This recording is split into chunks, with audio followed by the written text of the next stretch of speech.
What is going on, people? Welcome, geeks. It is Weigh In Wednesday. You know how we do. Welcome to the show. Man, there is so much to talk Oh about. my gosh, there's a ridiculous amount to go over.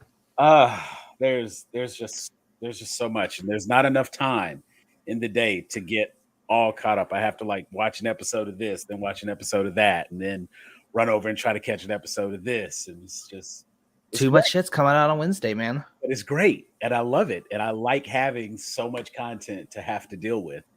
Those are good problems. Those, first world problems all the way. Those are the kind of problems you want. So Amen to that. I'm just trying to get all of my screens in order because I won't know what's going on. How's my sound, by the way? I just got this new thing. Sounds good. Sounds good. You sound very clear, very crisp. Nice. And let's see. So we got chat open. First and foremost, let me welcome everybody. Thank you for watching. Thank you for joining us. As always, I will put the link in the comments. So anybody who wishes to join us can do so. I do ask, of course, that you remember this is a live show. So be live appropriate. But it's a live show, so anything can happen, and a lot of things do happen. So join us here. So let's see. Okay, we've got. Hey, all right, we've got one more. Yep, there's a thumbs. He already knows what I'm gonna say. We got someone in the green room. Give me the thumbs up if you're ready. So there he is with his thumbs up. What's going on, man? There he is. What's going on, y'all? Welcome. So we've got David with us tonight. Wonderful. I know we're going to have some more people come in a little bit later. I already spoke with David and Linda. They're back from MomoCon and back. Nice. They can tell us all the cool things that happened down at MomoCon. For those of you who didn't go, be sure to look for all the cosplay and all the pictures and all the stuff that's out there. I will see if I can get them to maybe post a thread or start a thread with some of the pictures they may have, or if anybody has any pictures, like create a thread and show us what you got from MomoCon. It's always a good thing. Okay, let's get it out the way. Hit the QR code in the corner there.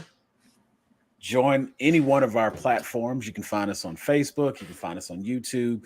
We're on Twitch, and eventually I will square out some time to get all this loaded to our Audible so you can listen to it on Spotify or wherever you get your streaming services, wherever you listen to your podcasts. We are all over the place. You can also check out Whiskalodian. That is a podcast that I personally enjoy. Ty has that one himself. It's Ty, tell us about Whiskalodian real quick. Give him a breakdown of what it is. Absolutely. Whiskalodian is the Drunk Nickelodeon Rewatch podcast where we get to rewatch the old Nickelodeon shows we grew up loving as kids and getting to do it while we drink. Nice.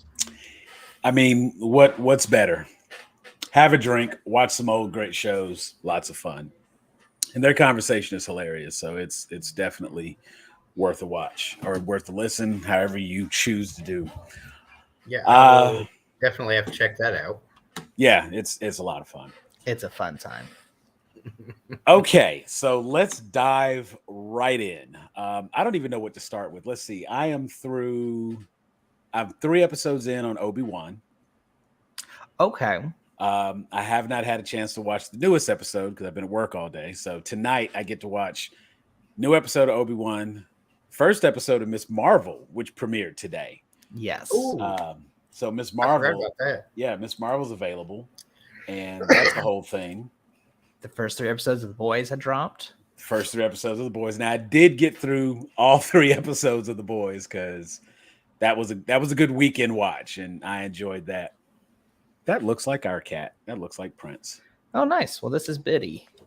Hi, Biddy. Lots of pet mascots. We got Handsome Jack. We got Roxy. Now we have Biddy. Look at that.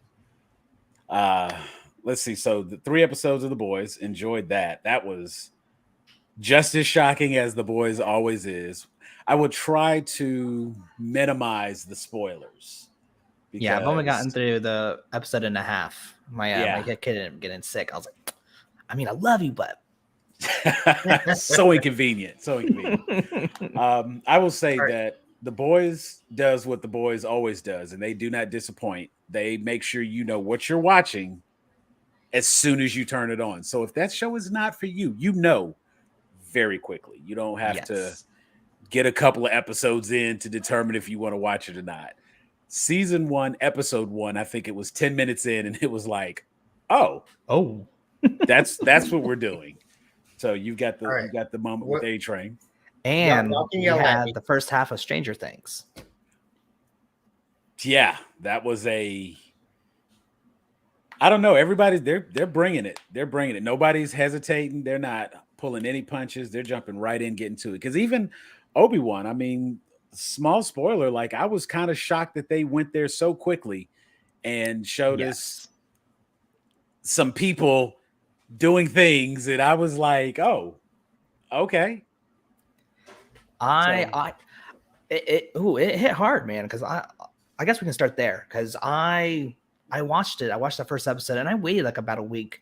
Because I mean, I had Kenobi, I had The Boys, I got all the stuff that I was already watching, and I was like, oh yeah, Stranger Things came out, and I was watching with my wife. And what I love about Stranger Things is that they typically have like a 80s theme. So like you have like the monster movie, and then you kind of have like the possession movie, or not possession movie, but the possession season. And then season 3 was the body snatcher season. This one's Poltergeist. This one's freaky as shit. Yeah. And I like the tie-in still with they still have their D&D tie-ins. Mm-hmm. And you know, they're still true to the themes. Like you said, that 80s feeling. It's gotten a little bit later in the 80s. You know, we've kind of watched these kids grow up. They're now all in high school. Feels like they might be freshmen, maybe. I think it's their freshman year. Yeah, it's their freshman year. And so, you know, we're getting to see that, and it may be triggering for some people. Because you see the way they interact with their classmates, and they are obviously the geeks in the school, and you know they're very much into what they're into. They like the things they like, and of course they seem to be up on their pop culture of the time, and that's always been one of the things about geekdom. It's not so much the nerds, so to speak, you know what I'm saying?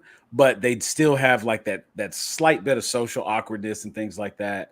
And so there may be some moments there that, you know, some people may feel something, you know, not being able to sit at the cool table.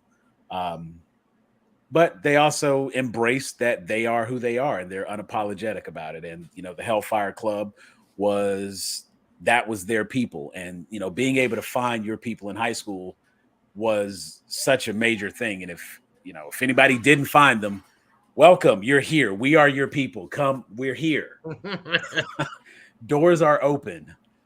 You do have to answer 3 questions. That's all I ask. But but find us on Facebook and join us. And you know, we're very much about building the community and being accepting. So it was good to see that they had the Hellfire Club, even though it was primarily like a D&D group. There was definitely some moments where they were in school, and you got to kind of see how they interacted in school with classmates and things like that.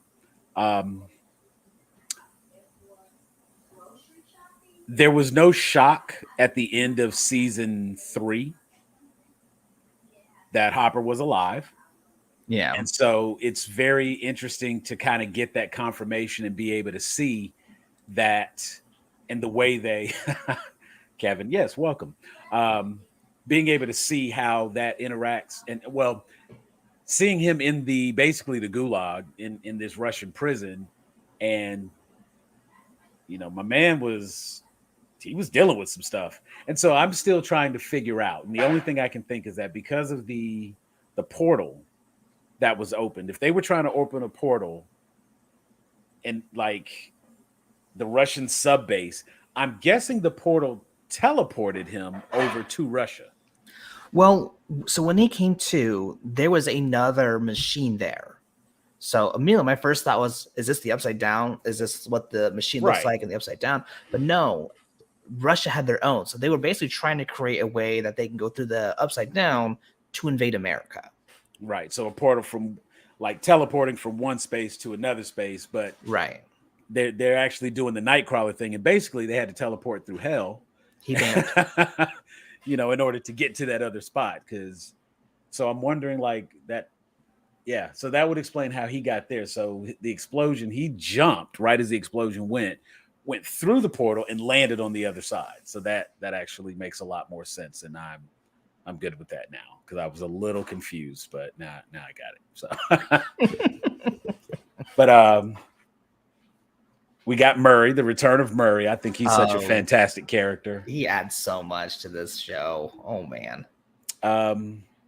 It's still kind of weird though seeing these kids because and this is with any show that has kids, when you watch them grow up in real life, but they have to continue playing this age range. These are like 20-year-olds playing freshmen.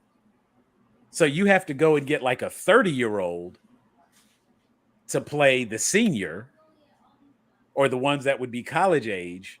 And it's so interesting because like Millie Bobby Brown just turned, if I'm not mistaken, she recently turned 18. So as part of the recording time, she's got to be right at this 17, 18 age while they're doing the filming. And she's playing a freshman. Now, because it's still her character, she's doing a good job of, Kevin, we're talking about Stranger Things, by the way. Yes, we're going into Stranger Things season 4. I think I'm up through Creel, the visit to Creel. That's the last thing I remember. Oh, I'm glad I haven't said anything because I finished that first half. Yeah, it hits, man. I believe it. There was a reference to, you know what? There was a funny conversation we were having in group where somebody had pointed out with some of the different references they make. Now, at one point, they reference what movie was it they referenced? No, they were going because Steve works at a video store now. And with Steve working at the video store, oh, that's all right. Enjoy it. Get through it. There's plenty. Like I said, we will try to avoid heavy spoilers here. Just light spoilers, nothing that ruins the show. But of course, there was a conversation regarding the different movies. They're trying to track somebody down, and they're going through all these various movies. And with Steve now working Steve and Robin now work at the video store, they're talking about all these movies. So all these movies, of course, exist inside the Stranger Things universe. There's also a reference at one point to Michael Myers, but he's not referenced via movie. He's referenced by his actions. And so the question came up whether or not Halloween exists in the same universe as Stranger Things. Because like in season 1, they're going to Halloween, and they're going out for Halloween, and they're going as Ghostbusters, and of course they all have their different costumes and stuff like that, and they have their Ghostbusters costume. So the movie Ghostbusters obviously exists inside this universe. Yeah. However, when Nancy's doing a student interview, the gentleman that she's interviewing makes reference. He was like, Krill was pure evil. He was like that guy that escaped and killed the babysitter. She says, Michael Myers? He's like, yeah, he's like him, just pure evil. He does not reference that as a movie. He references that almost as if that's like news events or something. And I did make the comment that if he had said something like he's like that guy 2 towns over, that would have solidified that was an actual in-universe reference, as opposed to just referencing what might have been considered a popular movie at the time, and you would expect everybody to know. Because if somebody makes a reference right now and they're like, oh, he's dodging bullets like Neo, that doesn't mean that Neo exists in our world. I'm referencing the movie still. Now, if I say he's like that guy downtown that did that thing, now I'm making a direct reference and indicating that person exists in the same place. So the argument was, and it was Tony Nelson that brought it up. So it was definitely a think piece. But the argument is that the Halloween universe is the same universe as the Stranger Things universe. That's an interesting take. That's a very interesting take. Because I don't know if you got to the point, but like Dustin himself makes reference to Freddy Krueger. Right. But I think he's referring to it as a movie. So I just assumed you were talking about the movie. And see, that's a very interesting take. See, and that's what I thought. Using the movie as a reference, since he did not reference a place or indicate that it was real events, he just referenced the actions taken. Yeah. You see what I'm saying? But a interviewer might not go directly to a movie reference. Well, given that this is still set in the 80s, the Halloween movies having first come out at that time, that might have been a popular movie. And so to use it for reference, it would be something you kind of expect everybody would have seen. So if I say, space wizards with laser swords, I'm referencing Star Wars, and I would expect, like in 81, I would expect everybody would have seen Star Wars because it was a big deal at the time. The first Halloween came out in 1978.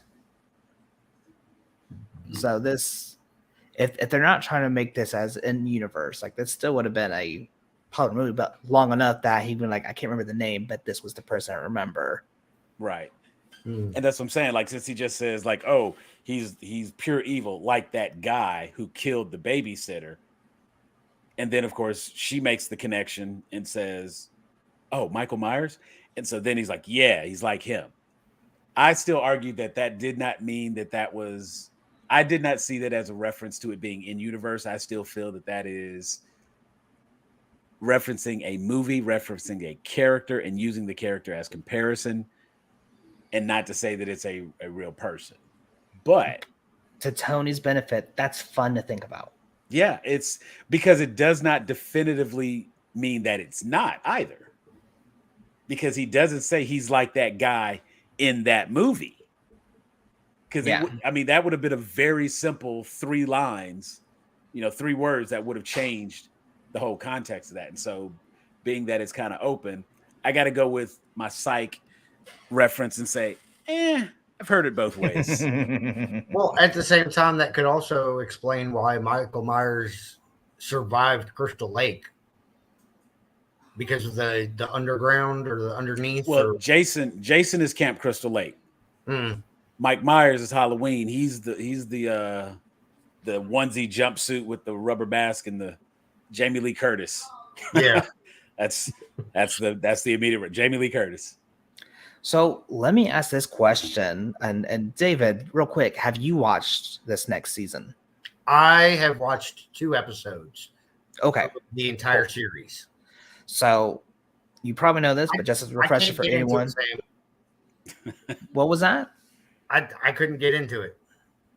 He's watched 2 episodes of the entire series, not the current season. Yeah. He's only watched 2 episodes. Okay, no judgment. No judgment. No judgment. No judgment. But you're probably not going to be able to join in this conversation, so I apologize in advance. But for those who do watch Stranger Things, in the comments, make your opinions known. Typically, they've always just dropped all the episodes all at once. What do we think about them splitting it up into 2 parts? So, and this actually works for just about all of the platforms at this point. Mm-hmm. I think Netflix is definitely doing its part to try to be a little bit more what's the word? Competitive. Sorry. I don't care, Jeff. I don't care. I mean, just for the D&D references, you got to get through season 1. I'm just working on it. Just for the D&D, you got to get through season 1 because it's so great. Poor Will, the entire season is just like, can we just play D&D? It's so great. You'll love that part of it. But I think to your question, Ty, with Netflix not dropping the entire season, they know that we're going to be hooked. They know that we're going to want to come back. And it gives you almost like a nice break point because when The Witcher dropped last time, I was done 2 days. And now I'm sad because I'm waiting. You know what I'm saying? And Fair it's like enough. it's like so much time passes that you end up having to rewatch a season in order to catch up and know what's going on and remember those little cues and things like that. And so the streaming services in general have kind of found this format, one, to keep us hooked and keep us paying, because if they drop all the content all at once, we jump in, we watch the entire season, and then we may not come back to Netflix. And I know people who will cancel their subscription after they've watched what they want to watch and wait until something worthy of their time. Because if you're paying, like, now it's up to like what, I think 18, $19 for some people. You're paying that $19 a month and you're only watching a handful of shows. If you're not regularly binging or regularly watching number of shows at a time, you know what I'm saying? It's like you have to question, is it worth the money? So if you can come in, watch all the episodes that you want to watch, you know, finish out an entire season and then cancel the subscription, you're good until, you know, a year from now when the next season starts. And then you come in, you pick up that $19, you pay for that month. You're good. You pay $20 for a whole series. And so who says it's only 2 episodes? Is it really a part 2 if it's only 2 episodes? 7 episodes are out right now.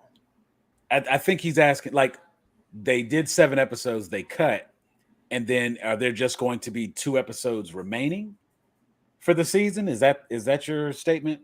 That's DJ Fat Snacks, by the way. Hey, we got one more. It looks like he actually made it in. Welcome to the stream, Jeff. So I couldn't help but overhear when I got in the door, we're talking about streaming services and how they release everything all at once, or certain episodes, or that kind of thing. Correct. I like Amazon Prime's thing where they drop 3 episodes or 2 episodes, or even Disney Plus with Obi-Wan. They drop 2 episodes at once because they know that first episode's they're gonna have to, like, tell you the story, update you, bring you up to speed for those people that don't watch all the time. Right. Just like the boys made reference to several things in their first episode from season 2 and season 1. And then the Crazy Train took off in episode 2. No, Crazy Train took off 5 minutes into episode 1. I agree, but like I have to go back and watch the new Boys season because, like, I literally my jaw was on the floor most of the time. Yeah. I was like, how much further can they take this? Oh, okay, that's how far they can take it. Oh, and they went even further than I thought they could. Okay. So the creators came out and said that Amazon has never told them no. And that's how it should be. Thank you. Yeah. Right. And I mean, you should push that envelope. And Garth Ennis, now, if for anybody that does actually go through and find the books themselves, a nice little series of comics, the comics are even way worse. Yeah, the comics are way worse. And so, and I will say that I appreciate some of the things that were changed. They kept the feeling and they kept the tone without making it overly inappropriate, because there's some content in the comics that's, wow, I see why we changed that. We need to change that. Starlight's introduction to the Seven. I like the way they did that on the show because that was kind of tough in the comic. And I'm gonna leave it at that. We're gonna move on. But DJ yeah, Fast Snacks, to answer your question, I didn't know it was just 2 episodes that were left for season 2. So yeah, to have that as a part 2, I can see that. But also, after watching those first 7, they left at the perfect time. And I understand, say what you're saying as far as why they would do that. I think it's something a little bit more on top of that. I think Netflix had the benefit of being like the only streaming service for such a long time, but now that there's others, they're now having to compete. They're now having to stay in the spotlight, and it's hard to do that when you are one and done. Yeah. So by splitting it up this way, or like an Arcane's instance where they split it up into 3 parts, they're able to stay in the conversation longer. They're able to get more people to see because it's in the people are talking about it even longer. Right. And The water cooler conversation, so to speak. Yeah. And I think that, like I said, I think that's the biggest issue we have with something like The Witcher, where because it's such a great show and you have every episode, you don't intend to. You're like, oh, I'm gonna watch 2 episodes. And then I'm gonna watch another one tomorrow night. And then you look over and the birds are chirping and you're like, did I watch the entire thing? Oh crap. And it's like now you gotta wait a year plus in order to have anything else available because you've binged it all. You ate it all up. So I mean, as with anything that's good, I think a little moderation is actually helpful. And I agree. They've done their own bit to increase a little bit of that moderation by splitting it up. Now, dropping off and only leaving 2 episodes, it's like I would just look at that as only 2 episodes, by the way. I thought part 2 was going to be at least 3, 4, 5 episodes. Same, actually. And if anybody wants to hop and check that out real quick, I confirmed it. Are like I confirmed there's 2 episodes on July 1st. So now, see, are those 2 episodes like movie length episodes, or are they like 70 or 80 minutes long? Ooh, I don't know actually. Yeah, because I was about to say that would kind of make it worth it. I did notice a little bit of a difference in the runtime this time around, where like it'll be 48 minutes or 52 minutes. Yeah, there was like an hour and 12. Like yeah, okay. Apparently you said 2.5. Yeah. Apparently episode 9 is going to be 2.5 hours long. Oh, it's movie. Okay. All right. See, now that makes it. That evens it out for me a little bit more. Two episodes, but each one is like an hour and something or 2 hours. Yeah, okay. I mean that's a 2-hour episode of Stranger Things is like you said, we're closing out on a movie, and yeah, that would be like watching 2 episodes at once. Yeah, what I will say, and Jeff, have you finished the first part? I have. Okay, so would you agree? I have not watched Obi-Wan that came out today, but other than that, I'm caught up on everything. I didn't know Miss Marvel dropped today, or I would have watched that. Same. Right, we all missed that one. So, and then against it, we just had so much. But Stranger Things, you've watched 7 episodes. Yes. So, Sam, you'll be able to jump in once you finish this, the first part. But would you agree that how they cut it, they left off on the perfect cliffhanger? Yes, because it left me wanting more. It answered most of the questions from the first couple of episodes because those first couple episodes, they throw out some new stories and new little bylines, and they wrapped all that up and then introduced something. And I was like, oh, yeah, okay. I want to see what happens next. So I don't think they could have done it where they split it up in half, where you had like 3 and then 4. Like they had to cut it the way they did. I agree. I thought that part 2 was going to be an equal number of episodes, or at least 4 or 5. So yeah. Well, I mean, if there's 2 episodes that are hour and a half, 2 hours long, that's about the equivalent of 4 episodes. It makes it more palatable. I'll agree. Mm-hmm. It makes it, yeah. Damn, have a little water, Ty. Have some water, sir. Bitch, I've already drank a gallon. I'm trying to lose weight. The drought in the Mideast, brought to you by Todd. when I start season 2 of Whiskeylodeon, I'm about to say, but you all also have to understand that Ty punishes his liver weekly for his show, so I give him the whole like making it up with water. That's why I just mix my whiskey with water to start off with. Right. So, but I'm not. I miss coward. Mine. I mix mine a little. I'm not a coward either, sir. Frozen. I just make sure I don't get a hangover. See, mine is mixed. Oh no, no, we hold on. I'll be right back. So now, what I'm most interested in. Oh yeah, and he's in Tennessee. See the big bottle? Yeah, but yours is filtered through a charcoal filter. It's already robbed of flavor anyway. He runs a show called Whiskeylodeon, and I think he knows a little bit about the whiskey. In fact, he makes most of the recipes on the show. which is actually pretty great. Thank See, you. all right. I'm excited. Yeah, So I see- definitely have to check you out. So see, Ty, that big bottle, that and ice trays are about all that's in my fridge. I'm a single man through and through. There are ice trays, that bottle of whiskey, some butter, and some A1 sauce and some hot sauce, and that's about it.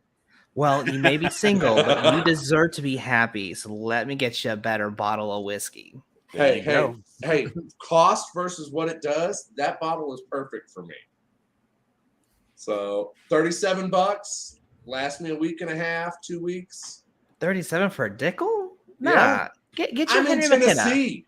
You can get Henry McKenna. You can get a handle for like $21. Henna McKenna, okay. Because Henry I McKenna, normally yeah. drink Slane.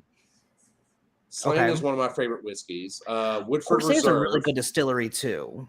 So Corsair out in Tennessee, they're a really good distillery. that's the advantage of living in Tennessee. There's a lot of distilleries out here that are quite good.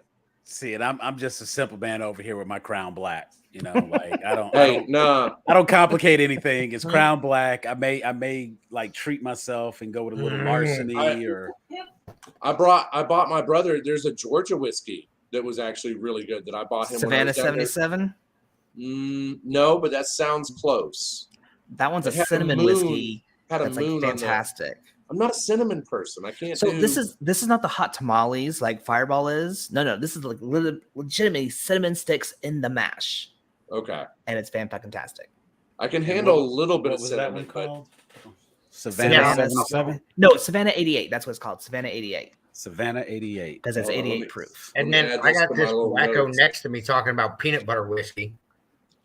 there's actually a peanut butter jelly I- one that's actually not bad.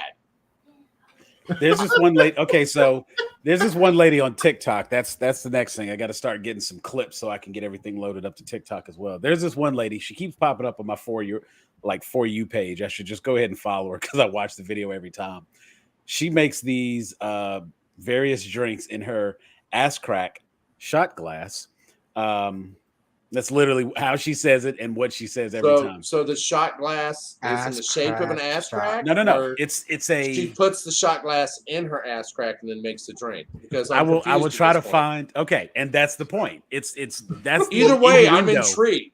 Right, that's why I keep watching. So- That's the innuendo she presents in this thing. But it's this funky shot glass that has like a kind of like a curve, so you can fill up one side and you can fill up the other side, and you take the shot and They, it like, mixes twist? it for you. Yeah, it's got like the little twist in Yeah, between, one of my friends has some of those. and so that's called an ass crack shot glass. okay. And so whenever she's making her drink, she's like, "Oh, this one is like you said." I thought about it when you said peanut butter and jelly sandwich. She's done like peanut butter and jelly. She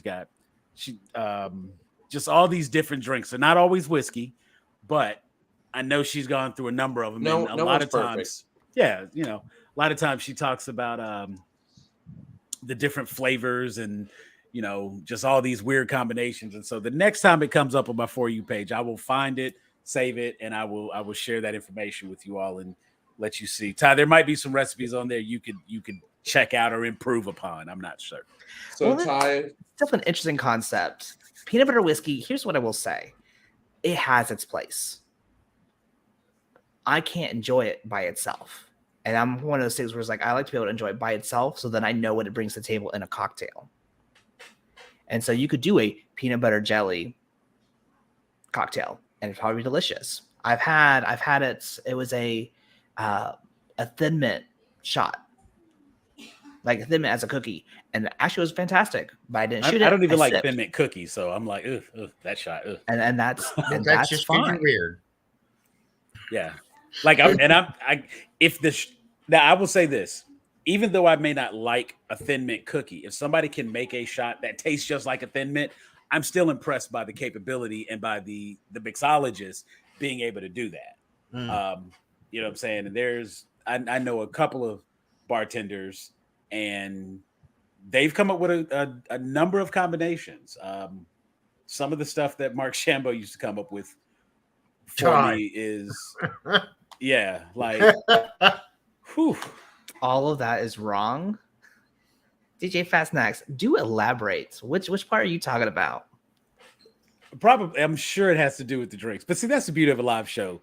We went from Stranger Things to having a conversation about peanut butter whiskey. And ass crack shot glasses. Ass crack shot glasses. So question: if you take a shot out of an ass crack shot glass, does that make you a crack whore? An ass crack whore. An ass crack whore. Or I'm trying to like, double ass shots or something along those lines. Actually, at that point, I think it's just a BBL.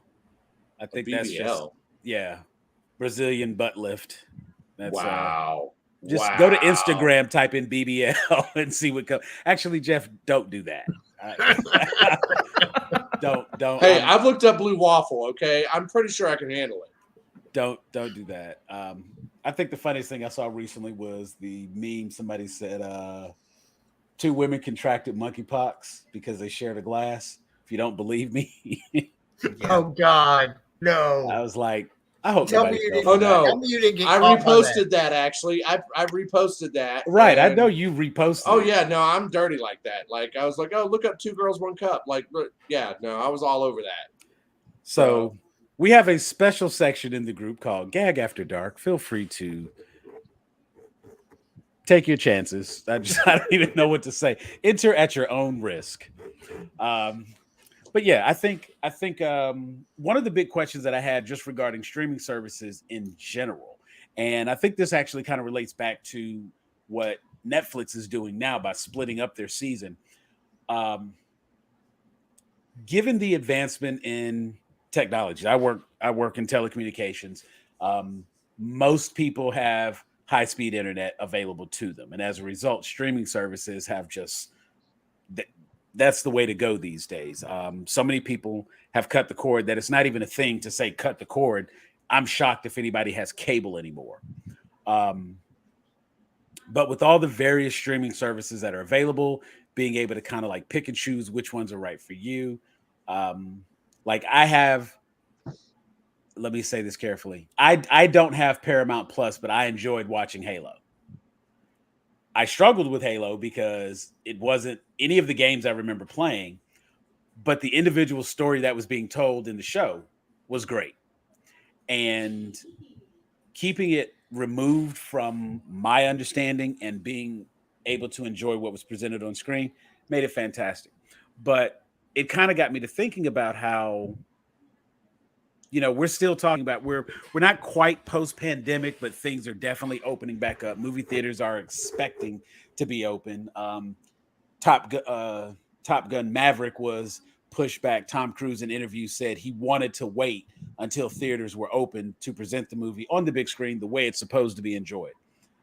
A lot of the content that we're getting today is designed for the small screen. They're being made for these streaming services, and they're able to tell, I would say, better stories because they can stretch it out. They can go 7, 8, 9 episodes to tell a story instead of like trying to cram everything into 2 hours or making us suffer through 3 hours when it needs to be 4 and broken up into 2 parts. Looking at you, Batman. Batman just needed to be 2 movies. Yep. But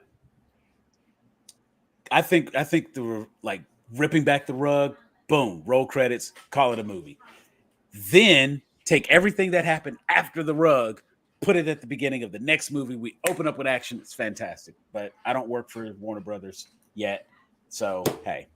But given that so much content is being directed specifically for the small screen and for the streaming services, how do you think that is going to affect long-term blockbuster films? I don't think it's going to affect blockbuster films. I think it's going to affect smaller films, independent films. They're going to have to go the streaming route because no longer can you put a movie in a theater if it's not going to make hundreds of billions of dollars. I agree. True. So I'm not too worried like Marvel not being able to compete in the theaters. They're going to be the ones that are driving it. What I do think, sorry, I was just checking. What I do think is that they're going to try and be smarter and they might get more bang for their buck if they do it as a series instead of as a movie. Now, to that Like- point, how does that? Okay, so I have a general understanding of things, but I need people smarter than me to explain certain stuff. When a big blockbuster film comes out and it goes to the theaters, the money is made by people going and paying their ticket price, and the studios and concessions, all of that kind of adds up to the gross profits of the film and that sort of thing. In part, that's for domestic, but then you Okay. also have the global economy. Okay. And that's where you'll get a lot of money. That's where Adam Sandler makes the majority of his money, is the global market. Gotcha.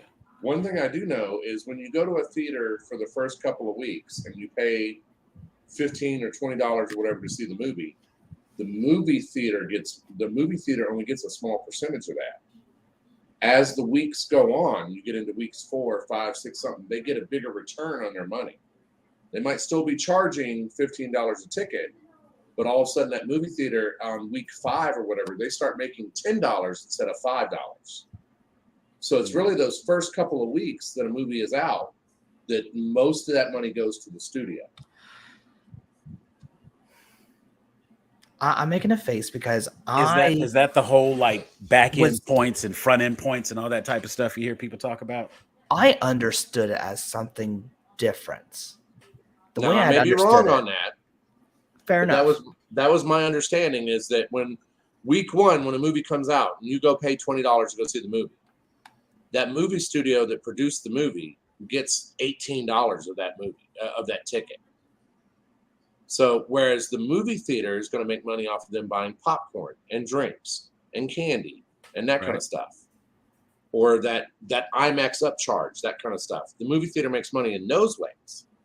And then weeks 2, 3, 4, 5, if the movie stays in the theater that long, like say Titanic or Avatar, by the end of it, the movie theater is making most of that money because they have paid their licensing fees to the studio for that reel. They bought the movie from the studio for X amount of dollars, or so many points on the back end or front end or whatever. So after so many weeks, the movie theater starts to make a profit on that movie. I guess that's why like that opening weekend and that second week and third week drop-offs are like such a big deal, because that's the determination as to how well it's going to do. And okay, we got a little bit of confirmation there.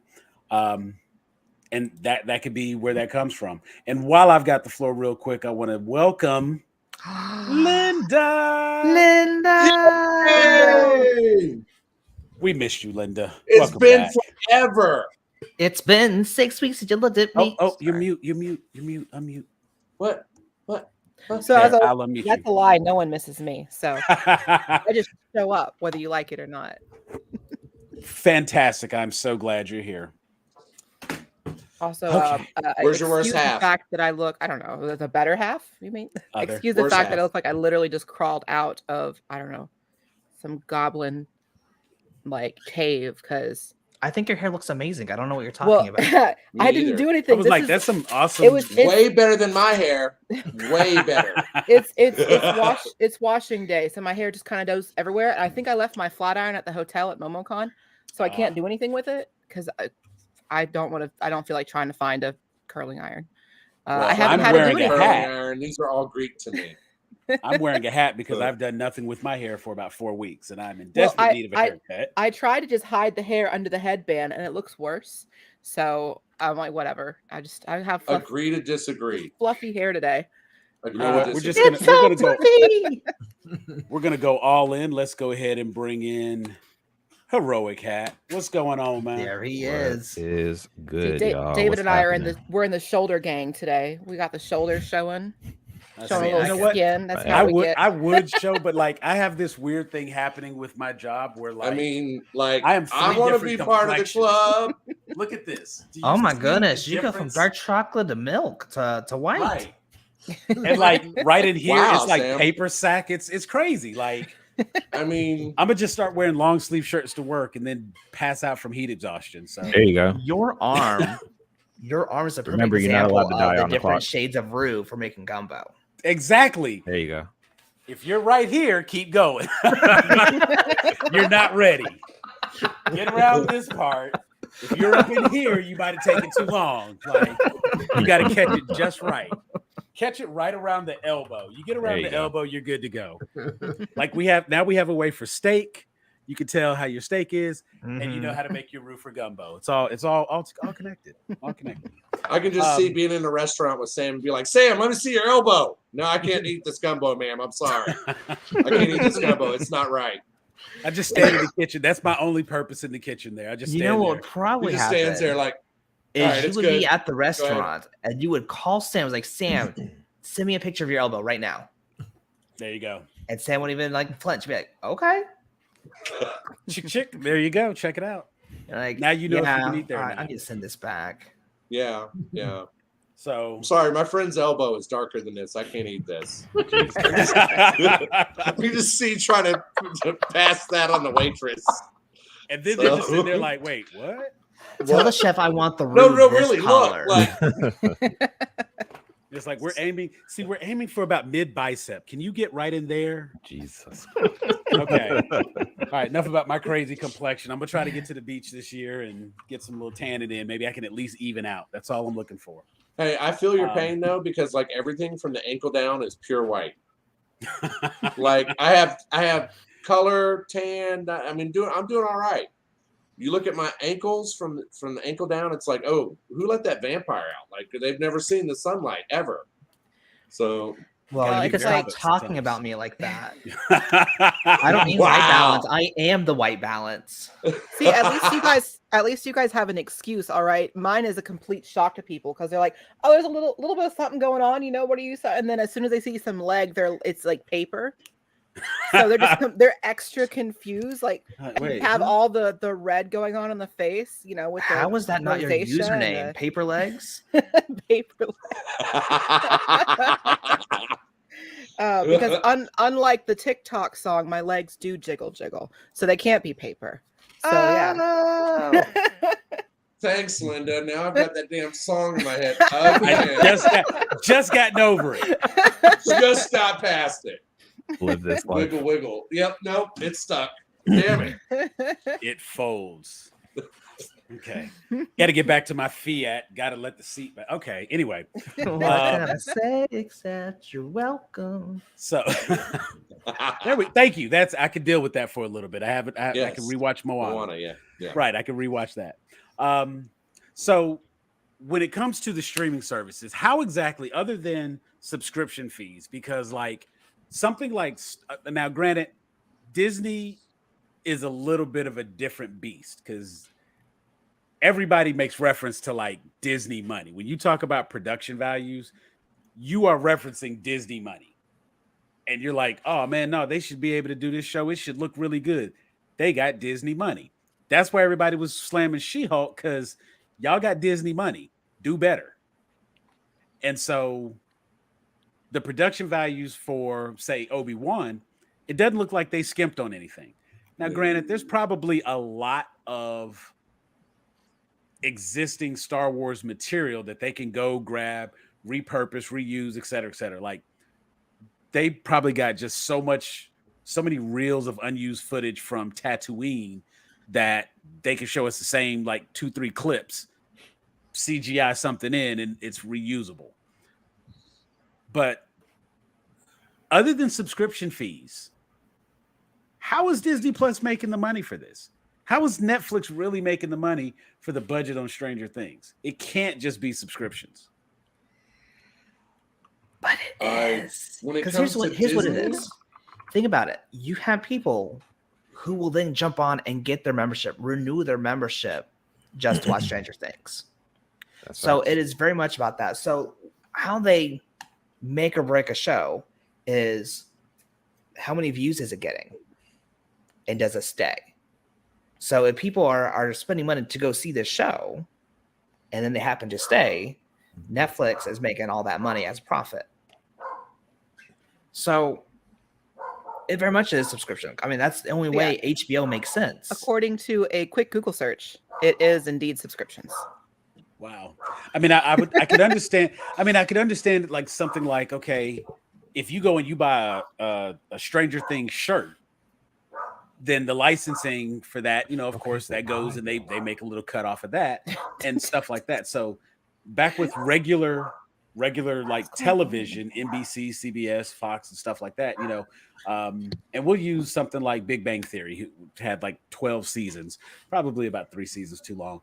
But with all the seasons they had on Big Bang Theory, the money, I love the show. I was one of the first people out there for it, but a lot of that money was made by advertisement, those commercial spots.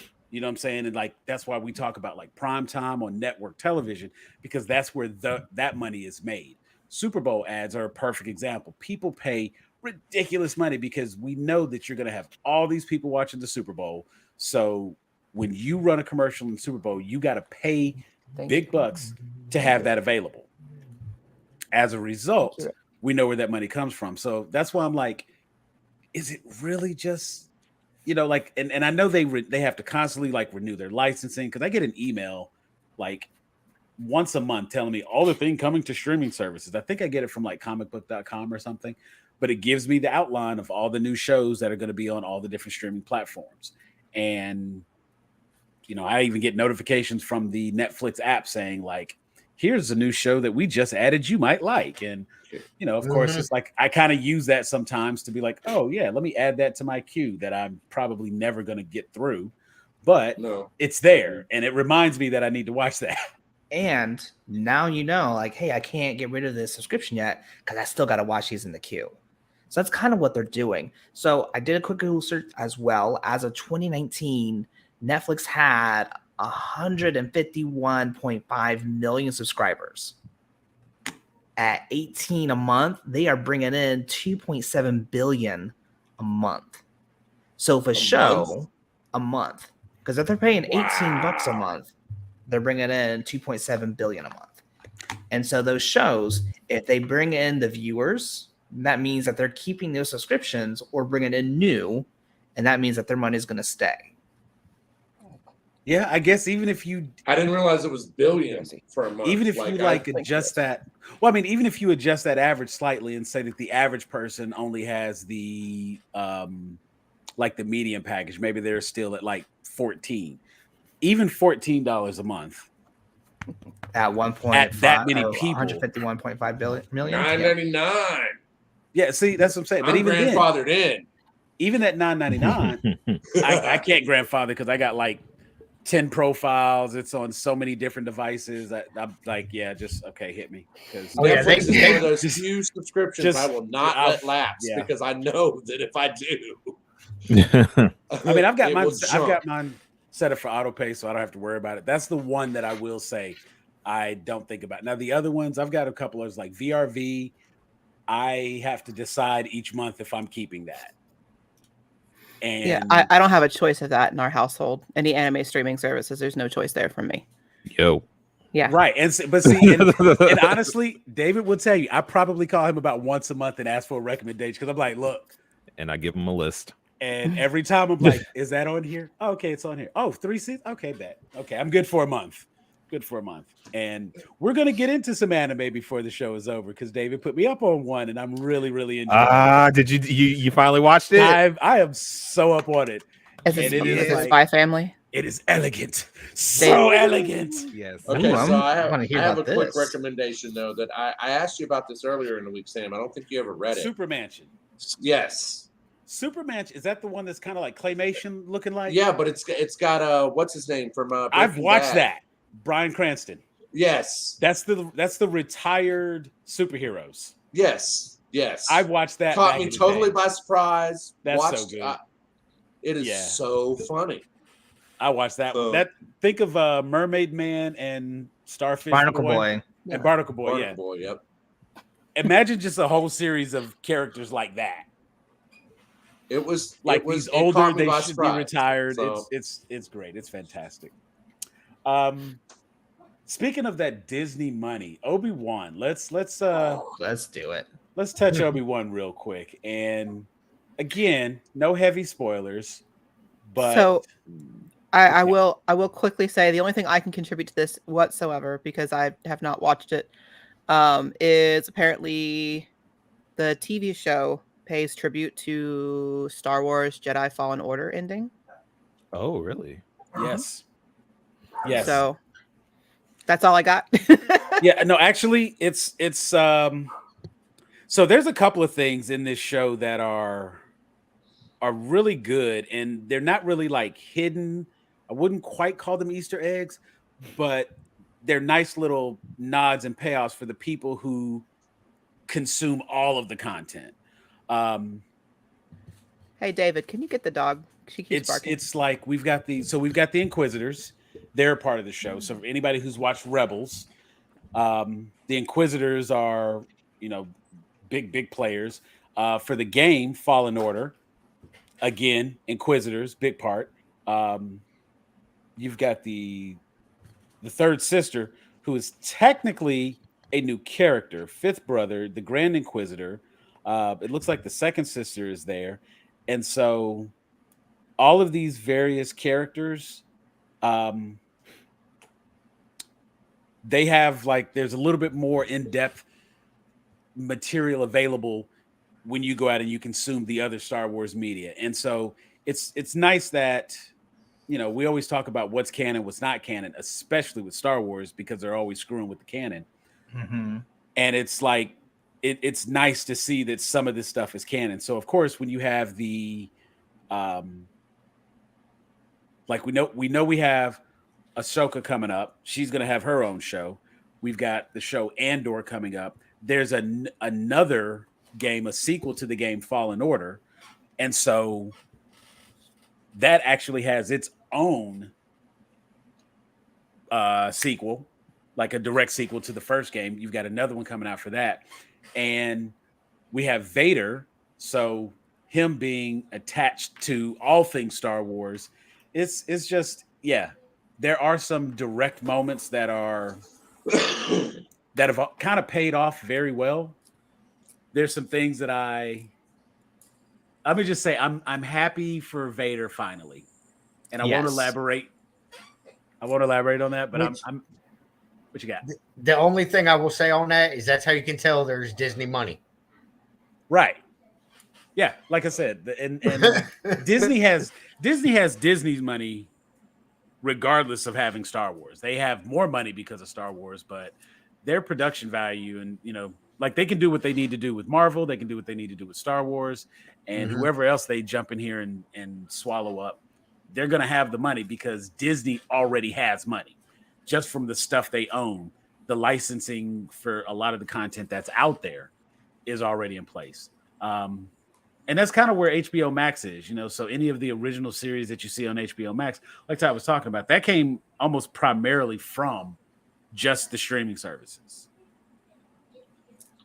Now, would you say that Disney's a little bit more lax with their streaming because they have the money regardless? Whereas, I think that's why they're sending Pixar straight to Disney Plus instead of putting in theaters. I was going to say something along the lines of that. Yeah, it kind of makes sense for them to do that. Not only that, but when they premiered, it was like $5.99 a month or whatever. It was a ridiculous a price for a subscription. Yeah. And you knew flat out that the only reason they could do that is because they were Disney. Mm-hmm. Well, not only Amazon or Netflix or anybody else, they're $9.99, $11.99. Ad free. That's this much more.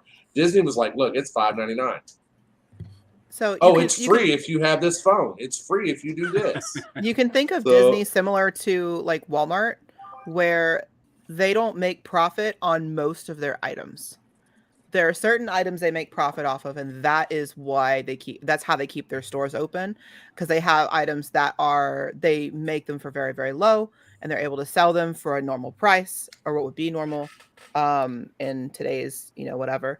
But there's a lot of items that they can take a hit on, they can do sales on, they can sell it at a loss because they make profit on other items. So that's why they're constantly able to sell video games at launch for $10 cheaper than everywhere else. It is they're what's called a loss leader. And I feel like that's similar to how Disney works with certain products of theirs that they can afford to take a hit on or lose money on, because essentially it's advertising. You're seeing that Disney logo still. And it's always putting it in your face, Disney, Disney, Disney. So you're more likely as well to buy merchandise, which is what they do make profit off of, or go to their parks for experiences from those things you saw on Disney Plus or their movies. Similar to how cartoon shows in the 80s and 90s were literally just to sell toys. Yes. It didn't matter. They try to make them for as cheap as possible, but realistically, especially if the toy line did really well, it didn't matter how if they put money into it but didn't make a lot of money off of the advertising for the TV show, or if they're able to sell it for very much to whoever they're selling it to show it, because they were making money off of those toys. Let me tell you, that G.I. Joe command base was expensive as shit. Teen Titans. Was it Teen Titans or Young Justice? One of them got probably Teen Titans for not selling enough toys. It was Teen Titans. Yeah. Okay, that's what I was thinking. SWAT Cats is another one, but that's obviously an older example. But that's why a lot of your cartoon shows that a lot of people remember very fondly that only had 1 or 2 seasons got the axe because they didn't sell toys. Yep. Mm-hmm. They may have been great shows, but yeah, they didn't. Now, sell what toys. I will say about your Walmart analogy is that Disney, like Walmart, has the means of production and distribution. So not only can they keep everything in house, I mean that's how they're still making money on those losses, is because they're now distributing it and they can take it to the global market. And you have other countries who are like, yeah, we fucking need this because we don't have as many production companies creating content. Yeah. So yeah, Disney is Walmart. But I think some of that also, also some of that is, again, kind of like we just discovered with Netflix. It's also just bulk, just sheer volume, so even if they're selling it, not really at a loss, but if they're like only making $1 or $2 profit on it. Yeah. Well, the majority of their revenue does come from their theme parks and their basically any toys and collectibles, merchandise, that kind of thing. Let me tell you, the theme parks, they make like $1,000 a person. Oh yeah, at easily. The theme parks. So, but you also have to consider as well, whenever you're saying the bulk analogy too, think of how much garbage they put out just for like very young children's shows. Like, you say that, but Bluey is top tier shit. Sorry, but Better Off Nathan Never was actually really good. Okay. But you know what I mean, though. They pump out so much of it. How difficult is it to really write a children's show?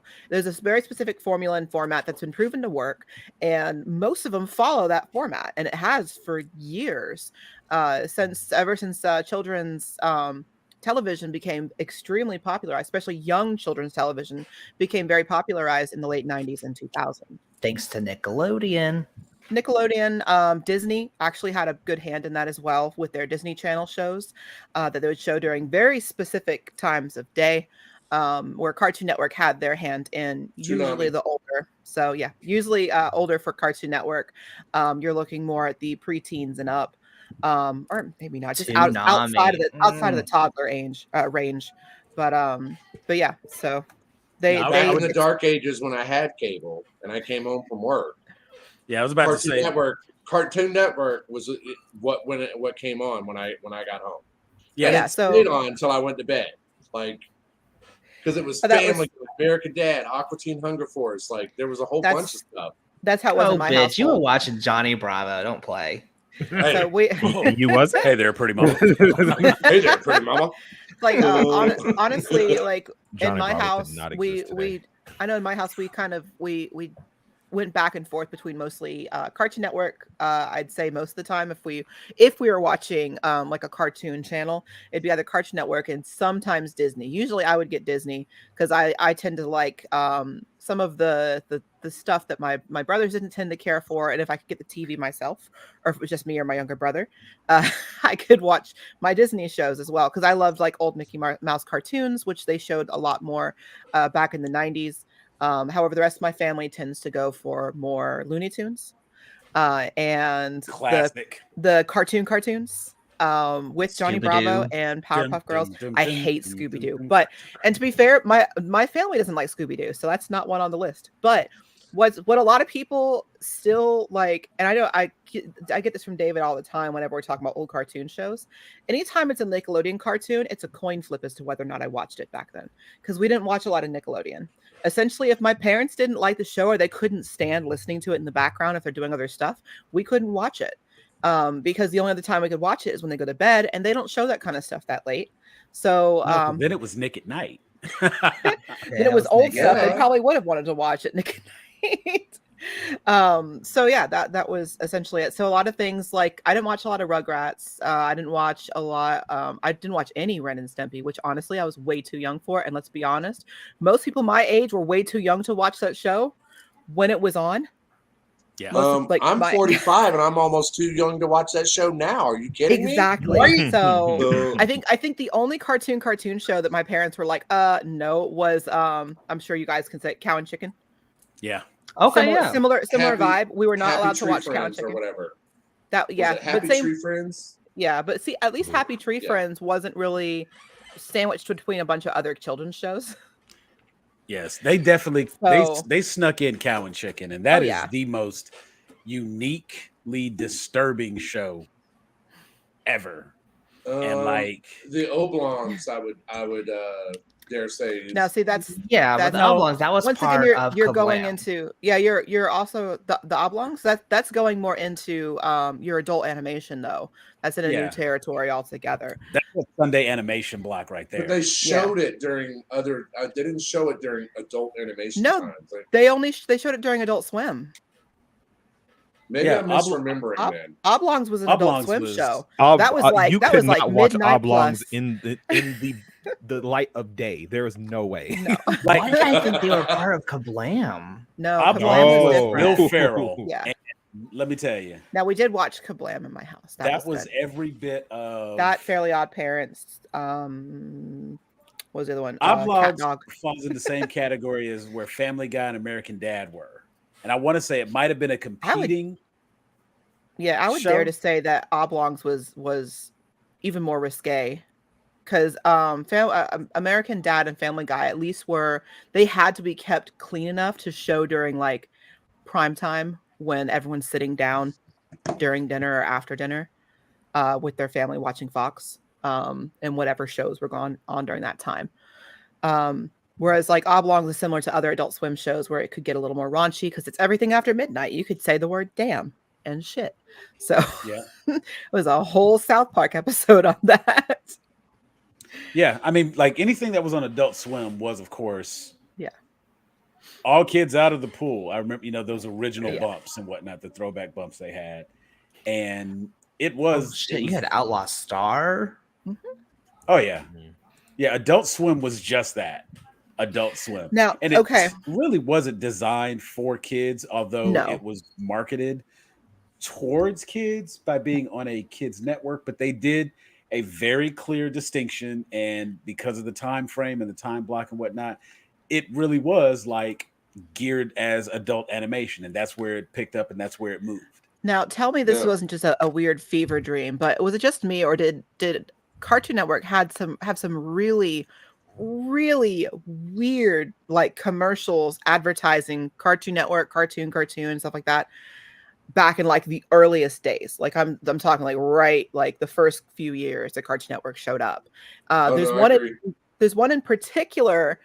I don't remember much. It's a very vague, like I said, fever dream type memory of something about like a dude that was like all dirty, who was sitting in like a reclining chair, and he had to go to like the fridge and got like this nasty looking jar of I think like a mayonnaise or something like that, and it showed Cartoon Network or cartoon or something on it. It was weird. They had weird commercials advertising their stuff, and then they had it might have been a Super Chunk commercial specifically. I mean, that doesn't mind. I feel like they either gave money to their cousin to make a bump back in the day, or they hired the people that did some of the Sega commercials from back in the day. Oh, those were wild. Yeah. I mean, I guess to be fair, went to the guy that 90s made were the a crazy Sega commercials time. and said, here's some money, make some commercials. 90s was lawless. Yeah, the 90s was, yeah. I don't know. I do recall that the commercial segments that were on Cartoon Network during the Adult Swim portion, there were actual commercials, but the commercials weren't, they were still like Adult Swim commercials. And they had like the little voiceover segments like, this is Johnny. Johnny likes to do that. It's like you're sitting here watching this whole thing that you think is going to be like a PSA commercial or something. And it turns out it's just like a little bump for Adult Swim. It's a 2-minute bump. Are you advertising a cartoon or telling me to not smoke crack? Like, what's going on here? I don't know. No. And it would be like Johnny said, they're smoking crack. Exclusive. Right. And it was like, and it was so crazy because I remember also like they had the music videos on Cartoon Network because I remember Will.i.am had one.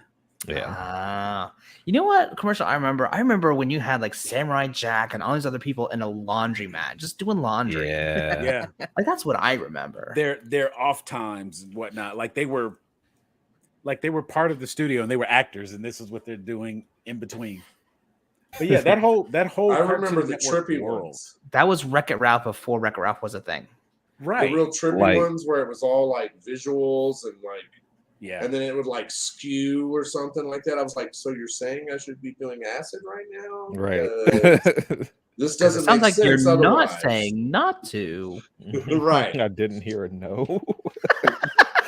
No, I literally like, as someone who I did a lot of acid back in my younger days, and I would be watching Adult Swim and one of those commercials would come on and I'd be like, is this a commercial or am I having a flashback? Like, what's going on right now? Like, again, why do they have to be mutually exclusive? So, not necessarily a bad thing. Definitely some good times with the old school stuff, and you know, the beauty of Toonami and everything that brought. Oh, is it still open? David, your trunk's still open. Okay. The raccoon's inside now. No, we have a raccoon that's been like chilling outside our house. The raccoon's inside, I guarantee it. He's living in your trunk now. He is. Sorry, David. Make him a bed. 3 or 4 raccoons outside my house, and it's like I have to be mindful when I take the dog out because she's small, and it's like 3 or 4. It was like I don't want them to gang up on my dog because she doesn't know how small she is, and she'll like run out there and might not come back. I say it's like that one right there. That's a small dog. Right. She's not as small. I don't know. Dog. So that one's small with an A, and then your dog, and then Jack is small with an O. Right. And one L. Right. Just small. Small. But let's see. So with you change that kibble he's in, it'll be swole instead. Right. Flip that M upside down. Not gonna be small, gonna be swole. So Toonami being the introduction, and I'm kind of thinking back to like the time block, like Jeff was saying, you know, come home from work or whatnot. And it's like, you know, you get home right around that 3:30, 4 o'clock time, and you were able to catch like all the good shows. Damn, what were you out doing? I'm talking about 11:30 midnight, bro. It was still Toonami going. started. No, I'm a lightweight. No, I'm talking about like we were still in that block, that early Toonami segment. Yeah, Toonami started at 4. And so you have, because you went from Toonami into Adult Swim, and then Adult Swim into like that late night Toonami. Like when Adult Swim kicked back to Toonami, that literally was because like Big O, Fooly Cooly, Parasite. Parasite. Not Parasite. What? Paranoia Agent. Yeah, I'm about to say, you think of Paranoia Agent. Let me tell you something. Like Parasite was not around. Right. No, Paranoia Agent. That little kid walking around with that bat and that creepy smile, man, that was a problem with that. And of course, you know, I have like 2 boys and they wanted to watch that type of stuff. And since there would be Dragon Ball Z Uncut and, you know, that sort of thing. So like trying to monitor what they could and couldn't watch, and then like Detective Conan and the late night anime block that was part of the late night Toonami. You just didn't know what you were going to get. And then later on with that other Adult Swim, they started Muyo and all of their abbreviations. Right. And what got real crazy was when Cartoon Network started like letting their Adult Swim time blocks be the experimental shows. and we started getting shit like Aqua Teen Hunger Force, Squidbillies. Birdman. And wait, Let's see. I have a list in front of me. let's get real crazy with Uh, it. Xavier. that About that to say, that was collective one of the fever ones. dream. Xavier, Holy Renegade Super Angel, man. Assy Super Gel. McGee, Super Dare was fire. As, Remember oh, Assy I McGee? loved 12-ounce mouse. 12 ounce. 12 I ounce don't know Yep. what. Drinky To this- Crow. To this day, I have no idea what 12 ounce mouse was about. I don't either. That's new 12, for 12, me. 12-inch mouse, David. Yeah, I corrected myself. I mean, Children's Hospital, which, fun fact, Children's Hospital was filmed in the same place as Scrubs. That's that makes awesome. that even better. I did not Children's know Hospital with Rob Corddry. That was Yeah. such a great show to start.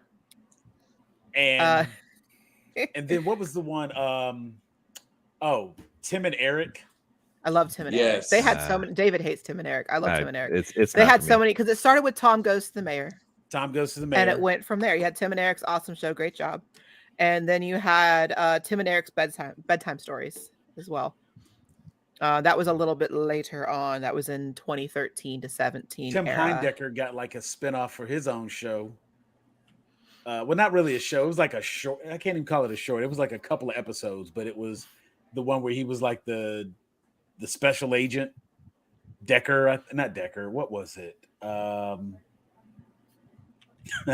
He had his hair slicked back and he had on this leather jacket. He's like, it's that's just such a. That was a wild time right there when they started like letting just random shows. Now, y'all remember Perfect Hair Forever? Man, yo, Perfect Hair Forever was. I guess I'm old because I was watching Toonami in the 90s. Like I had like Gundam Wing. No, Don't feel bad, Ty. I half the shows they named I didn't recognize, especially Hair No, Forever. that one's not happening. Johnny Quest. Okay, so the majority of those shows we were just talking about were specifically Adult Swim, and Adult Swim didn't start until like 2000, 2001. Okay.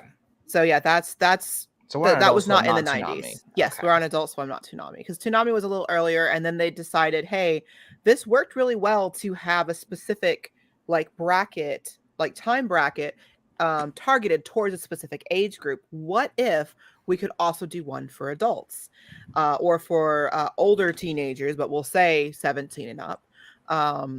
So I believe technically most of them were. I think most of them were technically 14 is what they were rated, because of how the TV rating stuff was. But yeah, No, all of that and it shit ended up needed to be working really rated well, M. so. Like it was all mature content. Oh yeah. But Space Ghost Coast to Coast. Yeah, Space Was Ghost. great. I remember Space Ghost. Brack That's, Show. Brack was- Show. Was Brack was Show. Adult Swim where Samurai Jack was on? It was on Adult Swim for a bit. Yeah. Yes, they Well, re-released it with like curse words and stuff. It was it was initially was on the stand. It was like the later night Cartoon Network, but not quite Adult Swim. Yeah. But then like the last season, Samurai Jack, like no, yeah, just slap it on Adult Swim. So and the Yeah, Cowboy Bebop. That's where I saw that. So the lineup Yeah, of the original that one. programming they had in 2001 was Brack Show, Home Movies, which is I I great. loved home Remember movies. Home Movies? Space Ghost Coast to Coast, C Lab 2021, which we're already past that, but okay. It's now 2022. Let me tell you, Um, C-Lab, to this day, well, what about him? He's a doctor. What, you thought they just called me a doctor for no reason? Oh, I thought it was doctor, like Dr. Dre. So Everything about that show is so great. they also did Harvey Birdman, Attorney at Law. Yeah. And Another of fun one. course, you know it, you love it. Aqua Teen Hungry Force. Yeah. Aqua So Teen. Aqua Teen went for 14 years. I hated that show when it first came out, and then it somehow It grew grew on on you. me. Yep. You know what? I'm gonna tell you, I remember the episode that I watched that actually made me say, wait a minute, let me go back and watch this show. There's something to it, because like that intro would come on, Dr. Weird and his little sidekick or whatnot, and I would be like, what the hell? And then that intro at the Yeah. time, it kind of gnawed on, it was like nails on the chalkboard. I was like, what is this crap? And it would go through. Carl immediately became like a fan favorite. And I was like, okay, so Yep. that's pretty funny. But I was just trying to exist. Like, right. You know what I'm saying? But the episode that got me was the Brood Witch. I love the Brood Witch. Oh man. That's one of my favorites is the Brood Witch. When I saw the episode with the Brood Witch, I was like, okay, let me go back and check some of this out. Maybe I judged this show too harshly. This was actually Hand quite Banana. Hand Banana is also a classic. Oh, God. Yeah. You would not really. It's not really something Chris. you could air now, but yes, Spider-Chris. Hand Banana is a classic. Again, that could not be made today. That On a completely unrelated note, I started watching Community because apparently there was a D&D episode during Community. Yes. Netflix cut it. Wait, really? Due to blackface, they cut it out of it. Like, it's not on Netflix. I watched the whole damn thing. Like, finally got to the end, and I was like, "Wait a minute! I never saw that episode." You watched the last couple seasons. I'm sorry. I know, but I still like. I started that show with the intention of I'm gonna watch the show to see this D&D episode. Yeah, Hulu removed it too. Yeah, because of the blackface. Yep. Well, Which, I mean, I'm 30 sorry, Rock like, removed their blackface episodes as well. I'm sorry, but it doesn't even look like blackface to me. It looks like he's cosplaying as a dark elf. Yeah, and like I did not get blackface vibes from that. It's his whole body. It's his hands and everything. Everything is like jet black, and he has white hair. And I was so upset when I got to the end of that show. Before doing LARPs, the full-on dark elf. Yeah. But I mean, I can understand where they're coming from. They'd rather be safe than sorry. They'd receive a much worse backlash keeping it potentially than cutting it, because especially if you haven't seen it before, and unless you were specifically looking for it like you, most people would not even notice that it is gone, most likely. So, and definitely not enough to be able to actually cause like a big like controversy or stir up. But I guess what the reason I made that point is, like, if you were to re-air like Ren and Stimpy or certain shows nowadays, they would cut episodes and you wouldn't even know. Oh, there's just some shows that aren't definitely re-aired, period. Yeah. So if you didn't catch it when it was on, that, you know, oh well. But I think there are still some networks that are doing pretty good, because like Archer on FX, you can catch all of the Archer episodes. And if you're lucky enough, you can really like get in there and search out. You can find Frisky Dingo. Frisky Dingo predates Archer. Yeah. And it is, I would even say, funnier in a lot of cases for the humor aspect. But it doesn't have, like, it's kind of a jumbled mess of a show. Whereas Archer has a very clear. Archer has a lot of quotes. Thank you. Like, you may not appreciate Talladega Nights, but I can literally sit here and name like 30 quotes from that movie. Yeah. Archer's the same way. There are things that I've taken from Archer, like phrasing, and have worked it into my regular life. Someone will be at work and say something bad or semi-dirty when they're just talking about work, and I'll look at them and be like, phrasing. And they don't know where it's coming from. Yeah, the worst thing is when no one gets it. I know. My thing, I'm always telling people, you are not my supervisor. Well, see, there was look at me like there was a time when everyone knew what that was, and with meme culture these days, if you're not first, you're last. So. See, there we go. But no, so I know Ricky, I was high when I said that. I know in my family it's oh god, oh brother, where art thou quotes. Yes. That's like another all the one. Time. Coen Brothers, like, yeah. For me, it's 30 Rock or Scrubs or Parks and Rec. Yeah, or Monty Python and the Holy Grail. Always a classic. Mm-hmm. David and I rewatched that the other night. Yeah. David fell asleep. But... Yeah. David usually falls asleep. It's supposed to be the other way around. I'm tired. Leave me alone. Men finish Monty Python. Women fall asleep. That's how it's worked from time beginning. No. Women don't fall asleep. Women like watching stuff too. Every girl I've ever tried to get to watch Monty Python has fallen asleep or lost interest. Because they weren't always been it has worthy of favor. you. I'm about to say, I think there's a reason they're not here now. I'm just saying. Hey, at the and in time, my I defense, appreciated it where they were like, this is boring me. You want to do something else? And I'm like, click, yeah. Like, You know what? I will say that. Yeah, we're gonna say that anyway. I'm old enough now where I'd be like, finish the movie, finish the movie. I was about to say I can certainly appreciate. There have been, and I'm giving away secrets here. There have been times when I put on something specifically knowing it wasn't going to be watched, and like it did what it was supposed to do. Wait a minute. It's like, look, oh, well, let's watch such and such. And I'm thinking to myself, no, let's not watch that because I actually want to see that.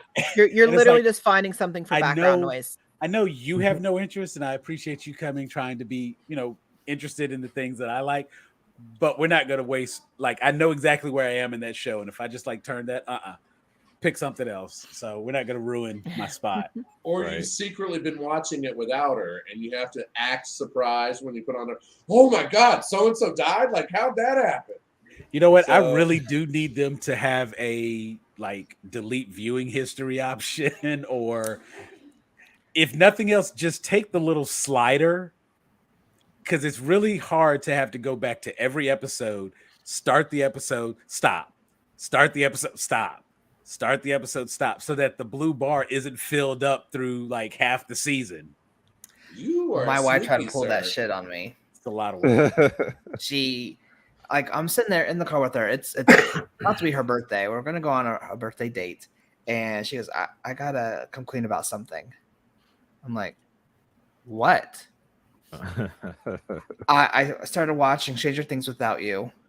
Or rather, you just cheat on me. And then right? And I tried to rewind it back so you wouldn't know I watched it. Or no. I watched it under someone else's account instead of ours. Oh, wow. Ooh. So it would hurt less if you cheated on me. That actually is just as bad. You took the time to log into someone else's shit. No. Well, it was the same Netflix account, but she made her own account, and then I have my account, and then Teddy has his. But she did that shit with Game of Thrones, and I remember we went to a restaurant, and she's telling me that she's watched 3 episodes while I was at work, ahead of me of where we were.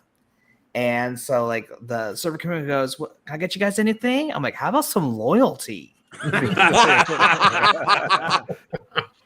Yeah, I will say there's a whole thing that happened here at the house, and it actually started with the Star Wars movie. I want to say, Dave, which Star Wars movie did we go see? Was that Force Awakens? We all went to go see together. Yes, we were at the IMAX at Stonecrest. Force Awakens. It was Force Awakens. Yeah. Okay, so I am no longer allowed to go see Star Wars movie. When I tell you that was a whole thing. I had it was so in the Gag Origins group, there were probably about 8 of us, and we all got together. We went to go see, and we took up the whole row at the theater. It was cool. We were at IMAX theater.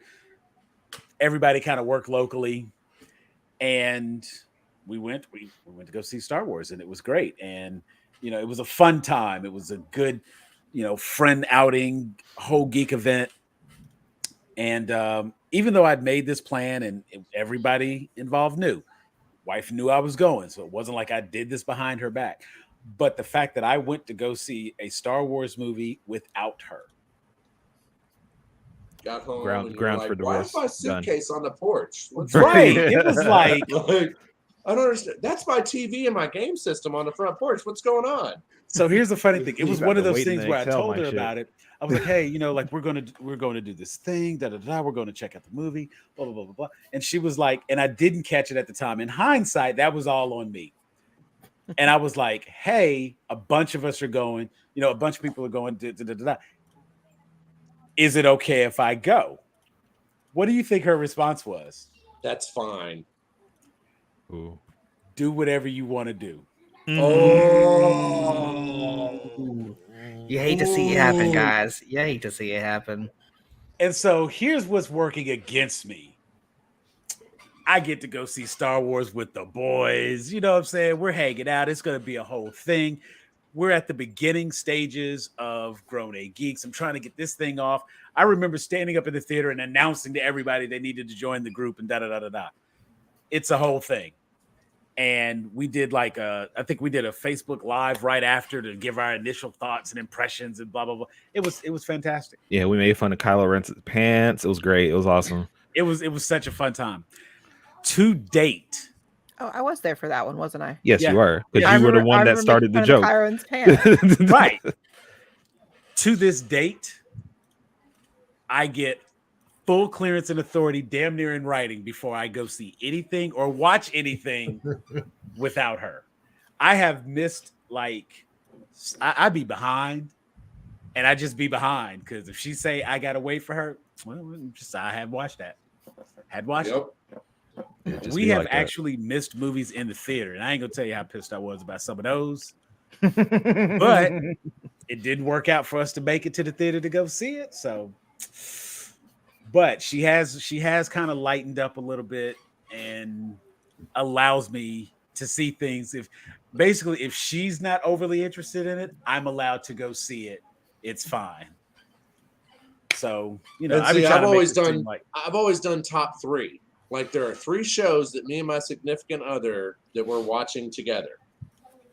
And we are not allowed to watch those shows without each other. Anything else is on and you have to talk to them and be like, hey, I want to replace such and such show with this show because I really like this one. Or we only had 3 shows that we could not watch without the other. Was this a past tense? Because I'm pretty sure Sam and David and I all heard you say you were single. I am single now. Okay. But I'm saying in the past, when I dated Shauna, I dated her for 7 years. It got to the point where we knew that we were on Thursday nights, we were watching Critical Role. On Friday, we were watching this. On Saturday, we were watching this. So, we had a routine down. So, and even with this, my latest ex, there were The Witcher or The Boys or their Manifest. There were certain shows that I knew that if I wanted to watch them, I had to wait. Yeah. So I will say that is I want to thank everyone here who's a member, who's a part of Grown A Geeks, because that has given me my golden ticket to watch whatever it is I have to watch before Wednesday. So something comes out on Friday and it's like, hey, you got until Wednesday to make it happen because you got till Monday night because Tuesday I'm watching it. As exactly Tuesday night is getting watched with or without you, and she definitely understands. Without you, that gives a little bit more time, and I'm we're able trying to kind to of think. squeeze stuff in. I can't remember the last thing that David and I had a thing had a pact where we had to watch it together. Because most of the stuff we watch doesn't come out on a weekly basis. I know we and most of the stuff that would come out that we would watch like that, we wanted to watch together anyway. It was an experience we looked forward to watching together rather than watching separate. Atlanta was the last thing we were doing that with. Yeah. So now, because David's the Donald Glover doppelganger over here. The dreads throw it off a little bit, but they if you knew David without his dreads, I'm telling you. Well, I have that GIF I did with the reface, and I put David's face on Donald Glover. And literally nothing changed. You can't. There's no. The nose is slightly different. That's it. Donald Glover has a little indent in the middle of his nose, and David doesn't. And David has, of course, the moles. But yeah. I think I might have thought you were just posting something from Donald Glover. I don't exactly. Think I even knew I've had that reaction from people before. I'd add it into a comment, see, look at this, and they're like, oh, I thought that was just a Donald Glover GIF. I'm like, nope. Look at the reface thing in the bottom. But yeah, and then I guess The Boys would be something else that we're watching together. So as it comes out weekly, but otherwise, I don't know. We've had stuff before in the past we've kind of done that with, but a lot of the times our schedules don't really match up really well, or we have kind of an understanding where both of us that geek out over stuff. We enjoy things better if we're in the right mood for it. And rather than trying to the other person feeling obligated to watch it when they're not really feeling like watching it right now, we kind of watch it in our own. Good job. We kind of watch it on our own terms instead. But yeah, David, can you remember anything else we've done that with, aside from a couple YouTube things? We always watch JonTron together. That's a thing where we will not watch that separate, even if like one or the other wants to, because it likes to come out. He likes to have shows post sporadically, usually when we're not together for some reason. He's like away on a trip, or like, you know, he's working the rest of the day. He's plotting on y'all. That's what it is. That's what it is. Gotta be. Yeah, I don't know. Like the only other thing would be like JoJo, but like that doesn't. Yeah, but I don't think that's something that's ever been a point of contention in our relationship. Or No, point you're of right. friction, No. Where we've never really been like angry at the other. We've gotten annoyed. Like I've poked at him a couple times, like, why'd you watch that without me? But like nothing like to where either of us were actually like upset. Like we're not filing for divorce over it. Like no, I've slept on the couch before because I've watched shows without somebody. So I think right now for me, the only show we're in season 8, I believe. The wife and I have been going episode by episode, Brooklyn Nine-Nine. Oh. And I turned on the TV one time and it was like 3 episodes ahead of where we were. And I looked at her and she looked at me and she was like, I don't like we were just sitting there going back and forth, and she was like, she hadn't watched, didn't know what was going on. I hadn't watched, didn't know what was going on. And so we went back to where we, like the last episode that we both remembered. And I kind of quizzed her. I was like, like, what was the last thing you remember happened? And I went back, kind of looked at the time when we watched it. I was like, you know what? Autoplay. It just started playing the next episode. We'd fall asleep because neither one of us could remember past a certain point. And it just autoplayed through a couple episodes. Sounds about right. And of course, we go back to look, and we're like, neither one of us remembered any of this because, like, we started playing, and it was like, this is not the episode we're on. And so I go back and I look, and it's like 3 episodes ahead. So I'm kind of looking at her with a side eye. She looking at me with a side eye. I'm like, wait a minute, what's going on here? But that is the show right now that we are watching together. And much like Linda was saying, for us, it's more. I would definitely be upset if she watched an episode without me. She would be upset if I watched an episode without her. But it's also become something that we knowingly anticipate doing together. And so there's almost no interest for me to watch an episode without her. Yep, because it's a greater bond. No, yep, right. That's exactly it. And see, I will say, that's a big, my wife and I don't have similar interests, so it's been very much. I agree. A compromise where she will watch The Bachelor and Bachelorette, and so in order to still spend time with her, I'll watch that. But because of that, she now joins me when I watch like Marvel shows and stuff like that. So it's kind of been that compromise. So when we find something we both genuinely like and she watches without me, I was like, this is our chance to bond, and you're cutting me out. Right. Like, the fuck, bitch, I brought you into this. Thank you. Like, you don't get to go and see, and I feel like that would probably happen if we did something like. That's like we baked cookies and she ate it all. But see, Celeste equally likes Star and Wars. She went and made them and ate them without you. You had gone through, get off everything like together, so you guys can have the plans to make cookies that night. But typically, it's I get the cookie dough and then she eats the cookie dough before I get a chance to make the cookies. Oh, cookie dough sounds good. That would be just as bad. Yeah, cookie dough in the freezer upstairs. So I got something for you guys. I have never been to a movie by myself. I don't think I ever have either. I've never gone. No, I've seen tons of movies by myself at home. Yeah, I've never been to a theater by myself. Going to the theater and buying a ticket for one, going in, sitting down, and watching a movie, I have never done. Matinee, it's beautiful. In fact, I'm going to be doing that so I can see everything everywhere all at once. Because I'll have that on. That's a lot of stuff to put into one movie. So All right. I'll have that available here soon at home. So. Just like I'm waiting on Doctor Strange too. I'm like, now if my group of friends wants to go to the theater and see the movie, great. I'm all for it. But I feel like part of what you're paying those prices for is to be able to walk out of the movie theater with your friends and be ribbing and, oh, did you see that one part with blah blah blah and where they did the thing, and oh dude, that was awesome. That's part of what you're paying those popcorn and movie theater prices for. Because I have friends that live outside of my area, that's never been an issue for me. Like, I don't go to a movie by myself and like, all by myself. Like, it's very much, as soon as I'm out of the movie theater, I'm calling my friend and we're talking about right then and there. Yeah. See, I like to experience that with someone. I mean, ask David. I bother him all the time in movies. But I mean, so it's same with him. You have someone that you're sharing that interaction with during the movie while it's playing. And if I want to experience movie by myself, or it's something that no one else that I know of wants to go see, because I only see movies with David and like my mom. That's it. I usually don't go in groups unless someone invites me, and I'm not really in that kind of circle of friends that are like, hey, let's go watch a movie. The closest I have that I have a circle of friends that goes to Six Flags, and we all go to Six Flags together. That's about it. So mostly because they go because they like to listen to David scream on roller coasters. I was gonna say I got dropped from my Six Flags group because I'm like, nah, y'all got it. Y'all go ahead. I ain't doing this shit no more. But yeah, so for me, it's the interaction with the person you're seeing it with.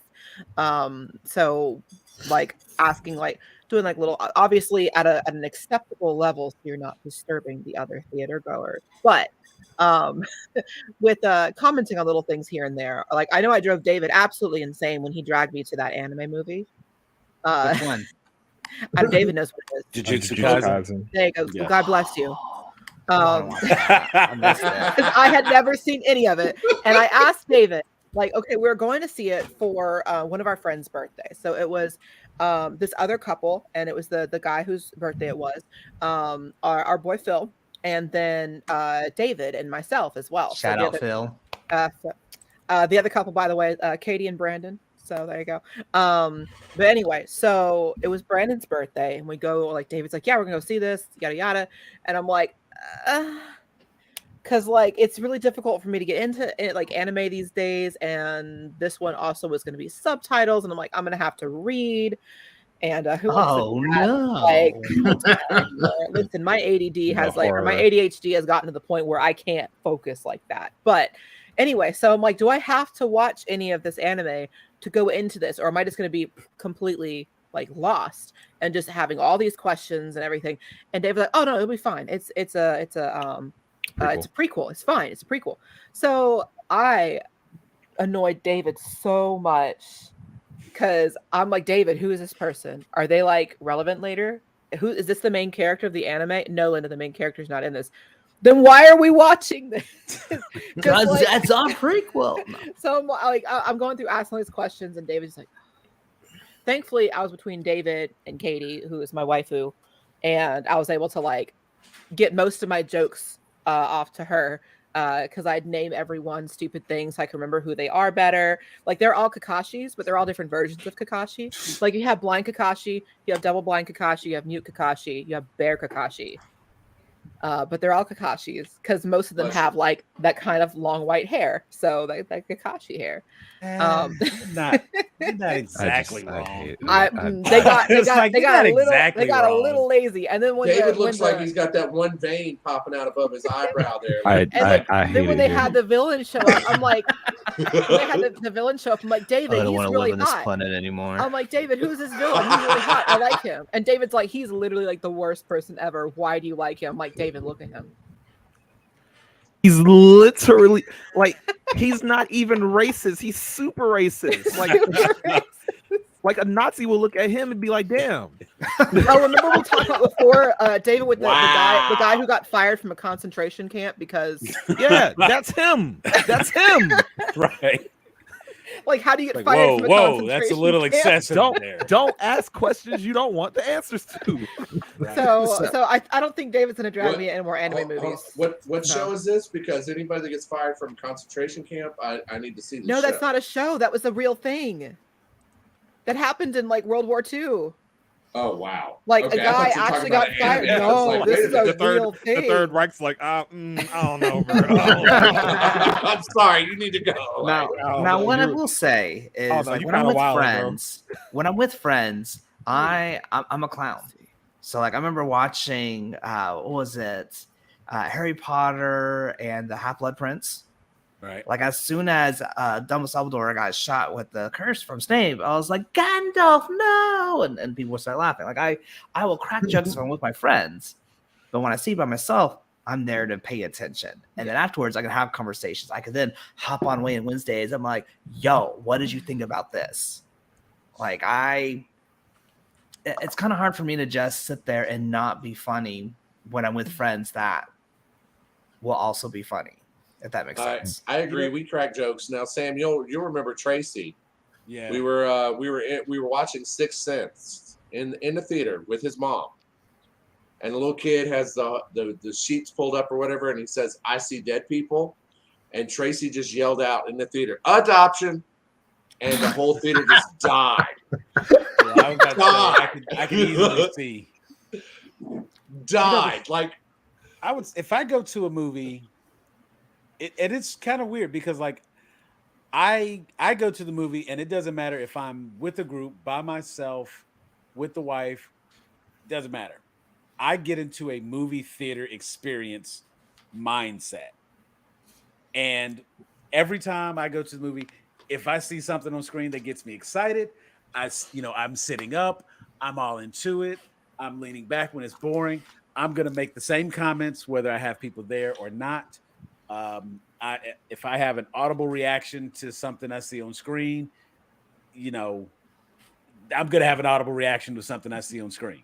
Because you don't need the validation of others, and I wish I could be like that. And it's like, because again, I am one of the few people, and I think that's probably why I can enjoy movies a little more, I think, than the average moviegoer. Because first of all, if I pay money to go in a theater to sit down to watch this movie, I'm going to be entertained.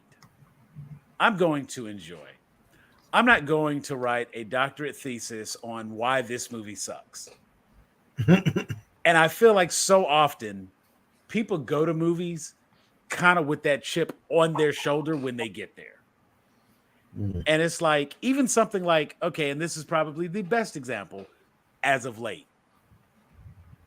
When I went to go see Morbius at the theaters. Ooh, I'm so sorry. I'm so sorry. Right. No, and it's quite all right. Because again, the attempt was to go and be entertained. Didn't Jared happen Leto that time. just doesn't have that charisma for me. Like, I was literally watching it here at home, and it got to a part, and I was like, I turned on a game. Like, in the middle of the movie that I wanted to see, No, it's just I stopped that movie, and played a game. It just didn't grab me. That movie just kind of jumped around and didn't make But sense. Jared Leto in general just doesn't have that star power, that draw to bring me into the movie. I'm going Can to we disagree. Name a talk good movie about he's how been in. they re-released Morbius because of a meme? Yo, Wait, what? It's Morbin. Yeah. This It's whole meme was like, it's Morbin time, or I'm always Morbin. And this Yeah, I've seen meme it. just became viral. So Sony was like, oh, it's popular again. Let's re-release the movie. oh Oh, my Only did to you god. be- see that? Oh yeah, I know. They That's made- why they I'm made- I've never laughing. even They seen made that. less than like $80 a theater. Yeah. Overly, It was- they're re-released 85,000. It was fucking hilarious. Yeah, I it can't was believe it. That's the amazing. total take when they re-release the movie. 85,000. Oh, boy, Wow. tell me you did not read The Room without telling me you did not read The Room. No, how many people do you think got fired on that one? Oh, everybody. Oh, Everybody. Somebody somewhere needs to be like, who was in the meeting for the re-release? I wanna need be that a- list of names. I want to be a fly on the wall in that. I need that in entire meeting. list of names.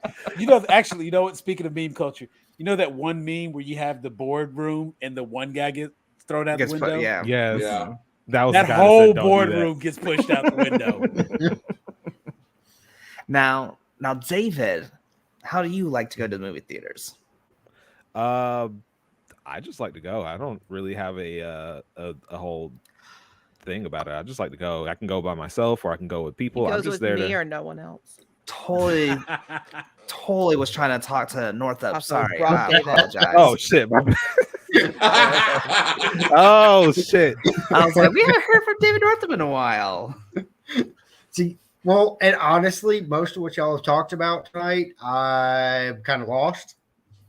I didn't watch a lot of cartoons when I got older. I didn't, but that's neither here nor there. But I apparently go to the movies to pass out. You're that guy. Fair. Sam I went- knows. I Sam went and knows saw- exactly what I'm talking about. Now, in my defense, I was, what was it? Alita. Yeah. Okay. Alita Ever Battle went to Angel. see? Okay. Oh, I was working third shift at the time.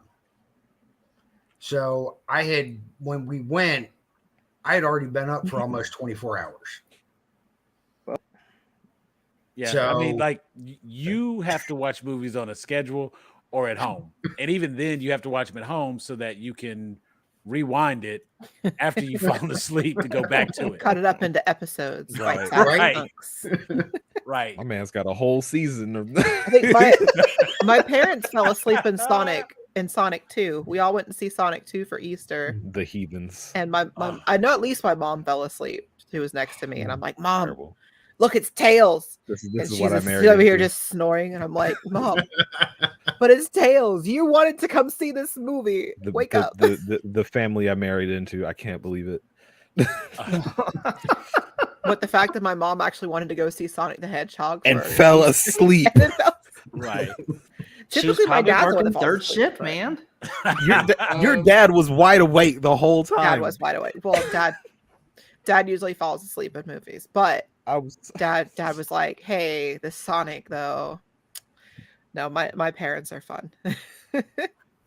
Did either of you see the new Chip and Dale movie? No, I Not haven't yet. yet. It's on my I'm list. I'm actually- It's on my list. I've it's heard one of those amazing movies. Highly things. recommend. it's one of those No. movies that so many people have been like, "Oh my god!" I'm just like, I'm gonna wait until everyone shuts up and forgets about it, and then I'll go watch it. Out of See- spite, more than I did the same thing with Game of Thrones for years. I'm like, I am not gonna watch this until the fandom calms down. Then I'll go watch it. I'm on that with keeping up with the Kardashians. I'm just gonna wait. I'm never gonna watch that. I'm I gonna have tell you. no I'm desire. gonna tell you how to catch up with keeping up with the Kardashians. You just don't watch it. Oh, that's- Yeah, don't. Save yourself some time. And Watch what Spy sucks Family is that instead. it's so good. Spy Came up Family. right as we were talking about keeping up with the Kardashians. is that how it is? Is that how I it is, wanted Fat to Snack? make sure everybody knows DJ Fat Snacks watches Keeping Up with the Kardashians. I'm sorry. And I'm pretty sure he was talking I'm sorry- about I'm sorry Rescue for your- Rangers. I'm sorry for the time that you have wasted. I'm pretty sure he was talking about Rescue Rangers. I've actually heard, I have heard good things about Rescue Rangers. I heard all of the comparisons for Roger Rabbit. And oddly enough, a lot of people still seem to have preferred Roger Rabbit over this one, but they at least, like, apparently do a really good job.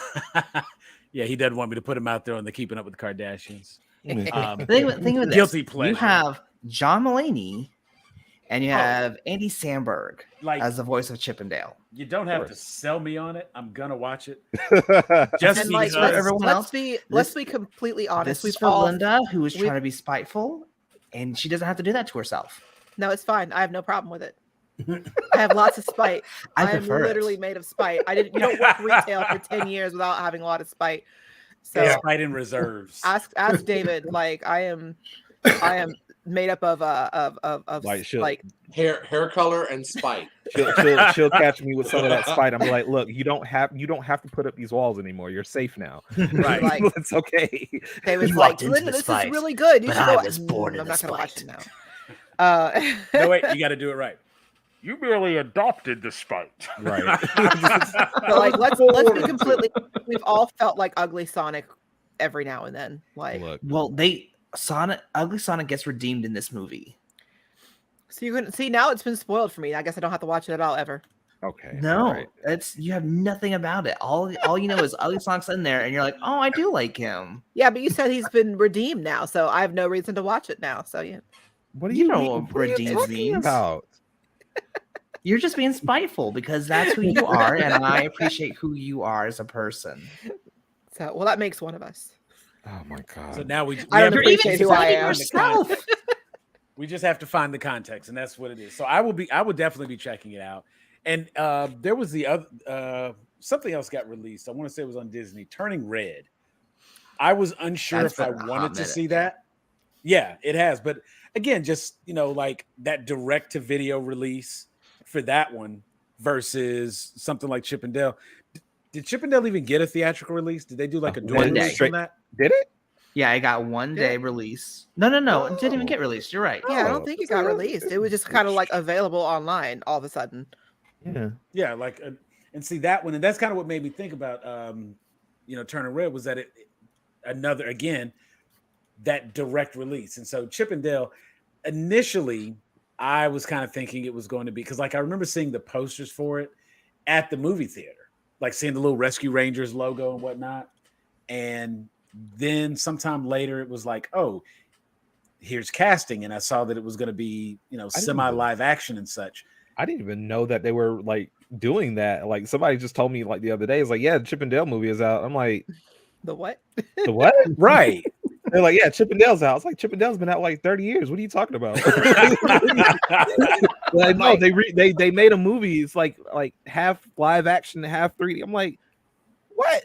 What? And even in How that, long was I asleep? Like, what right. happened? Let me push this rock out the way. Right. Now, I'm definitely interested in seeing it. It's on my queue. It's on my list to watch. So Ty, you've seen it though. Yes, and I love Would you say I have heard? No, I have not seen it, and I am trying to avoid spoilers for it until I get around to seeing it. But I've heard that it has some of the best Who Framed Roger Rabbit type animation interaction since Who Framed Roger Rabbit. Yes, I would say this is a spiritual sequel or successor, whatever you want to call it. Okay. Like it definitely has that vibe, and it does it really well. Way better than Cool World. Oh my goodness! I mean, that bar. I have a lot is of questions. hell at Number that one, point. how Like, dare you? And I'm going to co-sign and come back with question number 2. How dare you, sir? The only thing good about Cool World was Gabriel Byrne, and just because it was Gabriel Byrne. Yeah. And I like Brad Pitt. I liked whatever Well, the yeah. hot anime chick was. Animated, sir. So It's not here's- Japanese. It's Holly. not Here's anime. how I would that describe. was Holly. If I was gonna pitch Chip and Dale Rescue Rangers, it is Who Framed Roger Rabbit meets Wreck-It Ralph. Okay. you have my attention. Okay. Like that's what I got to leave it at. It's Okay. basically Who Framed Roger Rabbit and Wreck-It Ralph had a baby, and it's Also, that was Kim Basinger. That was Holly, by the way. Yes. So, No, I think he was actually referencing Holly herself. well, I mean, either one. I mean, let's be Well, yeah, honest. because she did become a real girl. She did. She did become a real girl for a bit there. So, JG yeah. Fastnax. Why do you think Turning Red was made in the early 2000s? Out of curiosity. Because it takes place in like the early 2000s. Yeah, it takes it place had like that. 2002, I think. It had Yeah. that In Canada, early of all animation places. vibe to it, though. It had a vibe to it that felt like it was made. It has a Wallace and Gromit vibe. Felt like the it was animation made style. 4 or 5 years ago versus now. So, like, I had a conversation with David about this, and I've had some people like come up to me and be like, "Oh my God, you're a girl. Didn't you love Turning Red?" And I'm like, "No." It They're is like, very "What?" Like, "Oh, well, why not?" I'm like, "Because it's not." Well, in my opinion, the girls were extremely cringy, and I hated all of it. What 13-year-old And- girl isn't cringy? I know, and that's what I keep hearing from people, and I'm like, I know, Especially but there like are plen- ages mm, 13 to there 16. are- What 13-year-old person isn't cringy? if the men can calm down for a second and let me explain what it was I'm like very being emotional what right it was now. like being a 13-year-old I'm talking girl with my hands right now, Linda. as I the can't only calm one down.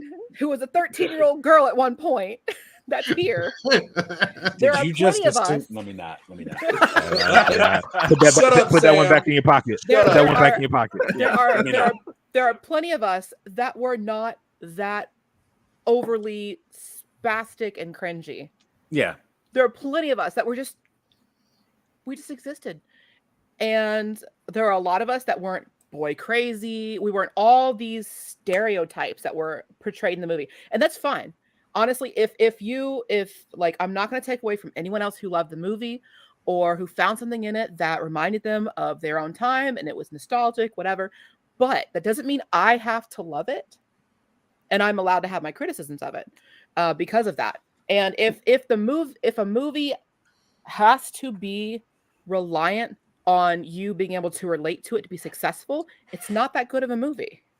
I'm Like- going to challenge that because I didn't relate to being a 13-year-old girl, and I still enjoyed it. I thought the story overall was really about a child trying to outgrow generational trauma, how to heal from that generational trauma. It's that, and it's literally a period piece.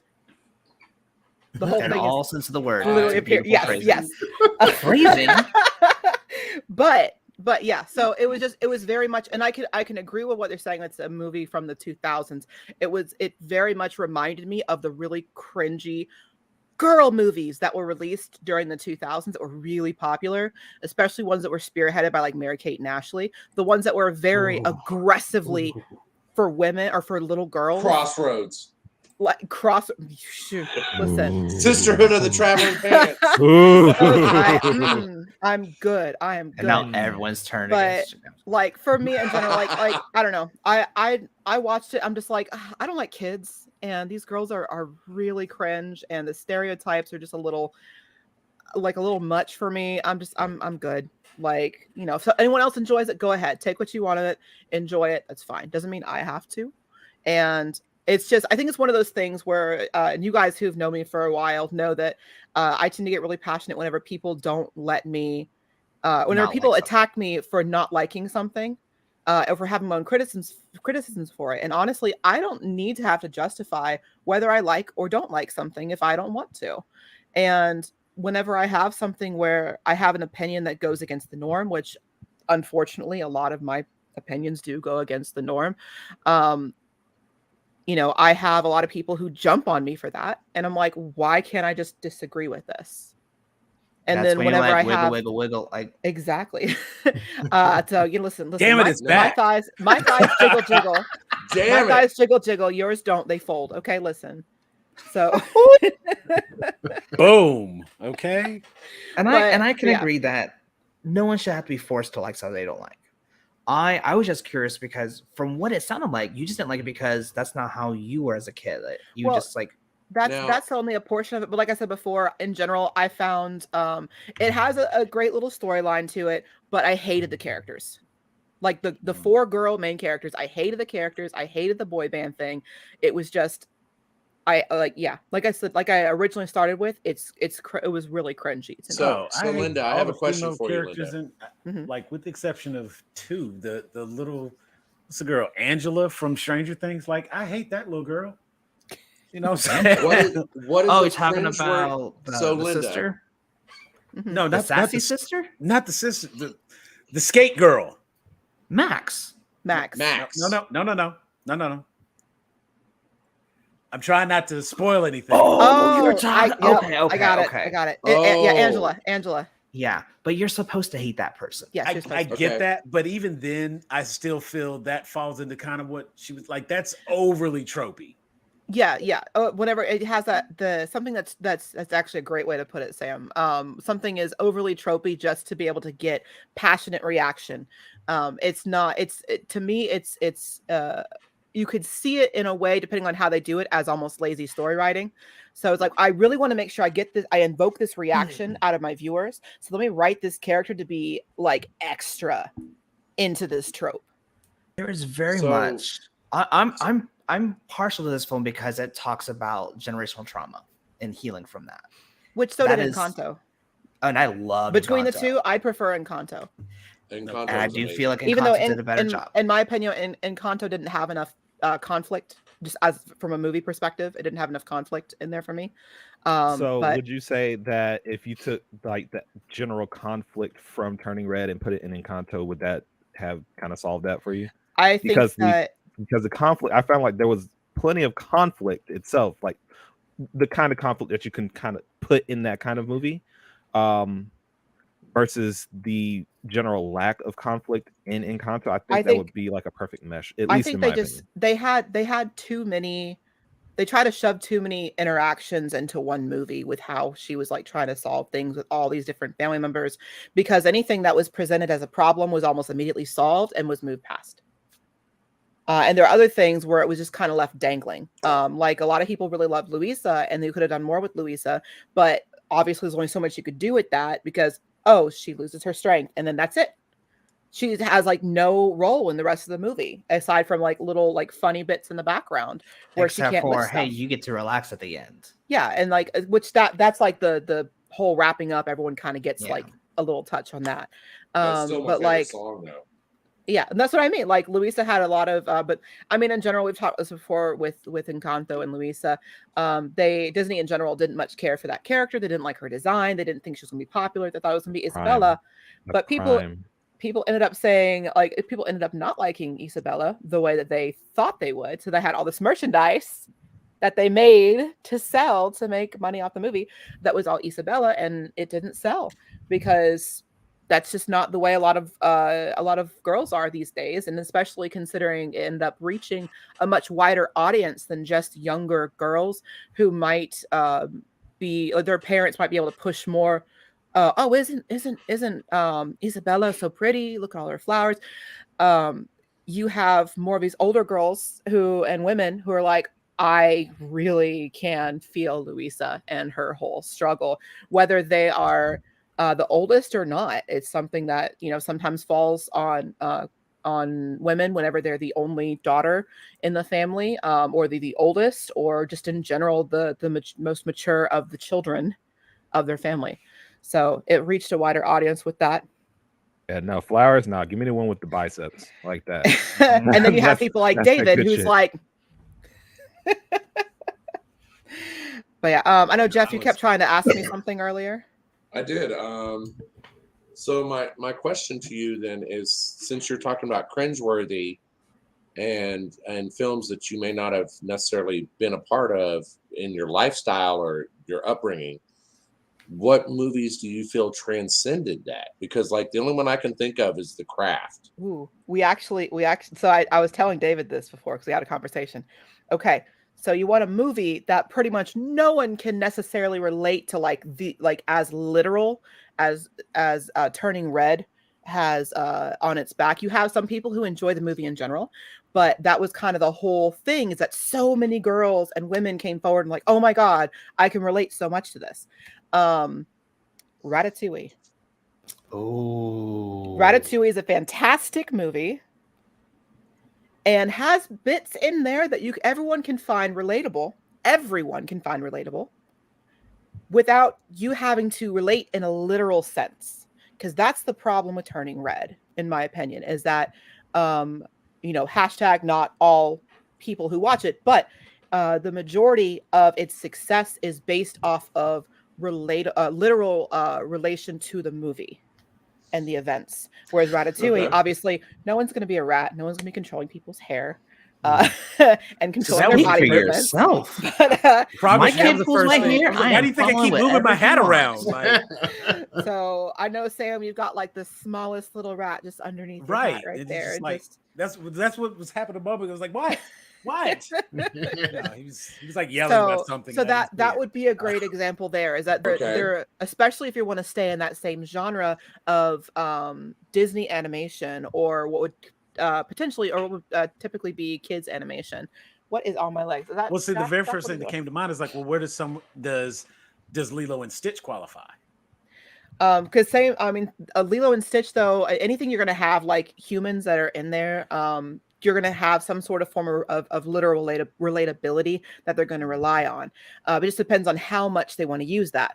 Obviously, with Lilo and Stitch, you do have a portion of that's actually a great example of a good mixture of literal relatability and non-literal relatability, because you had plenty of girls who they identified with Lilo. She was an outcast. She was a little weird. She liked to feed Pudge the fish so he didn't, make the tornadoes come, or hurricanes or whatever. But yeah, tornadoes, you can tell I don't live in an island.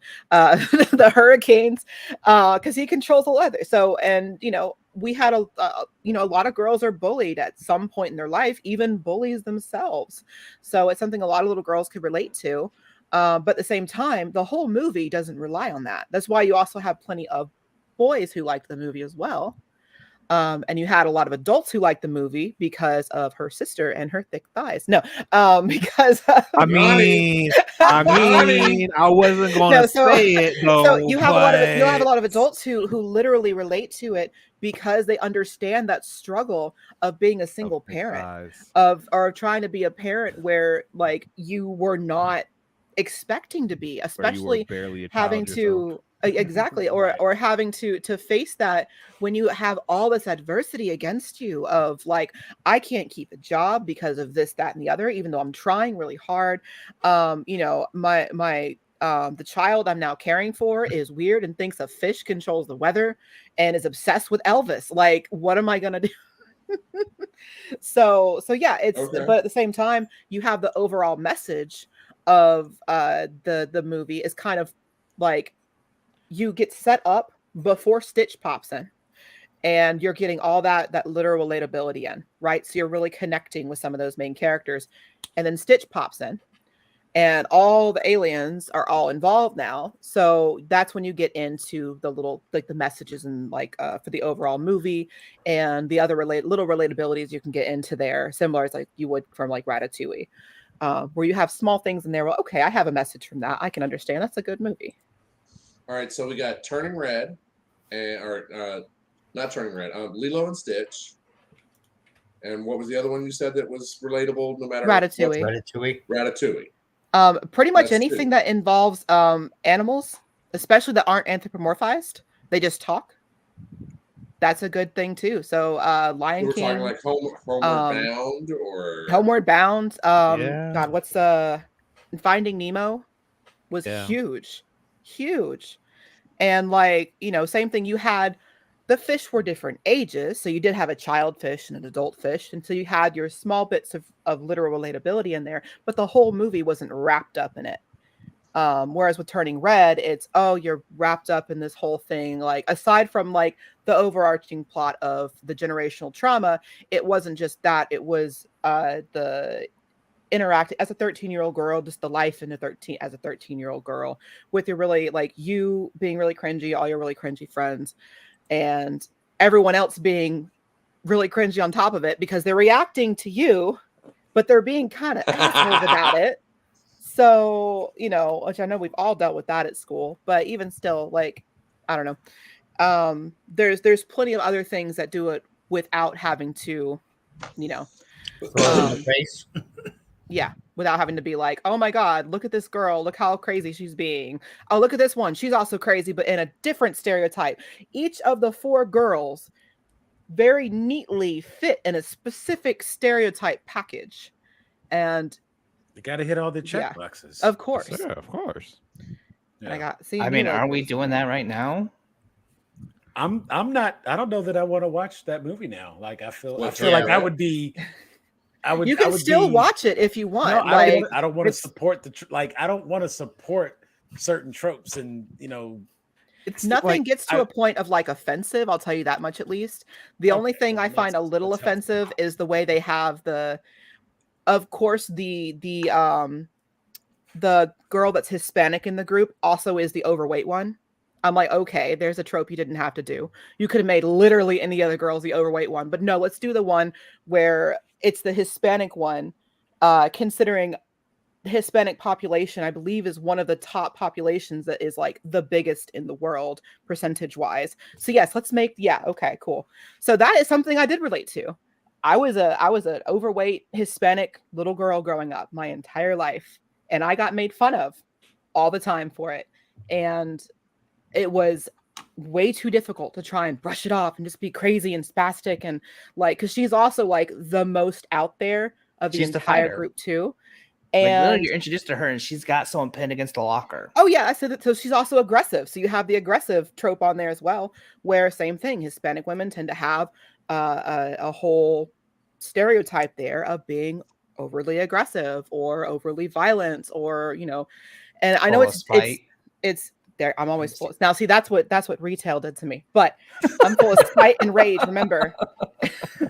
But I got about But yeah. 15 years of that spite, so I know where that came from. That's a different kind of spite. It's a different kind of. Yeah. But yeah, so it's just kind of it's just a little annoying to me. Like with that was but in general, I try not to let my specific anger towards that specific character reflect on how I feel about the whole movie overall. That's why I'm still trying to look at the rest objectively. It's not just I don't like this, I'm going to move on. It's I don't like this, but why do I not like this? The same way I approach anything that I'm not quite sure of. I want to figure out why I feel this way.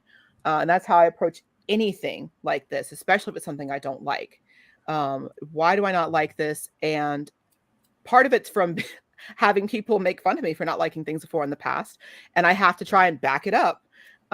So it's like a trauma response almost of this is why I don't like it. Let me list out these things, this, and this. See, and the funny thing for me is like I'm almost the opposite of that because I tend to like a lot of things. And I'm with Sam. And so I end up having to like I would be the person now. It's different because I'm more than willing to accept if somebody doesn't like something, cool. You don't like it. I do like it. And I oftentimes get trashed for liking it because this is garbage. And first of all, I'm like, if, with very, very, very few exceptions, you can find something good. And I feel like every movie that you go in to watch, and you know what? I'll even take Morbius. It failed. It got a failing grade. But you go into the movie, it starts at 100. And you have to just like take away from the movie as it continues to disappoint until you get to the end and here's your final grade. Whereas I feel like so many people go to watch movies or they judge movies in the opposite direction. You start at a 0 and you have to impress me to earn a grade and be and I'm like, I went with the intent of enjoying this. Oh, it's the same with video games. I hate when people are overly critical of video games. It's like I sat down to play this to have fun. I wanted to enjoy myself. Now, if something happens and you get into these different things, and it's easy for those points to tick off. And I feel like it's easier for those points to tick off than it is for them to be added on. So I like to start at 100 and chip away at something. Yeah. And I can walk away a lot of times less dissatisfied. With a B plus. Yeah. Like, and so it's like, that's why it wasn't bad. It wasn't great, but I still enjoyed it. And that's why I will never I will almost never judge someone for liking or disliking something that I like or don't like. So it's let them like what they like, let them dislike what they dislike. I might, if it's something that I like and you dislike, I might respectfully ask you, oh, well, do you have reasons for that? You don't have to tell me if you don't want to, but I'm just curious, what did you not like about it?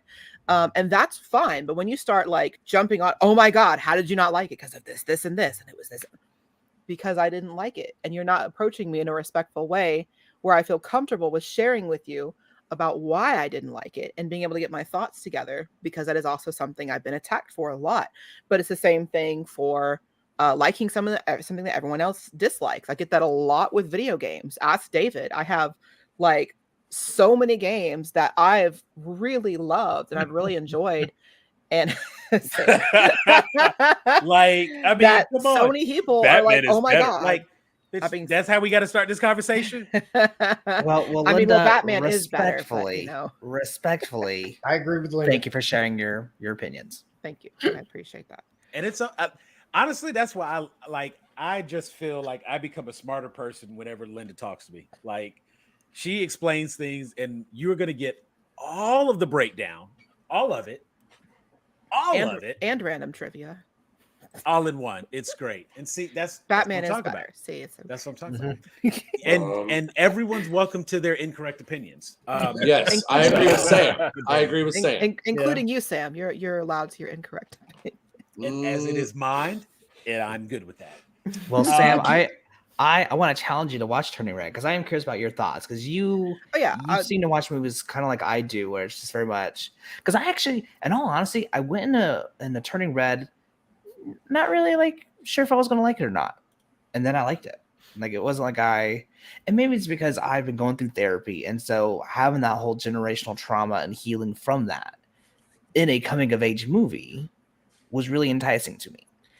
So I can recognize that I may have been compromised. So I will say that Turning Red did do the actual healing from the emotional trauma better than Encanto.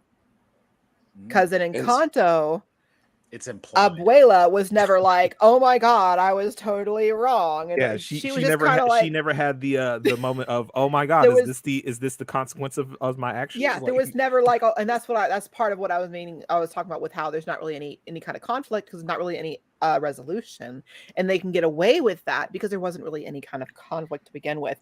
When us as the audience is like, "Oh my God, Abuela is." Like worst. we know that she's in her heart's in the right place, but she's kind of a monster. And especially those of us who grew up with parents or grandparents or whoever that were like that are like, oh my God, there was never any actual resolution here. And that's I gotta hop off here soon, but I do have a question for you, real quick, Linda. Turning Red, I watched once, enjoyed it. Would I watch it again? Probably not. No. Encanto, I've seen 4 times. Only? Now, I agree with you on the part of it's the music. Songs, dude. It's a good musical. I cry. The songs, man. Every time. So, yeah, I will never tell someone don't watch Turning Red. I will give it with a warning myself of if you don't like kids or if in general you don't care about watching a movie about 13-year-old girls, and that could sound a little creepy, but right, because I was not even thinking about it that way, but now I'll get to you tomorrow. But otherwise, it's worth watching once through. I feel a little bit like my time was robbed, but not completely. I also and once again, just not. I wasn't trying to. It's not something that made me hate the movie anymore or have this opinion go any worse. But I personally hate the animation style that they're on right now. I think they did the same kind of, it's where they do the mouths I said earlier, Wallace and Gromit. Yeah. They did the same thing for, oh God, David, what was that Italian movie they did last year?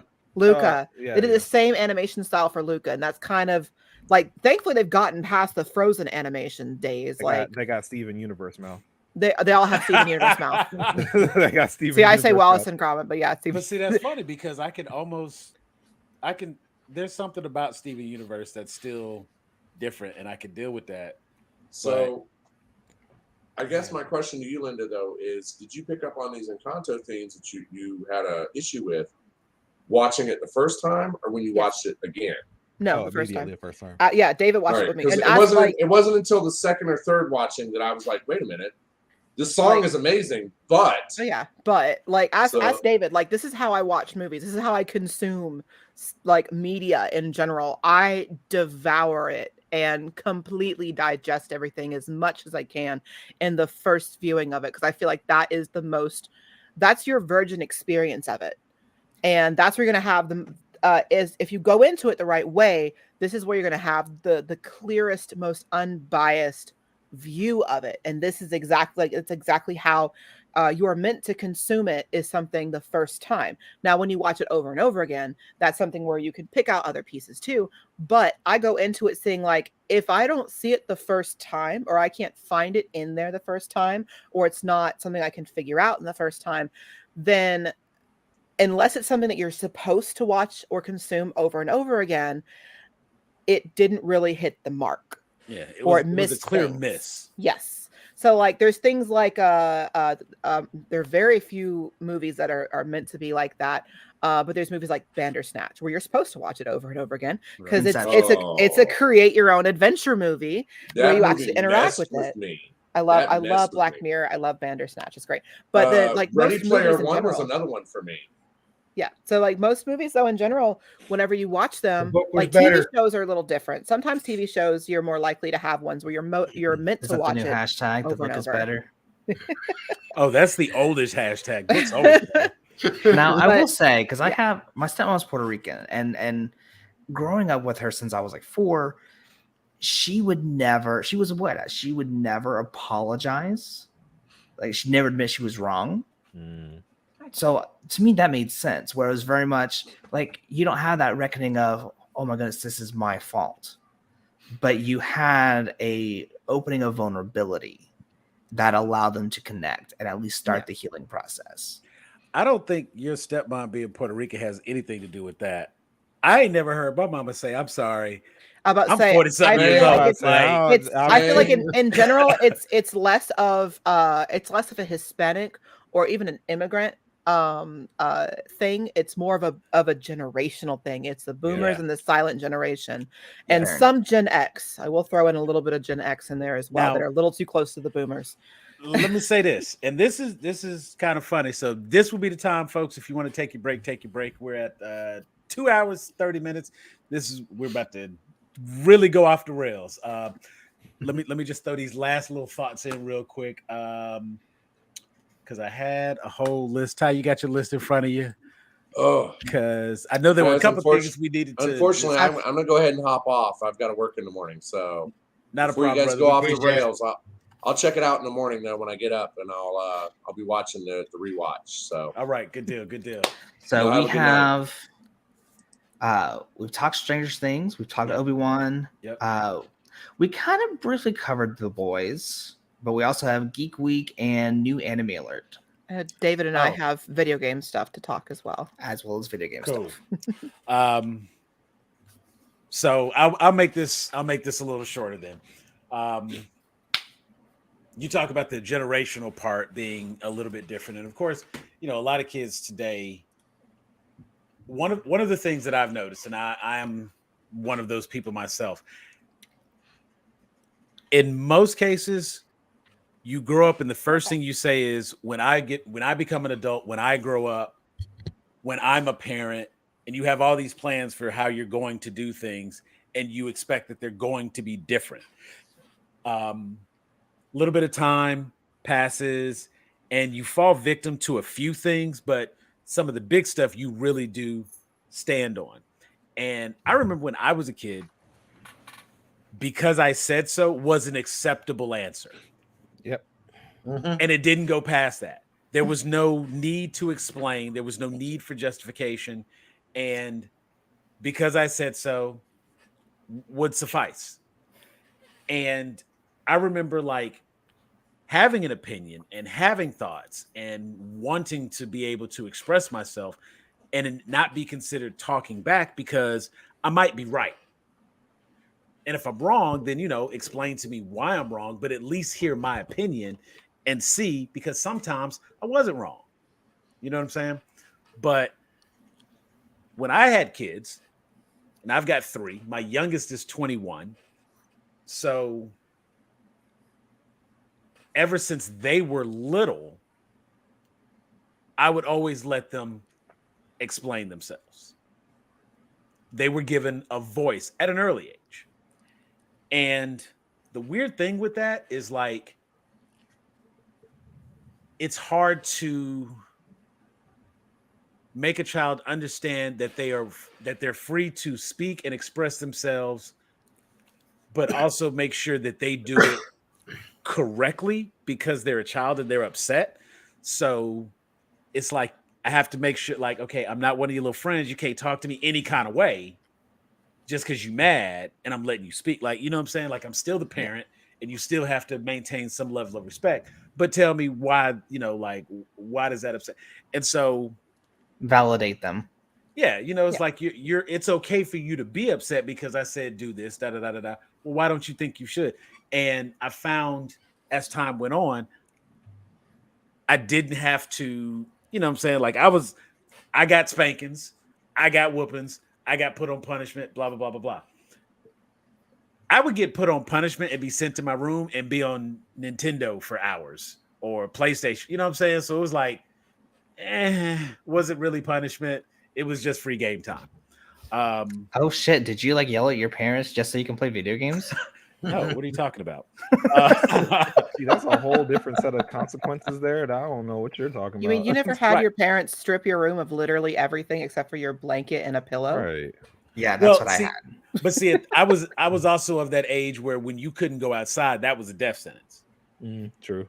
Okay, You know what I'm that's what saying? So it was like the freedom to come and go through that front door was like you on punishment for a week. Like that was the like, oh my God, all I have is my Nintendo.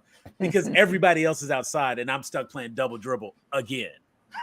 You know what I'm saying? So it's like it ain't You quite mean the same. your game does dribble?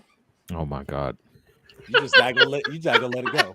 Blades of Steel. How about that? I was It playing makes you Blades want to of Steel. dribble, you know. And buying Commando. So I had this selection of games. Now, if you put a child on punishment today, oh no, I absolutely have to come in there, collect all the power cords, take batteries and controllers. I have to change the Wi-Fi password because you're not suffering.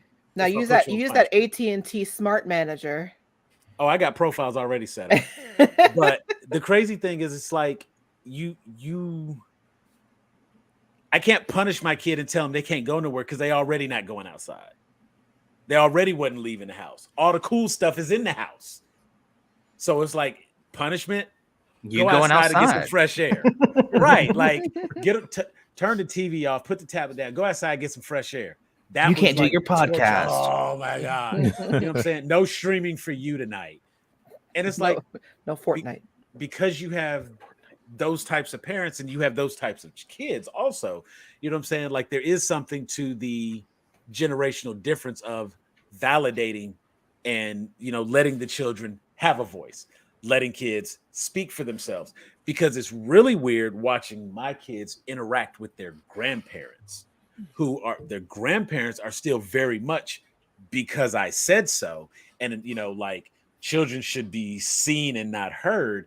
Meanwhile, I'm like, I grew up being seen and not heard, but I had shit to say and wasn't nobody listening. So the first thing I did was try to listen to my kids. So now my kids expect to be heard. And I got grandparents, you know, like my parents are like, what is all this back talk? And I'm like, okay, hold You on. just need to see in console. You'll be fine. Right. It's like, it's not back I think talk. in general, as the generations progress, we're seeing more and more of a rise in emotional intelligence when it comes to parenting. And that is finally breaking a cycle. And I think I talked with David, we had a conversation about this, either David or Jordan, our roommate, one of the two, where it may not be a correlation and causation thing, but if you look at the rise of the internet and how we're starting to become more emotionally aware and aware of, just because my parents treated me like this doesn't mean I should treat my kids like this. You know, as the internet becomes, we became more and more popular, we saw more and more of a breaking of that emotional trauma trend that's been going on forever, where kids are not respected just because they're young, and you're not allowed to have a voice because you're a kid. You know, it's just, you just have to say what I do. It's a whole hierarchy you have to, you know, follow just because someone is a little older than you.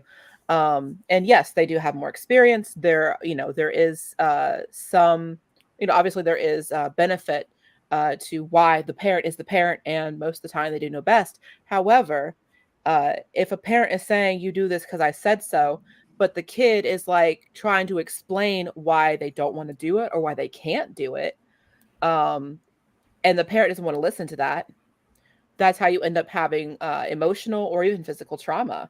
So like I shared a story the other day with someone where I was forced by someone who was babysitting me, who wasn't even that much older. They were a teenager and I was probably 4 or 5. They were forcing me to learn how to swim, and I was terrified.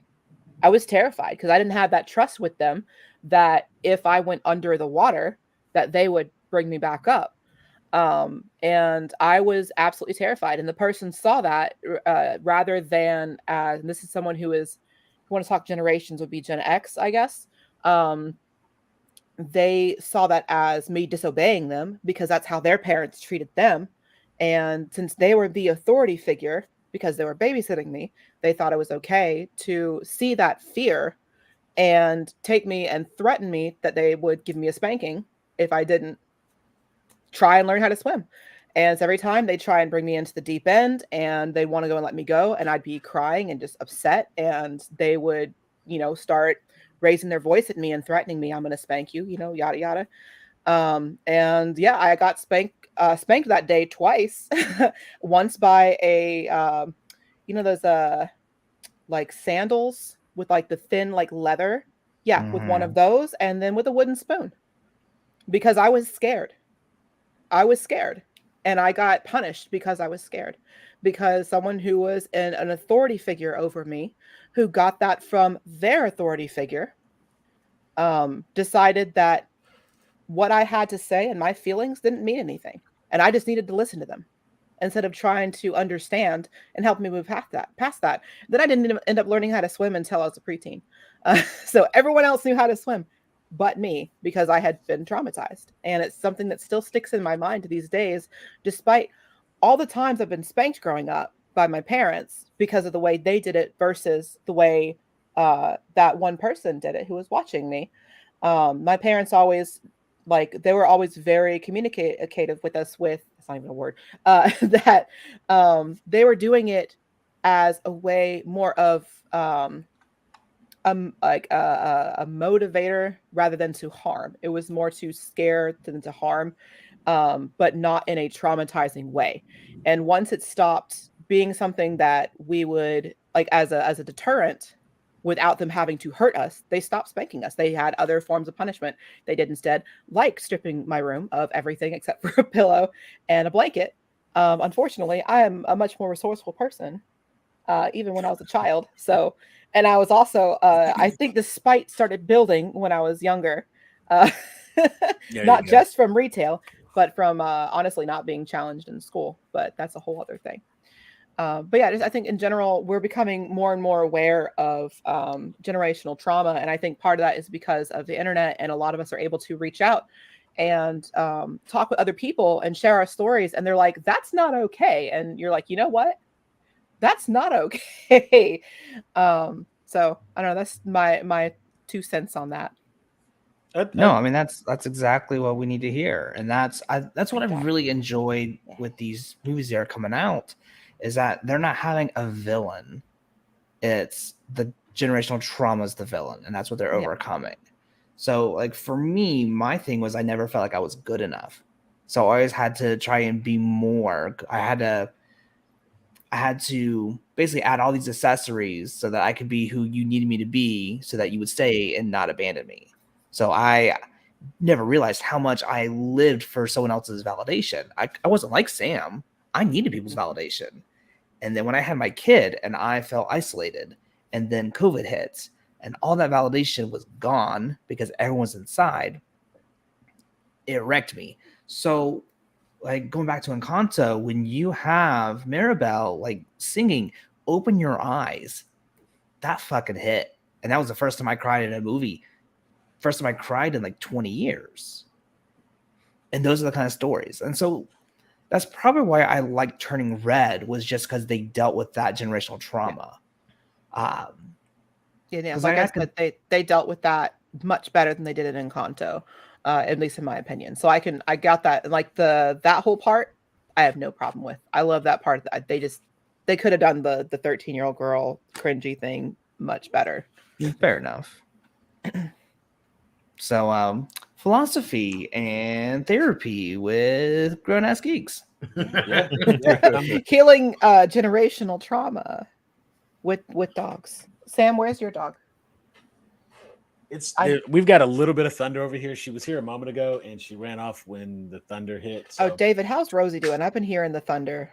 She's I don't know fine. if she's hearing it. Okay, chilling. that's why I picked up Jack. He was by my foot and was feeling a little upset, so he's now balancing precariously on my shoulder. Roxy. Yeah, she's probably being emotionally supported by someone else in the house because of the thunder. All right. Anyway, so let's hit new anime alert, and then we'll jump into the game stuff. So, talk to me. I've been watching Spy Family. Yeah. I need watching to watch Spy that. Family. I've been wanting to watch that. I heard about it. David told me about it. I asked him about it, and it was funny because I was going through. I use VRV, which has like a couple of different. It's got High Dive. It's got some Crunchyroll. And it's just got like some random stuff together, and so I'm able to catch a lot of different stuff. And I learned that I'm a big fan of Isekai. Am I saying that right? Isekai. Isekai. Big fan of Isekai. Isekai. And I like so I have like a whole playlist of Isekai anime that I'm watching. So Rising of Shield Hero season 2 came out, so I've been jumping on that. And then I was just telling Dave, I was like, okay, I'm kind of at a rut because I'm almost caught up with Shield Hero, and there won't be anything else. So I need some more stuff. Like, need my fix, David. Give me some anime, man. Go watch Sailor Moon Crystal. Yeah, exactly. Go watch Sailor Moon Crystal. Actually, I think they're coming out with the Eternal stuff soon, or they have already. I'm like way behind on Sailor Moon, so I would have go watch Sailor Moon Crystal. There you go. There's your fix right there. It cuts out like all the filler of the anime. It sticks towards the manga. So there you go. Okay, and that's like just the good parts. Yes. So I have this list, and I was going through the list trying to work through, and then David was telling me that there's another he's watching, Spy Family. Spy Family. And the Stars arc is going to be next year. They did films for the Dream arc, which is my favorite because it has the Dead Moon Circus and Queen Nehelenia, but that's the whole thing. Right, because I don't know what any of those words mean. But yes, that was a right there. That was a 2-part film that was released on Netflix. But I think you can watch all of it on Netflix, all of Crystal. If not, I know Hulu has it. Hold on, I got a show for you. This isn't an isekai, but let me see. Talentless Nana.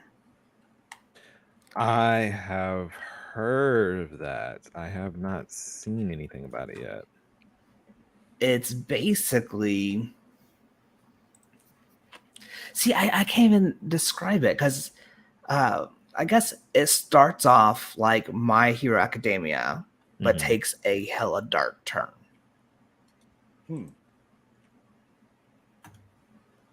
Okay. That sounds interesting. Okay. So David. Yes. Talentless Nana. N-A-N-A. For isekais, David. Yes. I don't know which one of these are out yet and what isn't. I think some of them may have come out already. How caught up are you with new isekais this year? I've actually taken a break off of them, aside from Shield Hero. I know in general you've told me you don't you're kind of burnt out on isekais for the most part. Just a little bit. So once I get the feeling back in my legs about that, I'm gonna start. I know Mushoku Tensei. I know one of your favorites. Or I assume one of your favorites is Konosuba. Yes. Right. I know you love Konosuba. I have a list of the 10 best isekai animes. And we'll just kind of go through them, if that's okay. Skeleton Knight in Another World. In the Land of Leadale. Leadale. Leadale. Lea. Spell that again. Leadale. Leadal. Leadal. Should we put this in the chat for everyone else to look up? I can put the article up. That one looks interesting though. It's about it's actually starring a woman after her life support in hospital fails, and she is transported into the VR MMORPG world of Ladell. Of course. Ladell. Oh, okay. So let's see. Ascendance of a Bookworm season 3. Oh man, Ascendance of a Bookworm is so good. Let's see. This is why I'm excited. I know David will chime in. So Sam, you want stuff? Pay attention to what David's saying. I immediately pulled up the list. Let's see. Overlord 4. Yeah. Overlord. I know that one. Yeah. It's set to premiere in July. Happy birthday to me.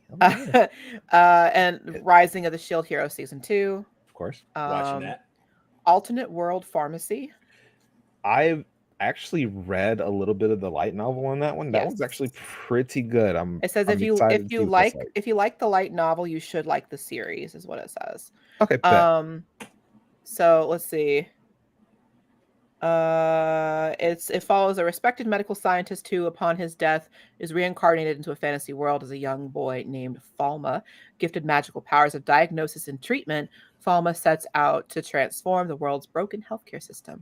So it's more of a slice of life than an action isekai. There was another isekai that was a guy was taking on the world financial markets of a particular like city-state government or something. What was the name of that one? It was like this guy gets reincarnated and goes to be a pharmacist. This other one, the guy takes like all this accounting knowledge he has, and when he gets transported, he's like looking through the books of the kingdom, and he's like, "We could fix this," and that's like the whole concept for that one. So I'm looking at this, I'm like, oh, okay, so he's going to fix the healthcare system. There you go. Somebody else fix the financial system. I see what they're doing. Hopefully they're in the same world. Right. Let's see. The greatest demon lord is reborn as a typical nobody. Another one of these. God damn it. David. What was the last one where the guy, the two girls, that time I summoned the demon lord? How not to summon the demon lord. How not to summon the demon lord. So I see this and I see the two girls. I'm like, wait, is that the same one? No, this is not the same one. Okay. No, so this one there's says, no way. whether this is a pure isekai anime can be debated. Maybe it's an isekai inception, but I'm accepting it as it tackles similar themes. Let's see. Oh God. Okay. The greatest Ari Fureta, yeah. There it is. Fureta, yeah. From Commonplace to World's Strongest, season 2. Oh, that's getting the second season? Oh, There shit. you go. It aired in early 2022. You missed it. Sorry, can't watch it. Oh, okay. No, season one. No, the second. No, second season one is in season like aired in 2019. Yep, 2019 for Yeah. season 1. And then Isekai Quartet movie, Another World. Hell yeah. I can't wait. And then Trapped in a Dating Sim, the world of Otome games is tough for mobs. Yeah, I'm not gonna watch that. Hell, I might. If the title is too long, David, have you seen the titties on this woman though? I'm not even looking at the list right now. I know, but you mean Well, look, let me pull it up. I may Look at that list.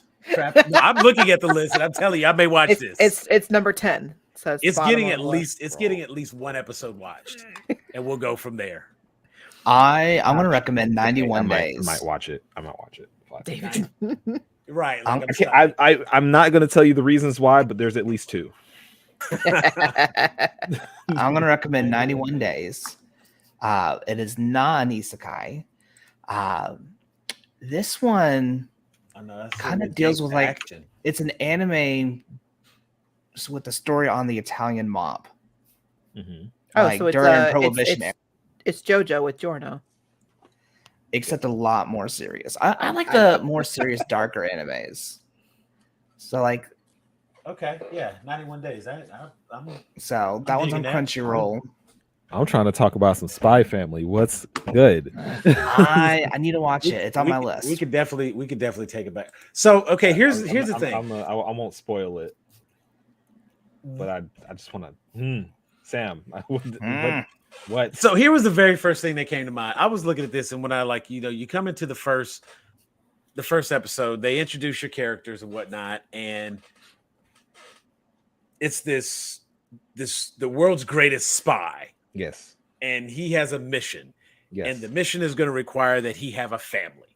Yes. Because he has to hide and blend in.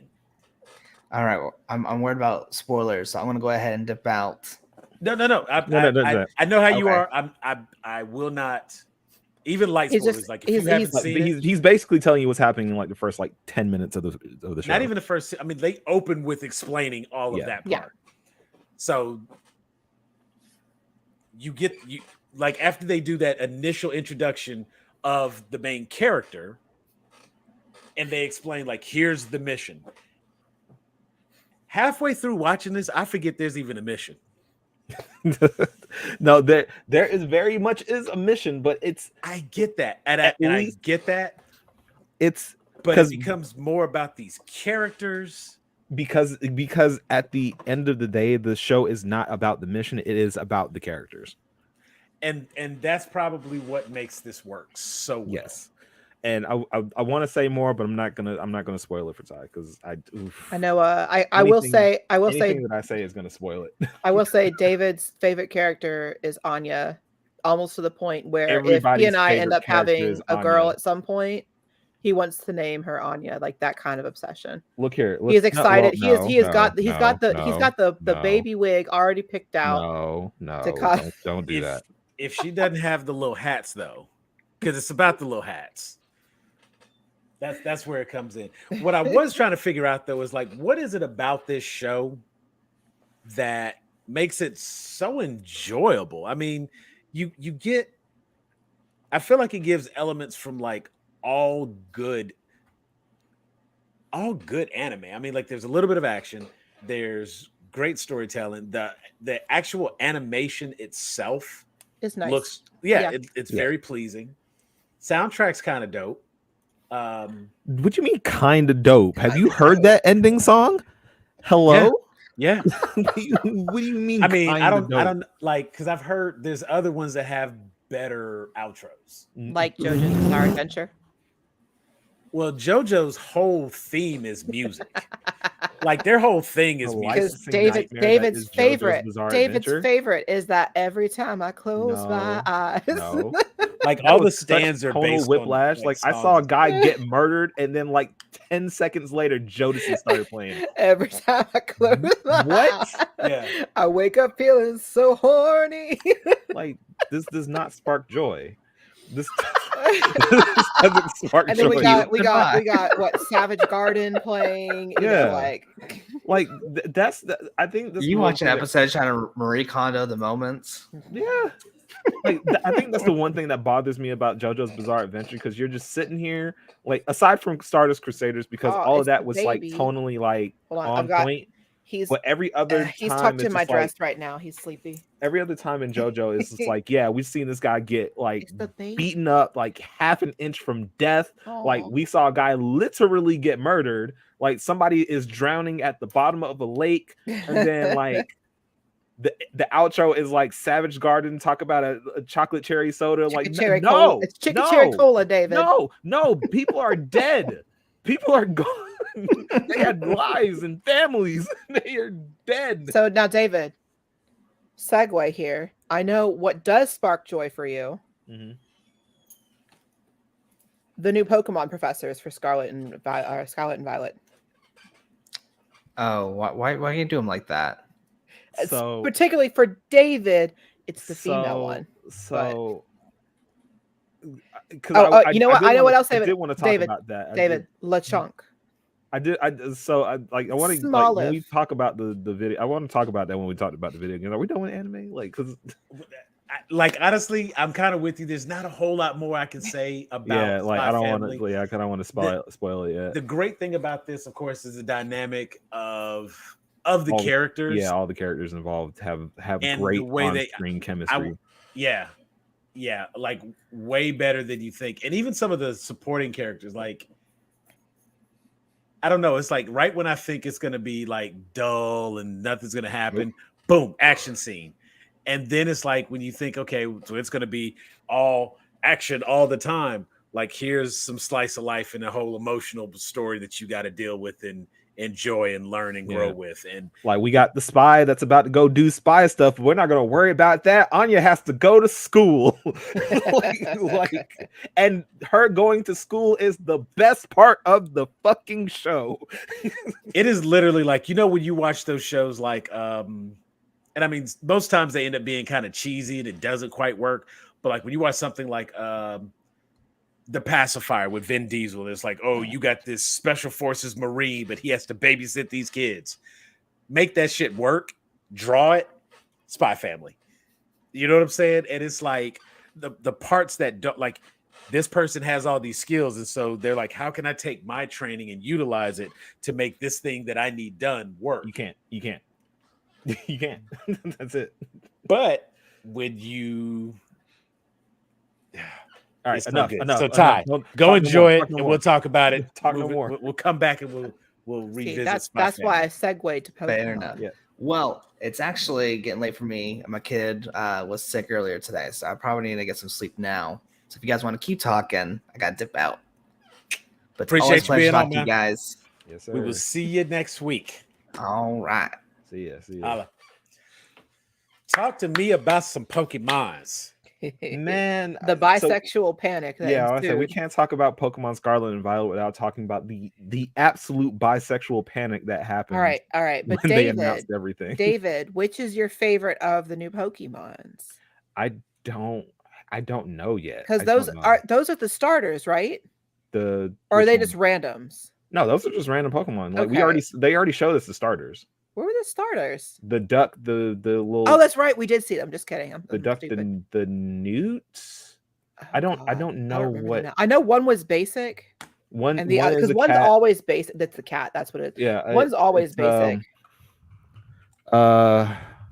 It's gonna take me a minute to learn these names. Hold 'cause on, I'm not I'm entirely pulling sure. up.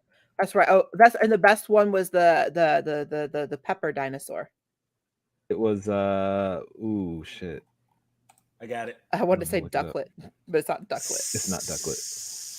It's the weed cat. Sprigatito. Yep. Sprigatito, Fuecoco. That is Fuecoco and Quack. Fuecoco. I like that. Fuecoco and Quaxley. Yes.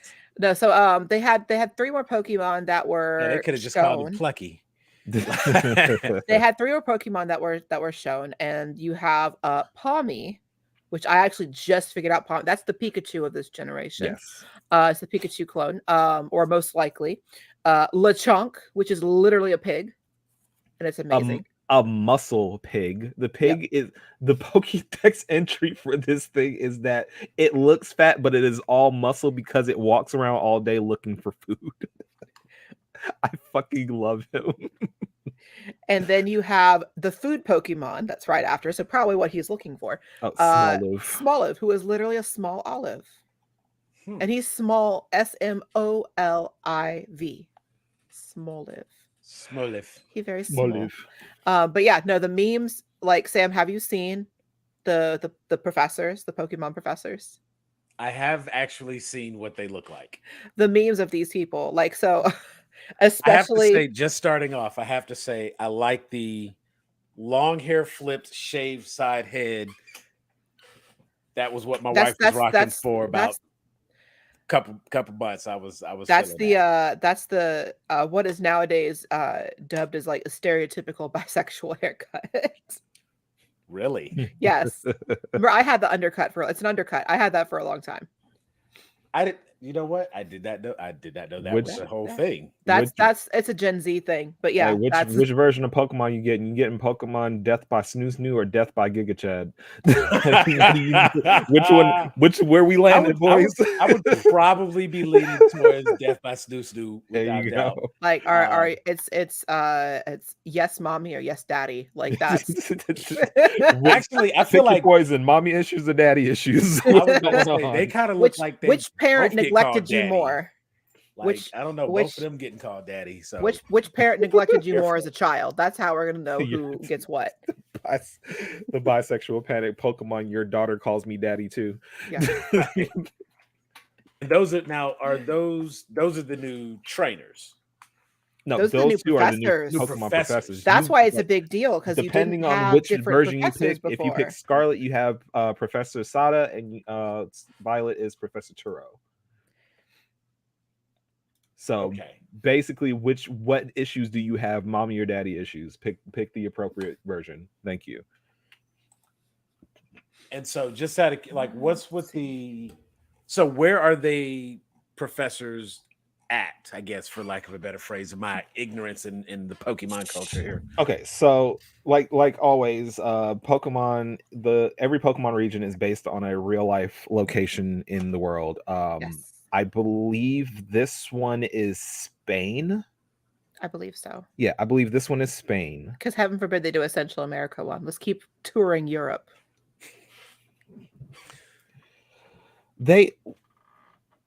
They kind of did, I think. I gotta double check that one. I think they did in Pokemon Coliseum. That's I not a think mainline Pokemon game. Doesn't count. It It doesn't count, David. It doesn't count. Yeah, I don't know about that one. That's a spin-off game. Yeah. But there are some Pokemon that are returning, apparently. You've got Flaffy, Meowth, and Pikachu. And Pikachu apparently is never not going to show up in a Pokemon game. What are you course. talking about? But apparently they've also noted that let's see, a Venonat will be in this one. Yeah, which hasn't been a thing since like Gen 1. He hasn't been regional. You have to transfer him or catch him in like Pokemon Go. So let's what's see, with it says the Fire Red, Leaf Green, Heart Gold, Soul Silver, and Let's Go Pikachu and Eevee. So he's gonna be in Pokemon Scarlet and Violet. So I'm gonna be the everyman and ask the questions here that Ask need the answers. question. Are they in the same region? No. So Oh no. Well, yes. Technically, we don't know yet. We don't know what's going on. We know that you're going to get a different main professor depending on the version that you pick. got it. Because one that has on like a Tron biker suit, and the other has looks on like a caveman. a loincloth. Cave Yeah, I'm woman. like, she has on like a loincloth outfit. So one- this generation, from what we can tell so far, is going to focus a lot on future and past type stuff. Professor Sada is the professor that focuses more on the past, and Turo is obviously the one that focuses on the future.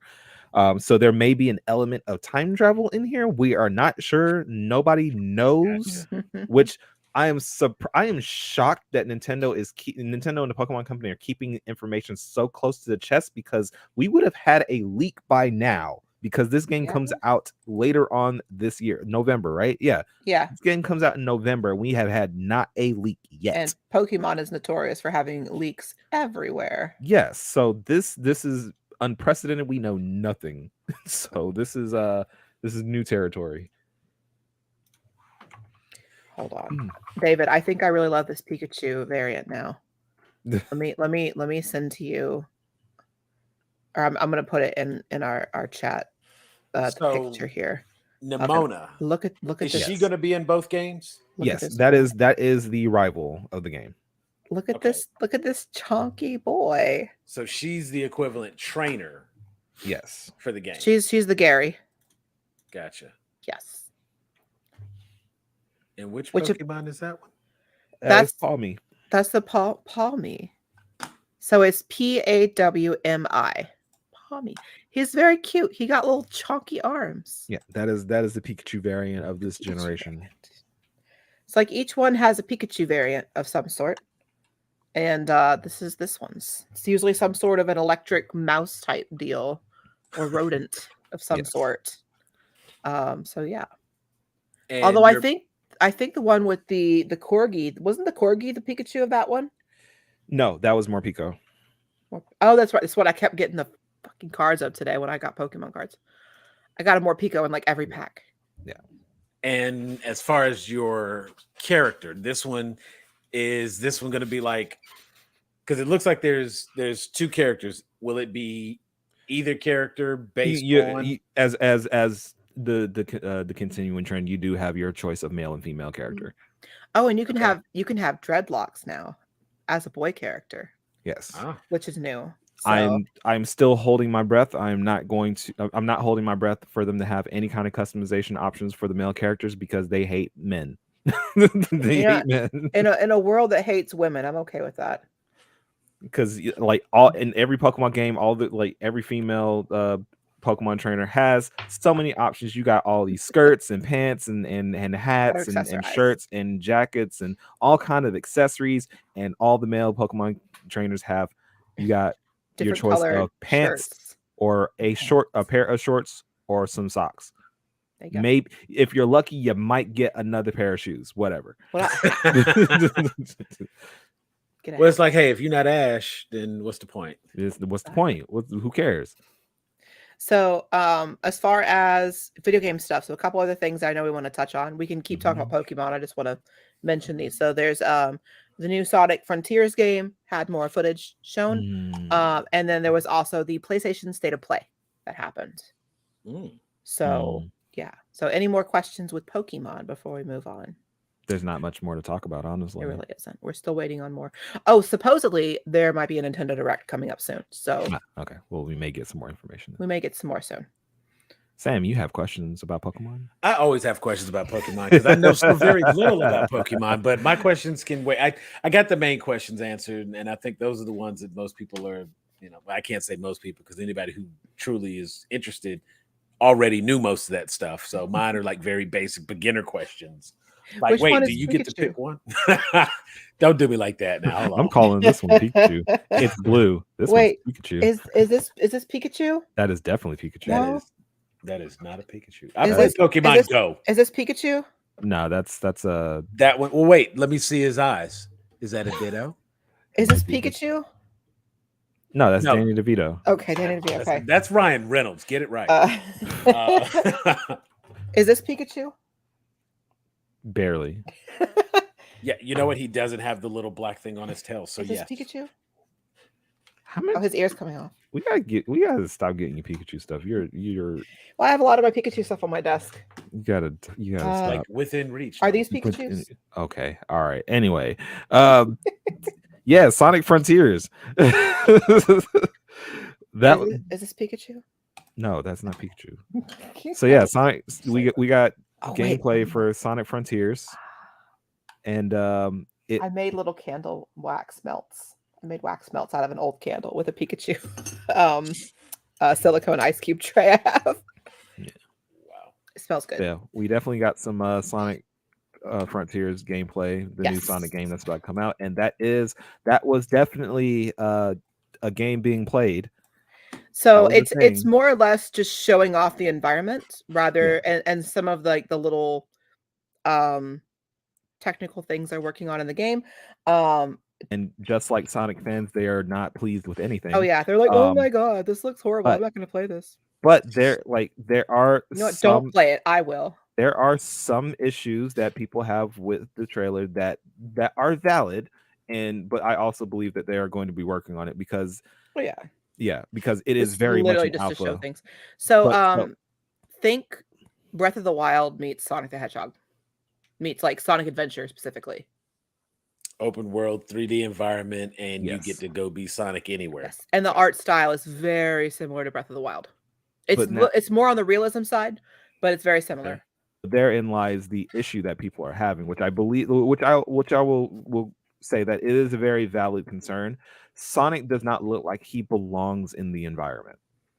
He looks very much like they just took the Sonic from Sonic Generations to just put him in Breath of the Wild.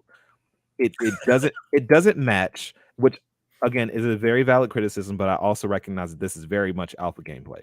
Yeah. There's also the concern of the feeling of speed or lack thereof, because Sonic looks like he is running at full speed, but he only looks like he's going about 10 miles an hour. Which if he does that consistently and has like his little boost, got to go at a moderately a relatively speed. Decent pace. Yeah. He feels very slow.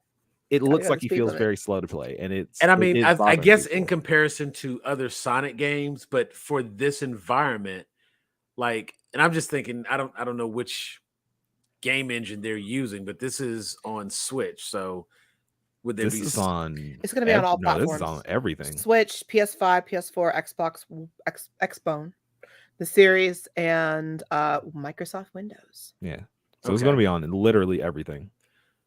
So then, do we run into an issue of being able to render? They're going to have to dumb it down for the Switch.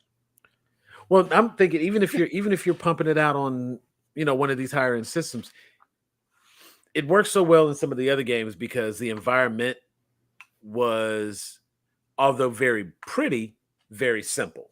Right. Yeah. So Sonic moving very fast, you can blur that and it's okay. You don't lose the detail. If you're going to use, and I'm actually watching it on this screen as we speak, I'm watching the IGN playthrough. If you're taking an environment like Breath of the Wild, that beautiful landscape, and you're gonna put Sonic in it, you got to slow his ass down to be able to appreciate the background. Well, that, and I can see where And you're getting at before. If he moves so fast, there's only so much that you can render at a time in an environment, and with a character that moves at a normal speed, that's not a big deal to have stuff like fogged out or have your field of vision not be as far. But with Sonic, you almost have to have it all rendered in at once, or have a much larger chunk rendered in, because you're running fast. So it kind of makes sense to slow him down a little bit. And they may have something that explains that in the game as part of the story, and it may be something that they're just still working on. So this is still just a very, very, very early view on what it could be. And I think that's what people who watch it need to keep that in mind, especially the overly critical fans.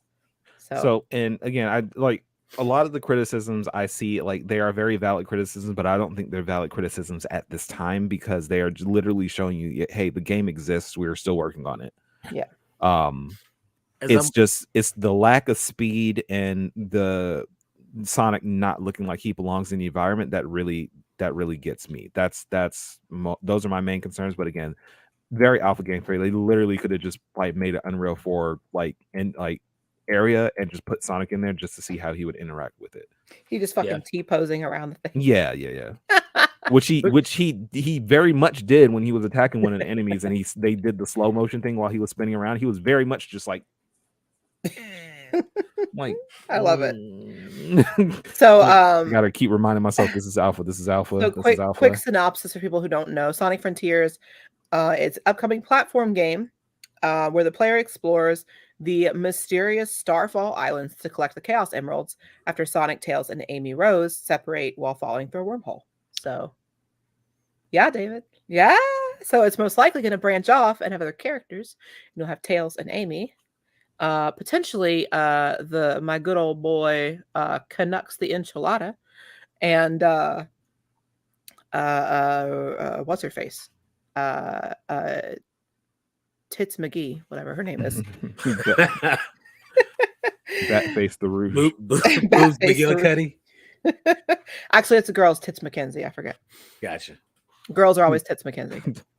Sexual awakening. That's what it is.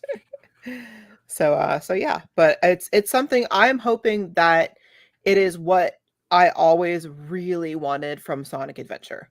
And like, so with Sonic Adventure 1, I loved the way Sonic Adventure 1 was made compared to 2, where you have an open world in between levels and you have little puzzles to figure out how to get into those levels.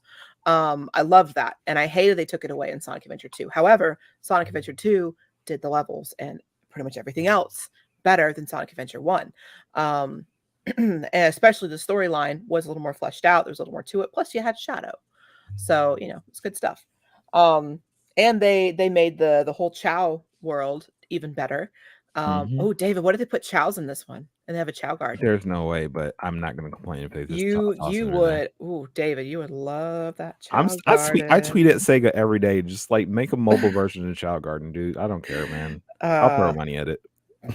Watch them come out and be like, there will be no Chows in this game. Burn Sega to the ground. No Chows.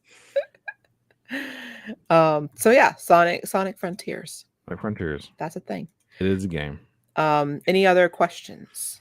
Nope. As I'm watching through this, I see some things, like I see kind of what they're talking about as I'm watching a few of these battles, but I'm also noticing that there's like, just from watching the trailer, I've been able to see 3 different speeds Sonic has.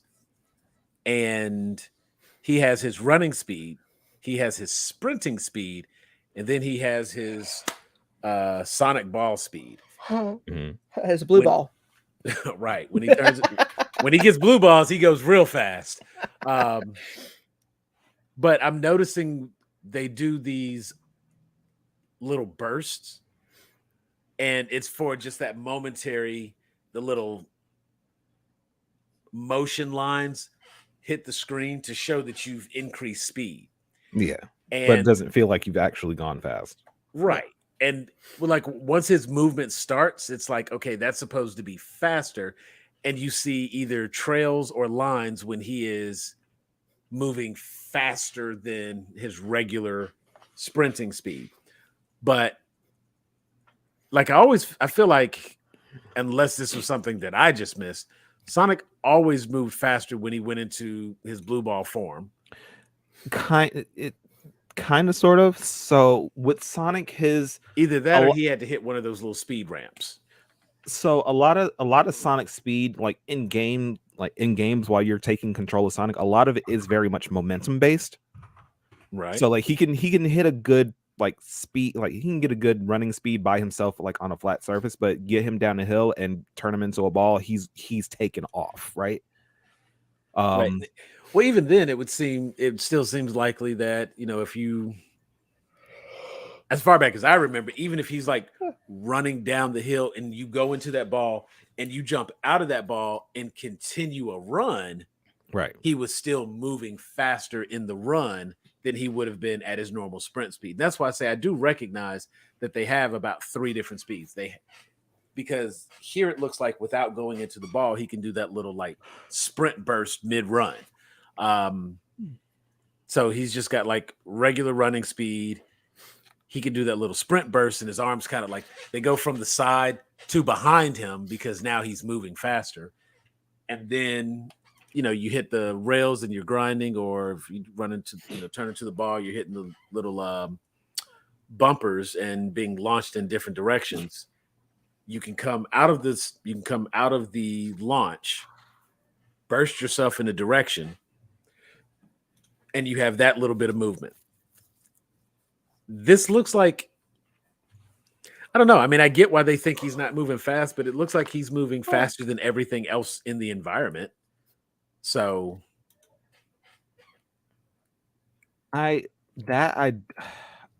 there's a little bit of room for improvement visually, something to maybe make it feel faster. But I think that's a good part of it there too, is just to get the public's reaction as to whether or not they feel like it seems like he's moving fast enough. Oh yeah, Sonic they probably afraid to do anything without getting the public's opinion first. But it worked out really well for them the last time they did it, so I'm not mad at that. Well, it worked really well last time they let fans make the game instead of them. Yeah, that's the thing also. Ooh, yes, I did watch the Black Adam trailer. Was there more game stuff? Yes, we have the state of play. The PlayStation state of play. That, you know what, we could almost do like that. Probably needs its own show because state of play. I just wanted to go through the thing real quick. If we have like little bits here and there we want to talk about, we can. Especially considering like this video games is like the whole big reason why I'm on here. Whereas a lot of the superhero movies and shows and Star Wars, I'm like, I watched some of it, but I don't really have a lot of stuff to say on it. So Resident Evil 4 is coming to PS5 next year. They're getting Resident Evil 4 is getting a remake similar to Resident Evil 2 and 3. However, it's not just going to be a remake. Supposedly, they're also redoing the storyline to make it fit in better and be a little bit less racist. For probably not for a bad 2020 thing. For 2022, but I guess 2023 technically. However, I mean, even the people that like originally worked on it have been like, I really wish that we had done a better storyline for it. But so yeah, so it's getting supposedly better storyline for it, and theoretically they're going to try and tie it into the storyline in 7 and 8. So well, it kind of already is. So I guess this would make sense to make it more like cohesive. it's like they're retconning it to fit, because the original one not so much, but with how 7 and 8 were set up, it's like, oh my god, this totally, like, I could see this coming off from Resident Evil 4. So but it is going to start off, they're keeping it to where it is a direct sequel to 2, and like picking up where you left off with Leon and so on and so forth. If you look up more on it, they have a lot. I think they have some of the cast, like the face models and stuff already like public, so you can see like who Ashley is and so on and so forth. I know that's probably part of what they're also changing is some of the inappropriate comments especially that Luis made for Ashley. But yeah, see, Leon was a gentleman. Okay, Ashley was throwing her underage self at Leon, and he's like, "Girl, Boy. if you don't make your skirt longer and sit on this jet ski ladylike, we're not going to leave this island." As it is exploding. So next one is something that I know David is extremely excited for, and he already probably knows before I even say anything else about it. Street Fighter 6 has been announced. Okay. It's been fully revealed. The first details on new fighters coming to its roster, the drive system, world tour, and more have all been revealed. And then immediately after the trailer happened, the whole game got leaked. God damn it, Capcom! Yes. Can you please keep it together? So yeah, We- there's that. But we all know everything. we all know that this is only about maybe a quarter to a third of the full game at best with how they do Street Fighters. So we'll get 3 or 4 more releases of Street Fighter like we have with past ones. Well, we have like 6 different versions of Street Fighter 4 alone. And God. So for this one, I haven't been super excited about a Street Fighter since 4, but like this one is really, really doing it for me. Like, but I hate the way that I love and I hate the way that they're doing Ken right now. I hate, like this man had it all, and then now it's Street Fighter 6. Like he's going through a divorce. His wife took the kid. Like you're laughing. I'm serious. Like this is legit.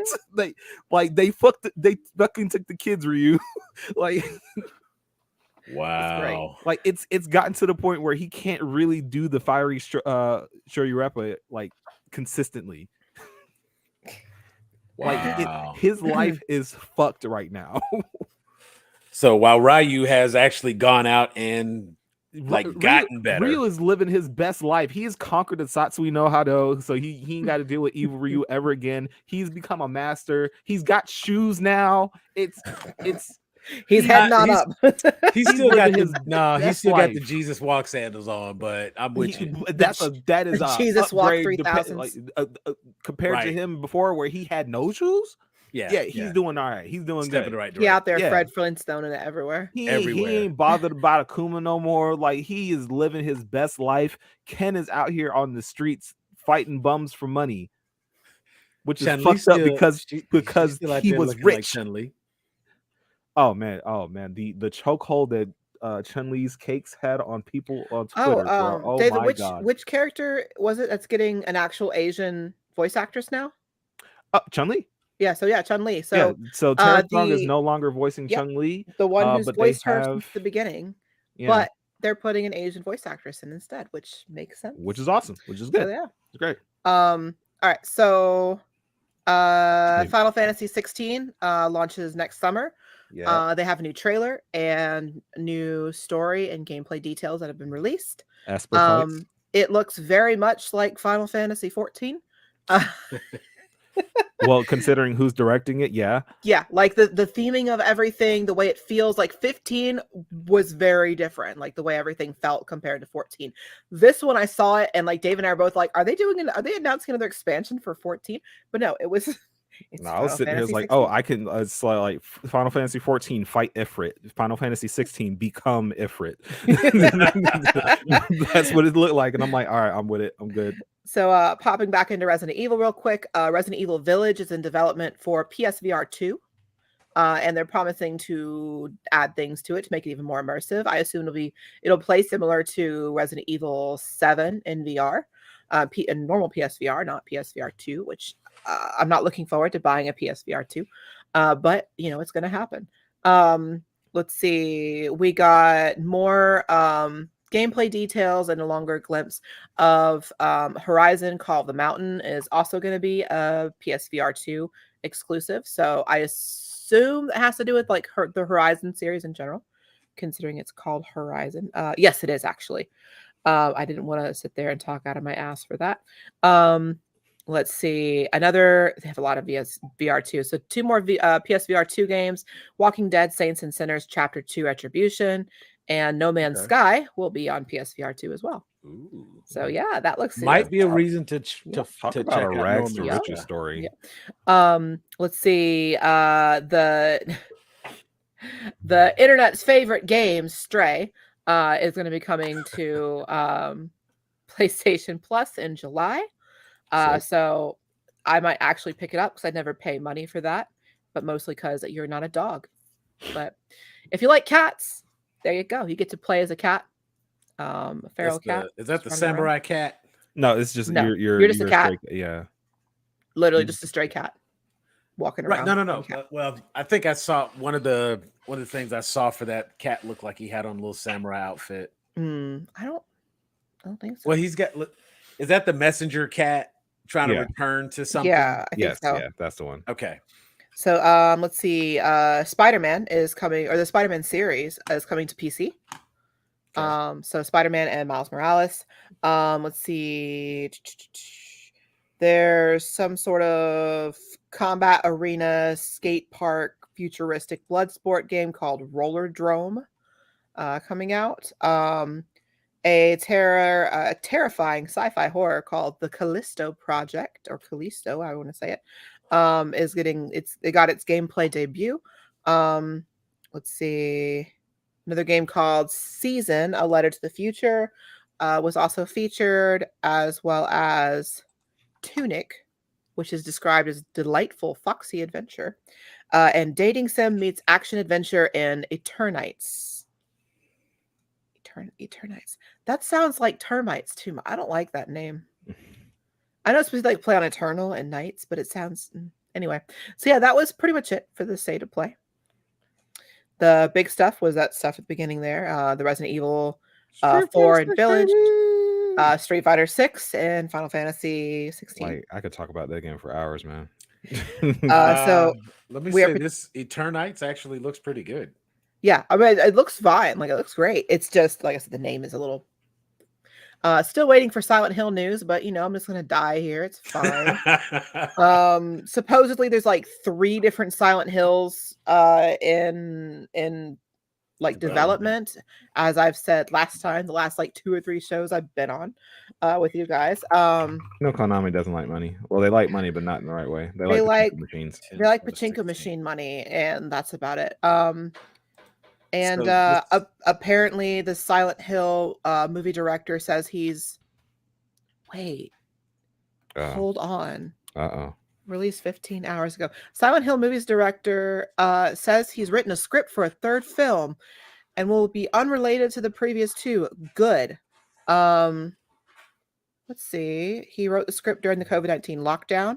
The film was unrelated to 2016 or 2006 and 2012. They're working on it now. Let's see. Took the opportunity to write 2 scripts, including the script for the new Silent Hill movie that is totally independent from the 2 previous movies and respects the way Silent Hill has evolved. What do you mean has evolved?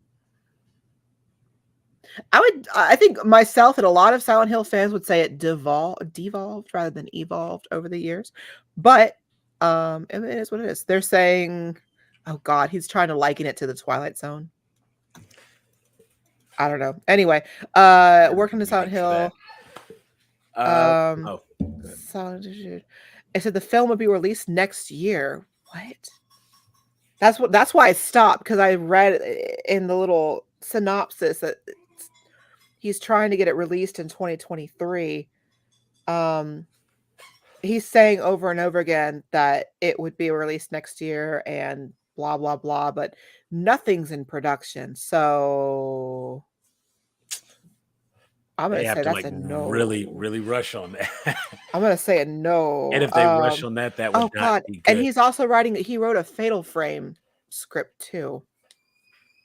Well, maybe he had some. Well, it was during the lockdown, so the quality could actually be up because he had time to like really focus on it. See, I got questions about this Final Fantasy. So I'm still like, I was just trying to see other stuff with the games that might be in the works, and all of my news on Google just says Silent Hill movie next year. I'm like, listen, no, I don't care about that. Well, anyway, you gotta go ahead. narrow down the search engine and say Silent Hill game, so that it knows you want that information. That's too much work. I'm just going to be It's- mad. Yeah, it's more, it's just easier to be mad. Huh? Easier to just be mad. Like, how dare you? I'm going to move on with my life now. Right. Since you know what, if it was important to them, they would have made it available. Yeah. So I'm with you there. This Final Fantasy, this is 16, right? Yes. So it is. It is very much not the Final Fantasy anymore. Direct sequel to 15 or related to 15 in what regard? Because I like the boys from 15. I don't believe it is. Is it, David? No, they're usually not related in any way. Yeah, the Final Fantasies are like never, unless they have the same, like it's Final Fantasy 10-2 or 13 part 20. Like, it's. Well, I was just looking at a glance, and I saw like some soldiers and stuff, and of course there was that whole Royal Edition, and Final Fantasy 13 part 4 subtitle. No one asked for the sequel. Why are we still making these? Everyone hates lightning.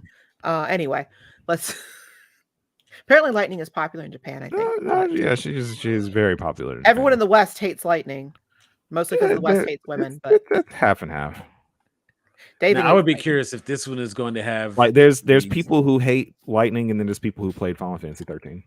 So Final Fantasy 16 is set in the fantasy world of Valiste. I don't know if I'm saying that right. Because I immediately want to go to phrasing, but if you're not sure, we'll hold off. VALISTHEA. It's God, this has definitely had hands in it from people who did 14. So many unnecessary letters in this word. Where people live comfortably thanks to mountains of crystal called the Mother Crystals. The world is controlled by 6 factions: the Grand Duchy of Rosaria, the Holy Empire of Sambreke, the Kingdom of Waluigi, the Dalmakian. I start making up words, David. I can't pronounce it. Republic, the Iron Kingdom, and the Crystalline Dominion. Central part of the plot are the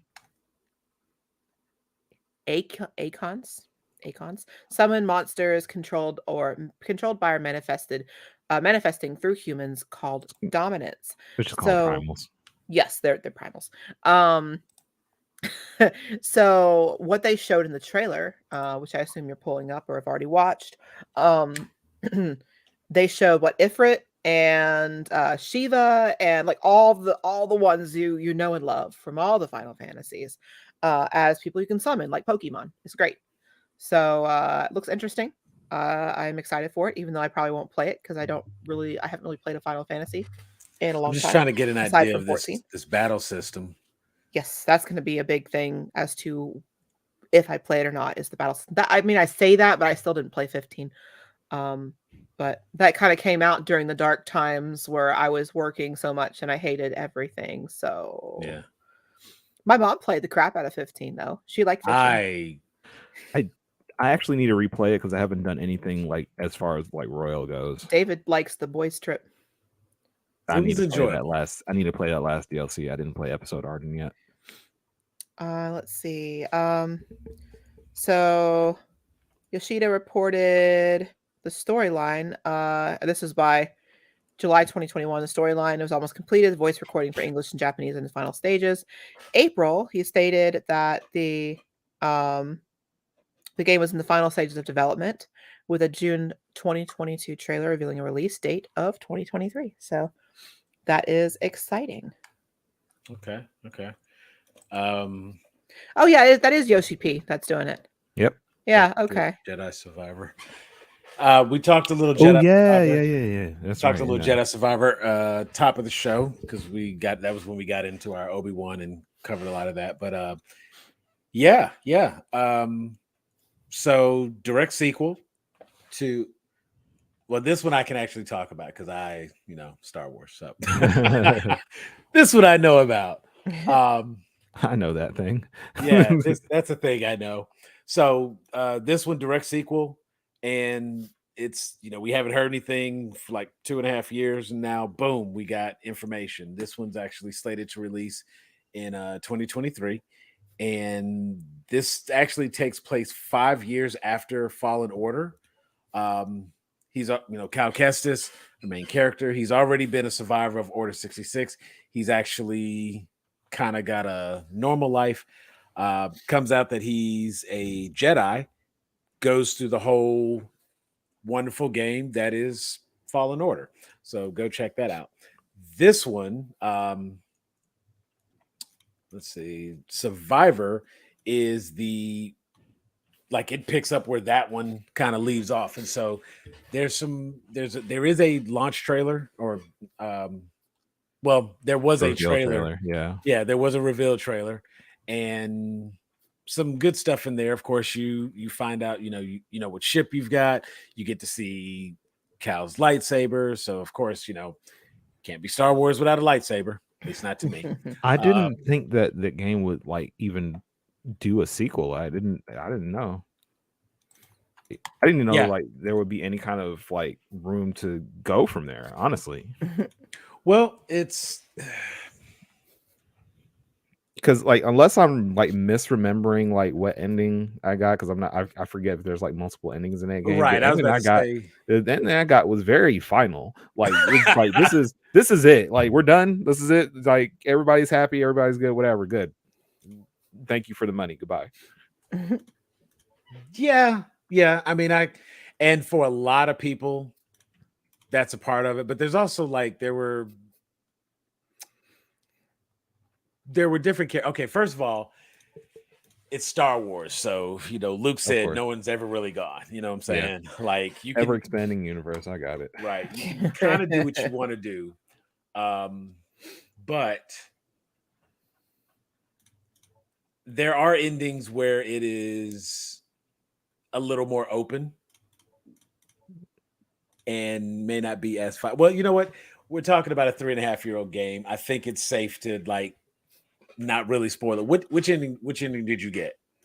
It was do you recall? I don't You're recall. Gonna spoil it for me, David. London, you're not gonna you know what? Impress me and play that Star Wars game. You might actually like it. It's very Dark Souls feeling. Fallen Order? Yeah. Ooh, you know what? There was a very important blocking system on that. So yeah. Mm-hmm. Yeah. Oh, so I won't play it then, because I won't block the whole time. Never block. You'll still find a way around. I'll roll.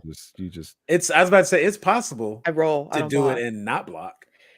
But I feel like honestly, rolling you need to be able to parry, which is the big thing. And I'm really bad at parrying. But see, you can only parry by blocking. So see, so. I'm even with Dark Souls, I don't really block in Dark Souls. I just dodge. I roll. Call me Sonic the Hedgehog. I just roll. There you go. There you go. The blue blur.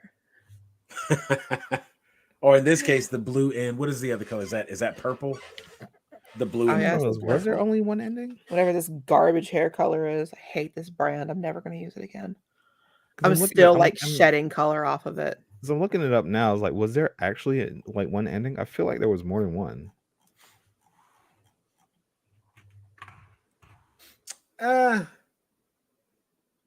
Unless I just fucking imagined that I read that there was multiple endings. I don't know. I swear I thought it was. It's and seeing, of course, that's why I'm thinking okay. Tell me it says there's only one ending. Okay, so I guess I fucking imagine that shit. I don't know. That's why I was no, it had some it was kind of open for. I don't know. I felt like the ending was kind of we're done now. But I mean, again, ever expanding universe, so you can pull whatever you want out of anything, honestly. Yeah, I mean, and there's no question on that. But I also recognize that I could have interpreted everything completely wrong. So it is what it is. By the way, this is Punky Color is the hair dye brand. Don't get it. I know it's completely out of the blue for this. Don't get it. Punky Color is horrible. Definitely. This purple. Look how much that's already faded. I just did this, and it was much darker before. The blue still looks bright, but it is like it looks like I killed Sonic in my bathtub after every single shower. It's freshly stains it every time. My hands were like stained blue almost every time I washed my hair. It's horrible. I hate it. Punky color is garbage. Don't use them. It fades easily and it stains everything. But anyway, yeah. So Jedi, Star Wars, lightsabers. See, I can Star Wars it up. Believe this. Right, Jack. He's like, I'm trying to sleep, Mom. You stop. So I would say the ending of you got to laugh on that. You Star Wars it up real well just now. But no, I would the ending definitely leaves, it's one of those things where it's like, you know how you have games where it's like a character dies, but if they die off screen, did they really die? If you don't see a body kind of thing. You know what I'm saying? There's a lot of that happens with Jedi Survivor. And I think the title itself is kind of a indication. I'm trying to help you like remember a little bit from that. Yeah. Like it's probably going to be one of those things where I'm just going to have to play it over again and just remember, because again, it's been a while since I played it. So there you go. Yeah. So I'll probably just replay it. You know what I bet you're thinking of? It's not that there's different endings, but you can kill Vader in one ending. Well, I won't call it an ending. It's a like when you beat God of War on different levels of difficulty, you can like unlock different things. Yeah. There's an option to unlock one of the things you can unlock is like I think it's an insta kill. You can unlock new scenarios and boss battles as you go through, according to Google. Okay. Well, in one of those instances, you are able to kill Vader. Yes. And that is something that is not doable in any version of standard gameplay. And as a result, of course, there might have been some talk of like people who like did beat Vader and people who didn't beat Vader. And so the average player did not beat Vader because he was not meant to be beaten. Right. It was kind of like, remember in what was the other Force Unleashed? Yeah. Even though you had your light side option, your dark side options, your ending ultimately was the same. It was just the cutscene you got afterwards changed a little bit. Yeah, just depending on what actions you took during the game. Yeah. Right. So, but ultimately it still kind of goes through and finishes up the same way. Now, at the end of the first one, there's not really the alternate ending, but once you unlock that, I want to say that Star Killer's like Sith outfit or whatnot, where he's got like the funky helmet and the little like half skirt thing. You can play through the game a second time with that, and when you get to the end, it will only give you one option for the ending. So Star Wars, like, the weird thing is they have to kind of follow a specific pattern. All roads have to lead to this. We don't care how you get here, but you got to go through that door. Right. You know what I'm saying? And that's the thing with games like this, where everything takes place outside of that. But I mean, if you think about it, because of when the game actually takes place, you can't kill Darth Vader. It's not a thing, because when the time period in which this game would exist, Darth Vader could not have died because he had to show up for these other things. You see what I'm saying? Like, he had to be in Rogue One. He had to be in episodes 4, 5, and 6. Spoilers. And so it's like, maybe for Rogue One, but you know what I'm saying? He's the big bad in episode 4. But spoilers. Right. Spoilers. I've seen all the movies, so we have I've been to movies with you for Star Wars, so that one I do know. You know that I know the movies. I know you know that one.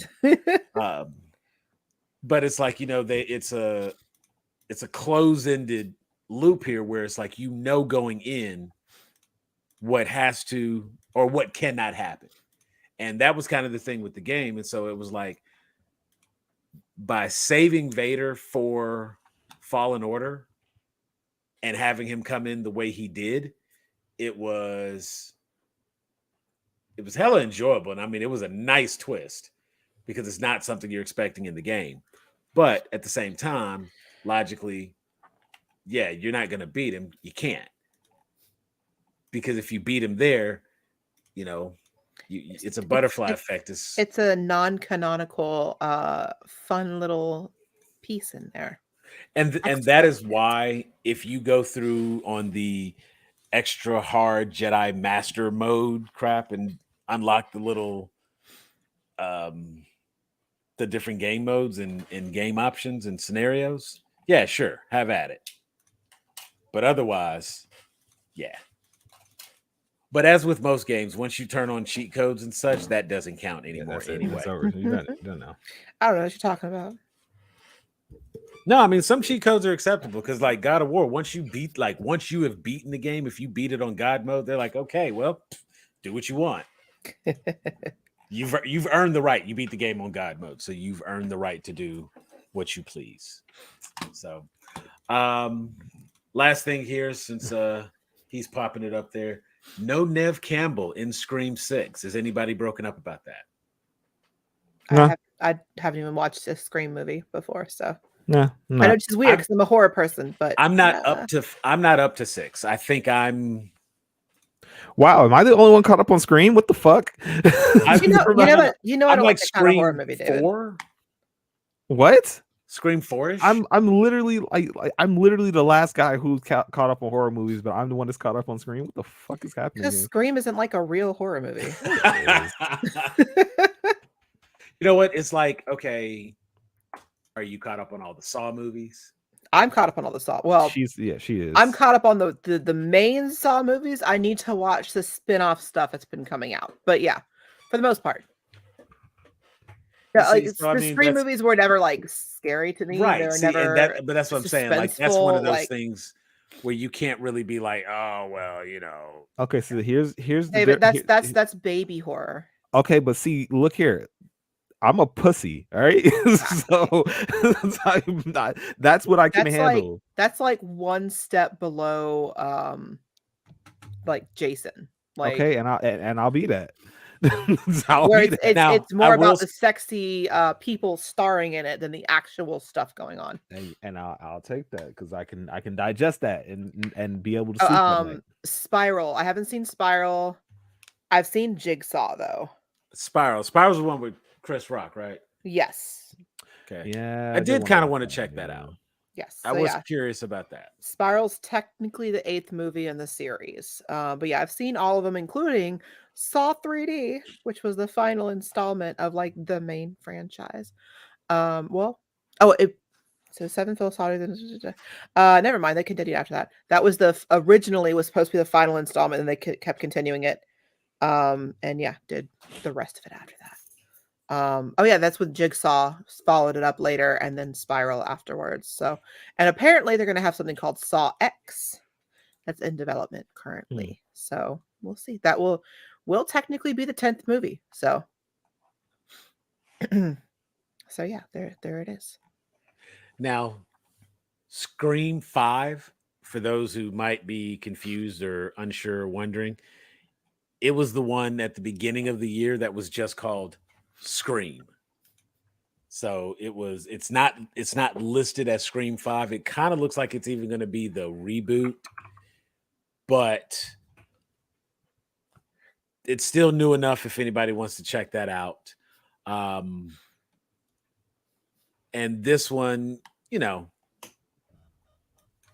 it kind of goes back to what it's known for, where it's what are you saying? It's not. Oh yeah. I was actually gonna explain that part. It's not a reboot, but I didn't want to say why it wasn't a reboot. It is a direct sequel to the one in 2004. See, that's why I said I'm good through 2004. when the last Scream, but I haven't watched the Scream from this year, and now they've announced another Scream, that Yeah. one being Scream 6. So I don't really feel like I'm that far behind. You know what I'm saying? I just hadn't watched the newest one. So yeah, apparently it was billed as a relaunch of the film series, but it is a direct sequel to Scream 4. Right. And it's the first one not to be directed by Wes Craven since his death in 2015. And so now with Nev Campbell not coming back for this one, I will say it does take a little bit away from the overall story. I'm trying to see if I know her from anything else because I do not know who she is. The name is slightly familiar, but Wild Things. Oh, And okay. she was The Craft. Yeah, she was one of Yeah. she was one of the ones from The Craft. And I feel like she did a It's not something that TV like show. Party of sticks out, Five. though. Party She of also did Five. House of Cards, apparently. And like a lot of these I know I might have seen, but like none of them it like sticks out. I'm like, I know who that is. Like that's what I'm trying to look through and see. She was in Lion King too. I feel like most people would either know her from Party of Five or The Craft. Wild Things. A lot of those are ones that just it's been so long since I've seen any of them. It doesn't like come to mind. Apparently she was in Mad Men for like a single episode. She's gonna be in Twisted Metal. So there's that. Okay. I still need more information about that. Like I can't really. I have to know how that's gonna go because just the idea that they're doing Twisted Metal as a movie, like that puts me back in like we were starting to do okay with making video games into movies and they not completely suck. And then you do a Twisted Metal. I think David and I were movie. talking about it, and like the Sonic movies are probably the better ones they've released ever. Yeah. Oh God, yeah. Yeah. That being said, I mean I haven't seen it yet, but apparently Uncharted did really well as well. So, but it's for a video game that I've barely played, and I haven't seen the movie, so I can't really talk too much on that. So I know DJ watches a lot of movies. Did you see Uncharted? And was that one until Mario? Right. Like I think we're going the wrong direction.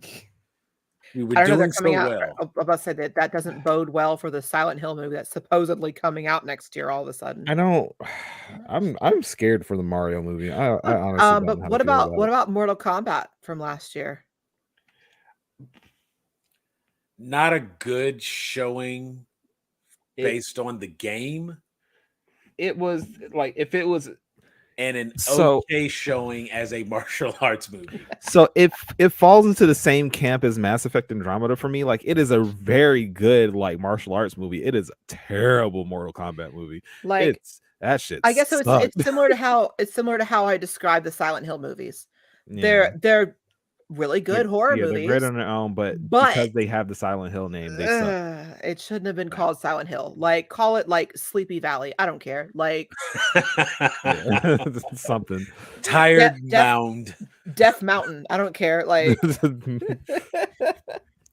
Mute Incline. Mute Molehill. There you go. Ooh. I would, you know what? I would watch Got that. got the alliteration going on there. Mute Molehill. I'd probably check that out. That would. I actually feel like They making another it's- another what? Probably Uncharted. it's tickling in my brain. I feel like Did- there's something that the Silent Hill movies were or the first one was actually like pulled from something else, and they like were like, this looks good for a Silent Hill movie, but it was something else. And I may my wires may just be crossed, but yeah, I feel like I've read or heard something like that before. Nev is gonna end up being Dollface. I know it.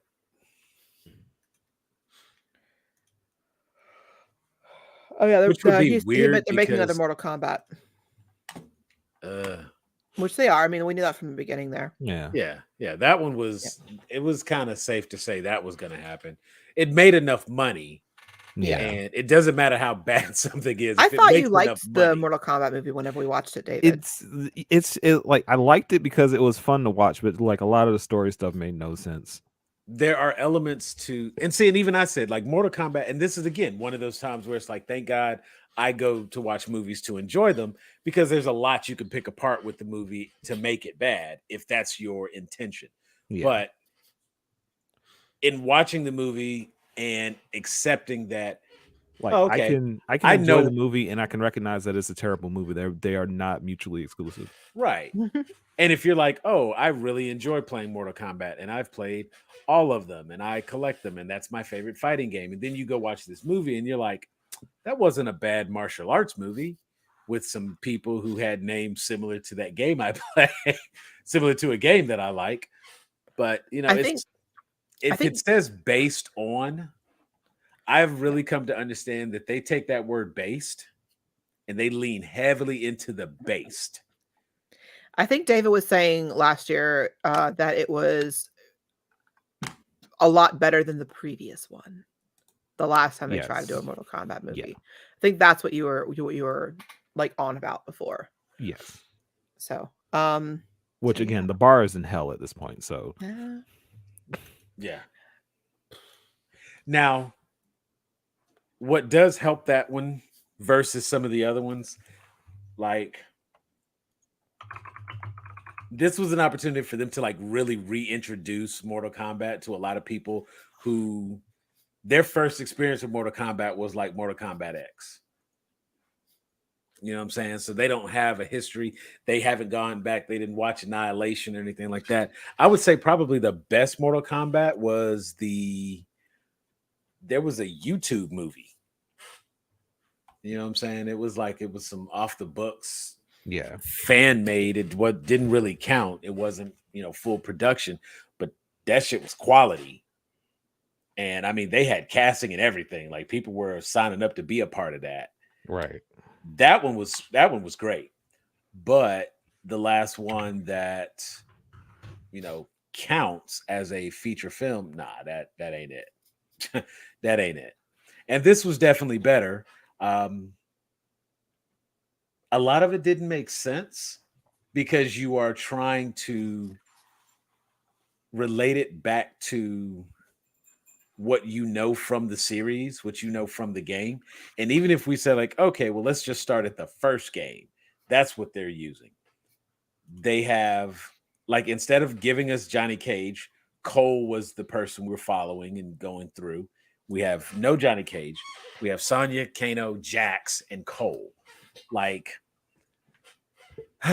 okay. And then, of course, they've got Liu Kang, and they give us enough of the big names. Then they start throwing in some of the other characters so that we can see, okay, they got the whole roster kind of thing. And they talk about the tournament that never took place. Yeah. And all they do is talk about the tournament that never takes place. And so it's like they literally in the movie continue to move the goalposts. And so it's like we're building up to something that never happens. So the second movie should be nothing but tournament. And if it's not, then we'll really be confused and not have even less clue what's going on. But some dope ass fight scenes. And the character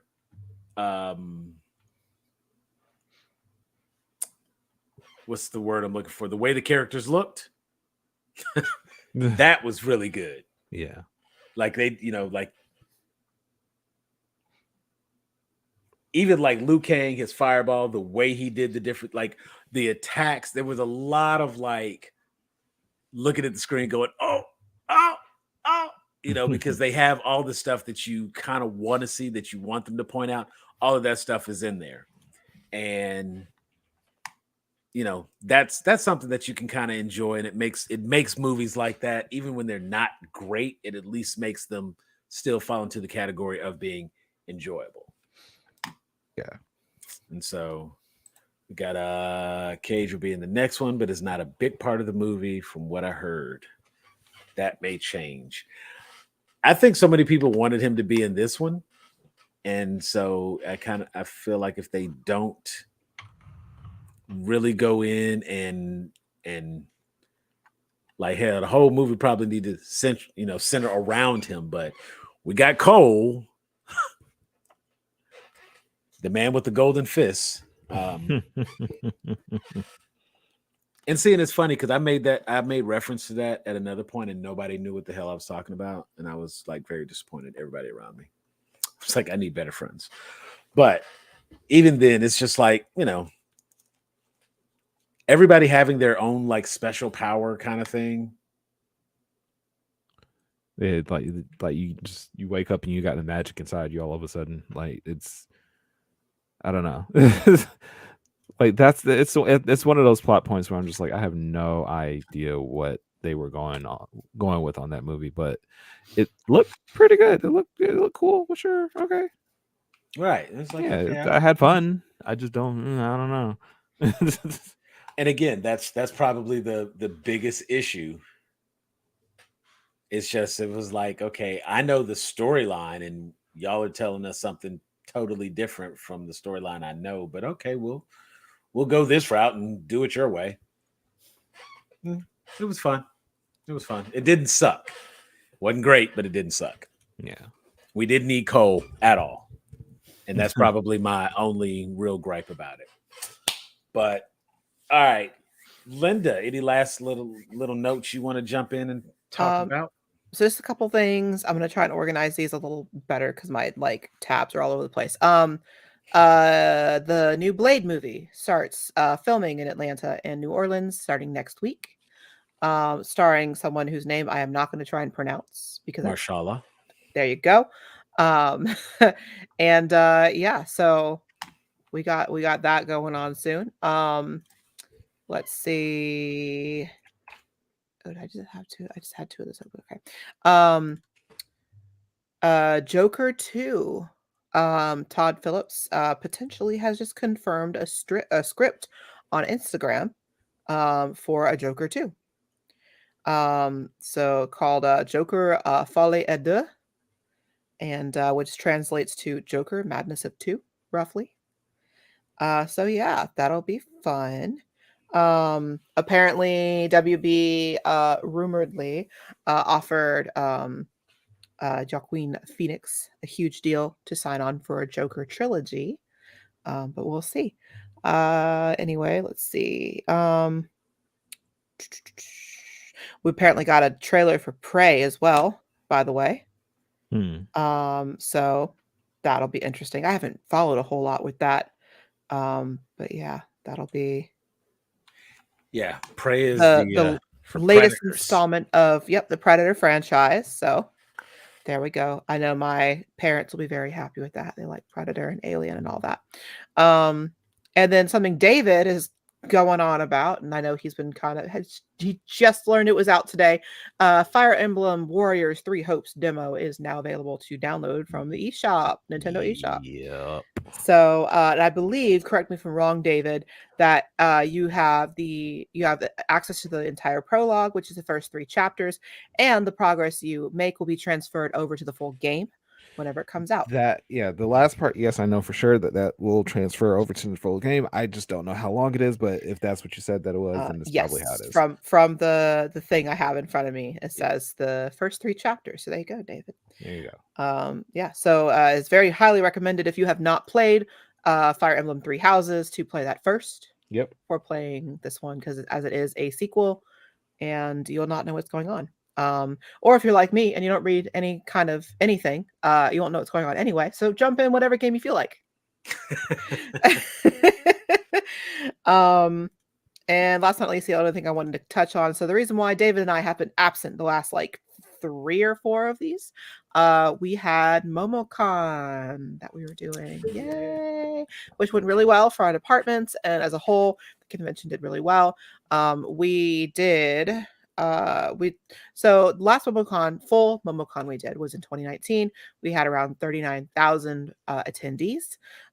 This year we did 42,595 was the official number, I believe. So yeah, we are very happy with that. And we're in a bigger hall this year, bigger area, bigger and better things. And David, anything you wanted to add? No, you pretty much nailed it on the head Yeah. there. Oh, the new big thing we added this year was wrestling. Yeah. So I actually saw Yeah. I saw that in a couple of the pictures and stuff that I saw that people posted from being there, and I was like, is that a whole wrestling match taking place? Oh yeah, they had a ring and everything. So and both free play gaming and like digital gaming and tournaments. I believe all of their consoles they had for setup were donated that weekend by Dave. You remember the name of the people? Fully loaded gaming. Fully loaded gaming. So we in free play we had a ton of switches. We had I think 71 setups in total. 70 wow. of which were a combination of switches, PS5s, and Xbox Series X's. So, and they all came preloaded with digital games on them, so you could go through and play what you wanted, essentially. But as long as you were okay with playing on a Smash, I was playing Smash on a Switch that didn't have a GameCube adapter. If you wanted one, you need to go find one with a GameCube adapter attached. Don't go ask me for one. I will not hook one up for you because there's plenty out there. Anyway, is it a Hunger TV Games show? TV. I saw there was a Hunger Games trailer. I thought it was just another. Yeah. Oh no, it's Hunger Games: The Ballad of Songbirds and Snakes trailer just released. Just dropped. That's going to be released in 2023. The first one at least there. So I didn't know they were doing. Are they doing a TV show? TV show. Let's Reportedly see. in development. Yep. So there you go. May land at Netflix. So Not to be confused with the Hungry Games, which came out in 2014. I assume about food though. you be surprised. You hear something like that.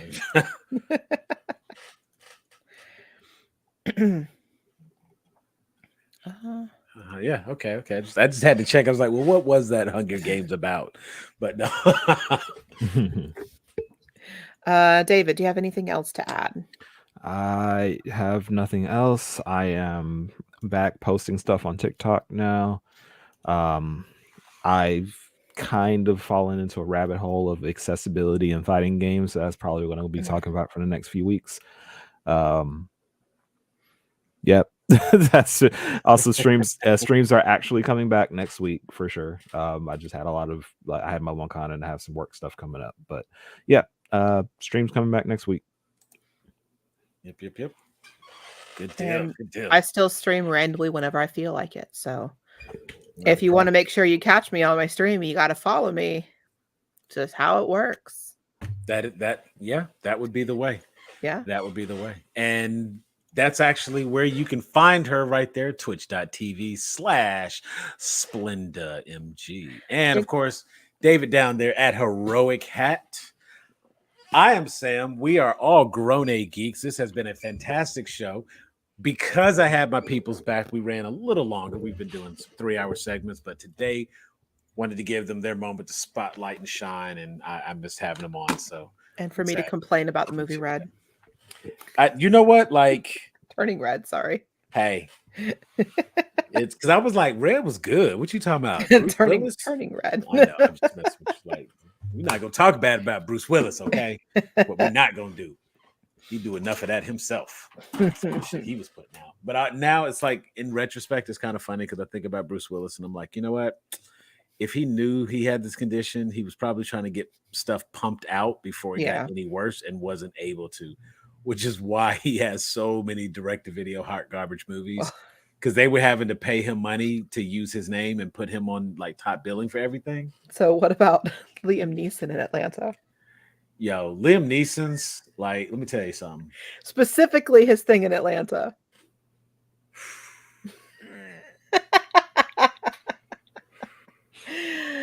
I got none with Liam Neeson's. He just it's Good crazy.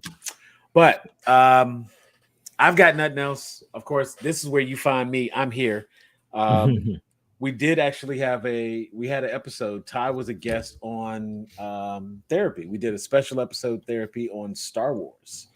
And Ty jumped in for that. And I think next coming up we have let's see, we've covered therapy, we've covered Flash, we did a special episode for Star Wars. I think we have the Justice League episode coming up for therapy soon. And then we'll probably switch genres and either, we may do a special episode for Star Trek, we may kick over to Marvel. Anybody that needs to be on the couch with Jeffrey can that doesn't sound right. We'll put the content on the couch because that's what the therapy session is. You're not getting on the couch with Jeffrey. He's a married man. I'm not gonna put. You can get on the couch with David, though. I give permission. Hey, that's not how that works. Find him at Heroic Hat. No, let me stop. Well, you might have to catch him at Sip and Spook. That would probably be the best time if he was going to talk reckless. But that's it for me, fellas, ladies, gentlemen, peoples, everyone who's watching. I want to thank David and Linda. I want to thank Jeff, Ty, and I want to thank David Northup for at least being a part and keeping us company. I gotta find something that I gotta talk with him ahead of time next time. Be like, what have you watched? What have you seen? Yeah, why don't you hop on this one? I felt bad. He was just sitting there. I was like, bro, talk, do something. We'll just poke him with a stick. Like, hey, do something. But he's a good guy. He watches stuff that I force him and yelling him to watch. So I'll get him caught up on some of this stuff sooner than later. Thank everybody for watching. Thank everybody for being a part of us. DJ, as always, appreciate you being here, man. You always bring in good content. And Jack Lawrence just bye. Hopped on. What's going on, Lawrence? Jack is here to say bye-bye. Bye, Jack. Bye. Or no, that's Handsome Jack. I caught it. He's so handsome. I caught it. Handsome Jack. And Lawrence just hopped on. Lawrence shared something earlier that I thought was pretty good. There was a Twitch page that had all old school cartoons. Was it no commercials on that? Pickle Ricky, was there no commercials on that? I've heard of a couple websites like that before. No, this one was actually a Twitch stream. That is okay, Jack, I'll let you down. Yeah, it's a collection of old commercials. Okay, there you go. Go find a bed. Old 90s, always on. I was like, okay, yeah, I'm gonna have to check that out. That seems like that would be some fun. And it's funny because we had a whole conversation about 90s, and we were talking about 90s and 2000s Cartoon Network and weird ass 90s cartoons and all those old commercials and commercials. Yeah, so see, that would have been great. Shadow and Girths. Y'all remember those? I know it wasn't 90s, but y'all remember those PS3 ads? Shadow Ranger FS. I don't know. Don't ignore it. I said Shadow and Girth. I'm tired. I just read what I saw. But because that's what that says. Technically, that says Shadow. No, the R is still in the way. Okay, listen. Shadow and Girth should never be in the same sentence, specifically because of Sonic the Hedgehog fans that take it a little too far. Yeah. And that all right. Great note to end it on. Yeah, I was like, look, so David, are you based on that, the full theme song for Street Fighter 6 is out. Okay, I'm gonna go listen to that real quick. Let's say that might be a much better segue, but yeah, because Linda tried to get us put off. Aside from Shadow Girth, right? So we appreciate y'all. Thanks for watching. Pickle Ricky, go back, start the beginning of the episode, and give me your thoughts. We talked about some stuff that was there. But for David, Linda, and myself, Sam, we are out of here. Peace.